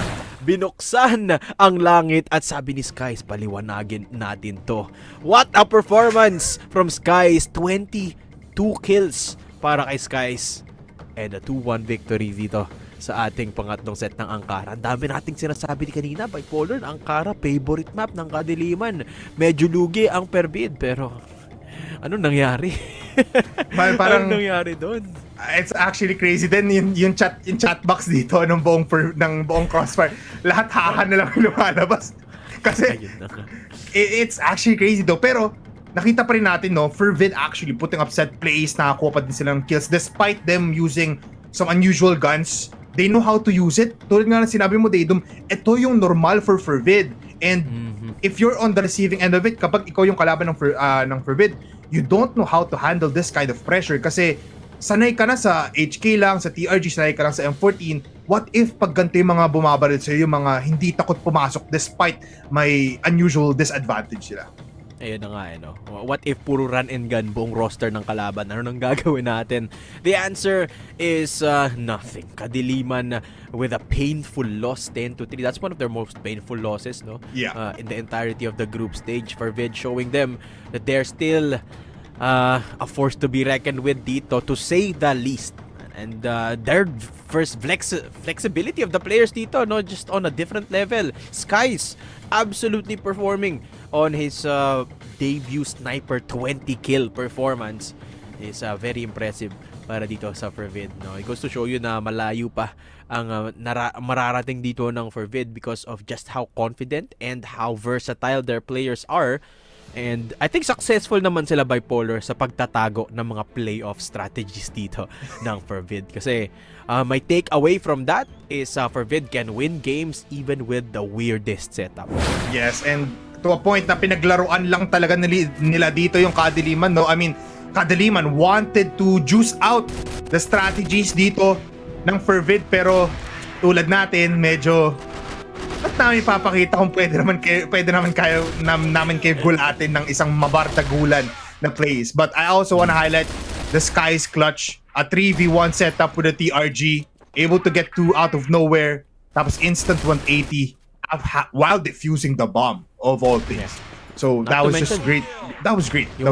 yung win on 80 niya doon si Jessan, ha? So that's not an easy duel to win by any means. Pero naipanalo niya pa rin, no? So impressive stuff mula dito kay Skies on his TRG performance. And a lot of the clutches actually was favored to him, no? So yes, Fervid with the win, 2-1 dito.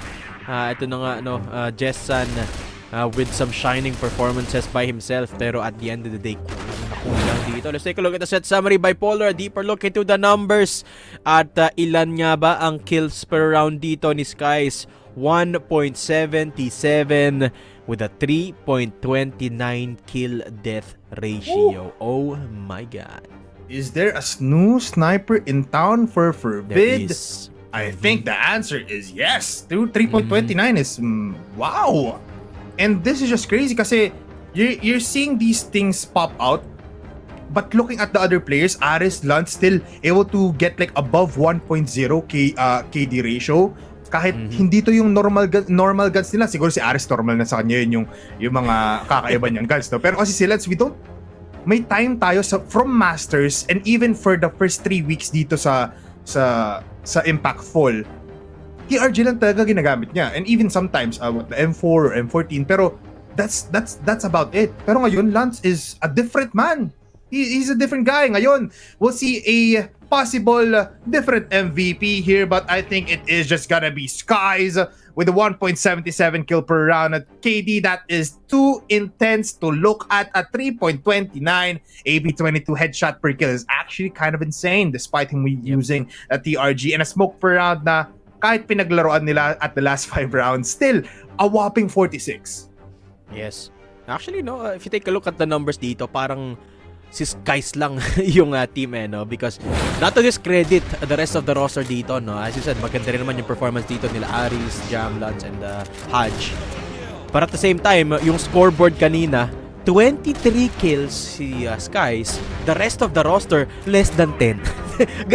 Ganong kalupit yung performance si Skies. To give you an idea, no? 23 kills for Skies. Everyone else, yung pinakamataas na 8 or 9.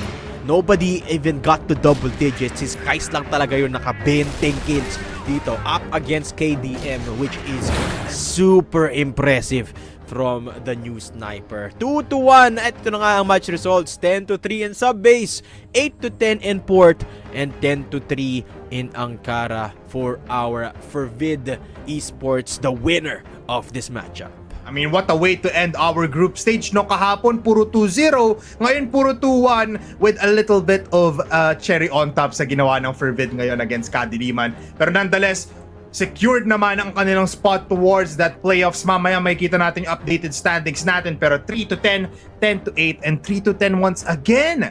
Fervid is on a roll. I like what I'm seeing here, Dado. Mukhang maganda ang timpla ng ating playoffs for Impact 4. Absolutely, no. One thing's for sure, mainit na magiging labanan natin doon, lalo na dahil sa hindi natin alam gaano kadikit ba ang competition natin, no. As we saw yesterday, anything and everything could happen, and as we saw today as well, I don't know what to expect anymore. Who the match MVP is? Tingnan natin, si Skies nga ba yan? Ooh. No, si Lance pa rin, which goes to show how impactful Lance is still. And I did say impressed pa rin naman ako sa performance niya on the EBR. Actually, nakakatakot nga yung prospect dito of Lance moving over to a permanent attacker dito for Fervid. Parang i-enable niya, no? Yung even higher level of rifling dito ng Fervid. With Skies performing, if Skies can perform at that level, I think it's safe to say na Lance could be a permanent attacker for Fervid. Yeah, possibly, no? If something goes south, Lance can still perform with these kind of guns. And hindi lang naman M14 yung gamit niya kanina. Even the HK was in the hands of Lance. So, Even the chainsaw. diba? Even the chainsaw.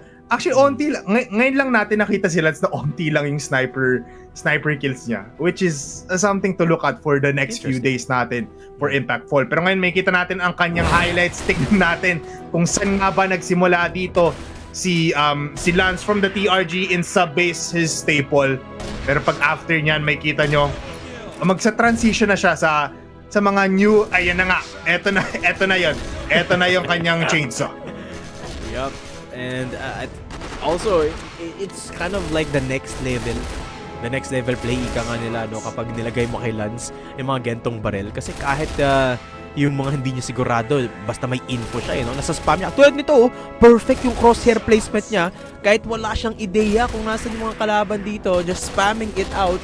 And it was working out perfectly because of the game sense na meron dito si Lance. Kaya nga sabi ko, this is gonna be perfect for Fervid if Skies can be a perma replacement on the sniper role. Yeah. Kasi feeling ko mataas ang maaabot ni Lance dito kung naka-EBR siya lagi or naka-8K siya lagi. And this is a showcase of that. Parang, kumbaga, pahakyaw to ng Fervid dito sa group stage kung anong pwede nating makita sa playoffs. And that is Fervid on another level. Of course, your victors of this best of 3 in the last matchup if the group stage is Fervid. And it is a full package now for Fervid. Lance being able to do that is also something to look forward to. Pero Fervid now happy with a 2-1 against Kadiliman. It's gonna be a testing ground.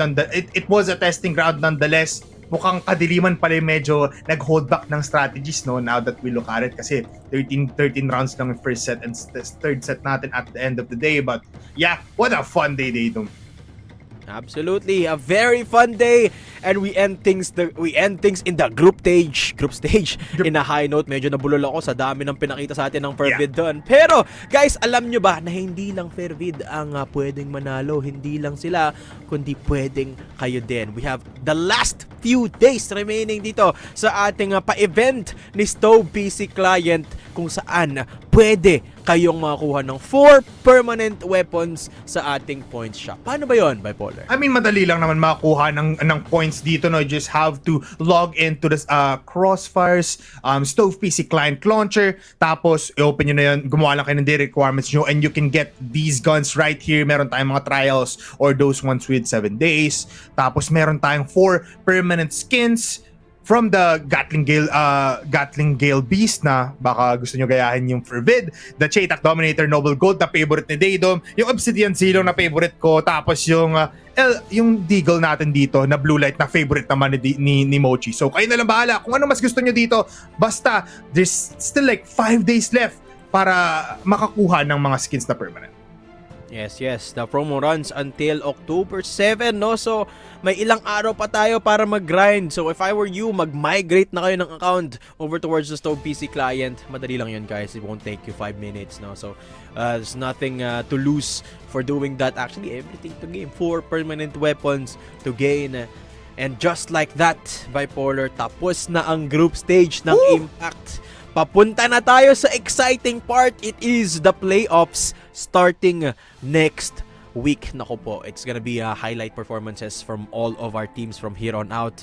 At dahil dyan, may kita na natin kung sino-sino nga ba ang aabanse papunta sa ating group stage. Well, for the most part, alam na naman natin, no? Pero to make it official, we will show in just a bit kung sino nga ba ang top 4 performance natin. Pero siguradong kasama na dyan ang Fervid at saka ang Kadiliman E-Sports. Pero ito yun na nga, no? Ang pinaglalabanan lang nila is whoever they're going to be facing up against sa ating playoffs. Kasi ang format natin in the playoffs sa semifinals, number 1 spot will play against the number 4 spot. So, kung sino yung number 4, makakalaban ng Querdas. And then, yung second, kakalabanin yung third.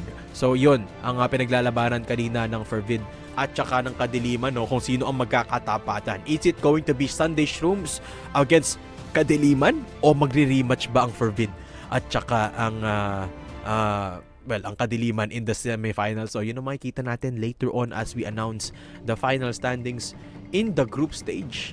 Pero Polar, feeling ko marami pang tinatago. Pati yung Kadiliman, feeling ko marami silang tinatago. I'm feeling ko, the yes. playoffs. Marami naman talaga. From Querdas to Kadiliman to Fervid and even Sunday Shrooms, marami pa silang tinatago. Marami din silang ginagawa pang bago. So, we'll just be seeing that. Pero, with that said, siguro magre-rematch lang ata to on our next week, no? Kasi, Sunday Shrooms is at the bottom. Nasa taas yung Querdas at hindi naman ata magagalaw dito yung Querdas. So, mag-uulit lang pala, no, yung laban niya. Pero we have to check muna sa ating standings while we dot in the numbers. Mag-antay lang tayo for this kasi doon na talaga natin makikita yung ating schedule as well later on. May kita niyan. Pero Daydom, wow, di ko actually in-expect na ganito kabilis yung group stage natin, no? Like, from Bilis. everybody that joined, thank you very much. And iba talaga, like, ngayon meron na tayong top 4, which is actually crazy. Yes.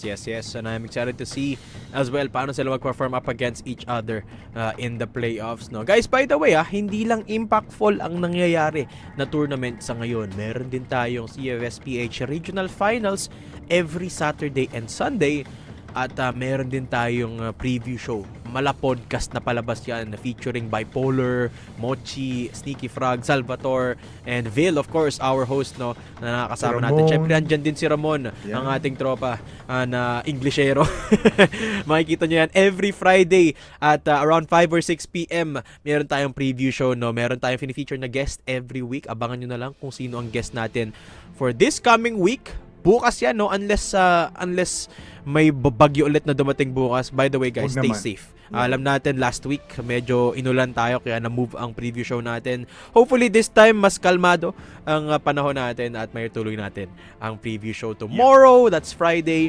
And, of course, on Saturday and Sunday, meron tayong regional finals na patapos na rin ang group stage noon, Bipolar. Yeah, onti na lang din, no? So, sulitin nyo na yung mga onti natin bago tayo umabot sa pinaka, world finals natin sa Chengdu. So, you guys have to keep on tuning in sa ating Crossfire Philippines. Pero, with that said, actually, let's look at this team standings. And while we look at that as well, gusto ko lang sabihin na mag-ingat po tayo sa mga kababayan natin just sa Visayas region, especially sa mga Cebuanos out there. Mag-ingat po tayo. I know you guys all have been having it rough. Pero ngayon, let's look at this team standings. Kung ano nga ba talaga ang sitwasyon natin, no, Dado? Yes. Remember, number 1 versus number 4 and number 2 versus number 3. At yun na nga, Bipolar, rematch lang pala ang magaganap sa isang linggo. Kadiliman number 2, Fervid number 3. Naku po, dyan magkakaalaman sino ang tunay na mas malakas sa dalawang koponan na ito. And then you've got Querdas at number 1, Sunday Shrooms at number 4. And there you have it, Bipolar, our 4 playoffs teams. Querdas, Kadiliman, Fervid, and Sunday Shrooms. Next week, semifinals na tayo. Yeah, it's actually crazy. I'm so excited. Kung ano nga ba, kasi nung umpisa, marami tayong games ng Querdas. As we dwindle down the weeks, sila pa yung nauntian. So medyo out, siguro, they're just watching on the sidelines na eh. And now they're battling up against the past champions ng Impact Summer. So, that is gonna be something to look forward to. Sino nga bang abot sa finals natin? Sino nga ba ang mananalo sa semifinals? It's your time to put it in the comment section. Baka makita pa yan sa preview show natin.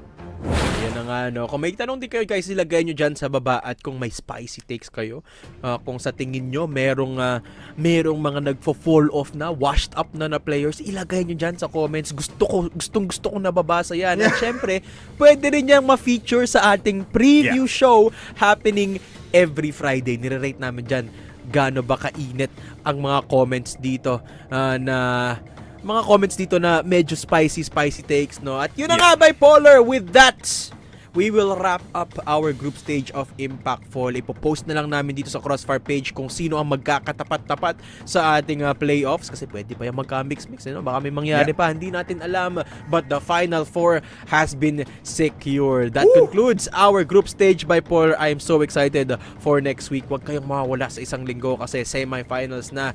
I believe that's it. Kung wala akong nakalimutan, Bipolar, may nakalimutan ba ako? I mean, wala na? Una dito, pasalamatan muna natin si Smile, pasalamatan natin si Sir Alex. Everybody that joined sa ating 5th to 8th spot natin dito sa Impact Fall. You have next event pa naman, no? So wag kayo mag-alala. Panoorin muna natin. Abangan nyo ang ating mga last 4 teams na maglalaban-laban dito. A big shoutout as well sa inyong lahat dyan. Mag-ingat po tayong lahat. I hope you guys are enjoying the shows as well. And sa TNC Productions and as well sa TNC Events Group, maraming salamat po sa inyong lahat. You guys have been supporting us as well and giving us the best content. TNC Events, maraming salamat po. And Dado, man, it's been a pleasure. Onti na lang, makikita na natin kung sino ang susunod na champion ng Impact Fall. The pleasure is all mine, Bipolar, to give this broadcast to you guys sa Crossfire Philippines. Maraming salamat sa lahat ng suporta. See you again next week. This has been the group stage of Cfs Ph Impact. Bye-bye and good night. It's more than just a revenge story. Sa ating mga nagduda, sa isang taong purong dismayado. This is a team through grit and grind, through years of experience. You can't really deny the greatness. Cross, good shot, galing kay X3D. He gets his third, he gets his fourth. Oh my God! Down, good shot galing kay JC. Drill gets 1 and 2. Beautiful timing Pero para sa Zefrax uubusin na lang lahat. Sa isang bala lamang matutupad ang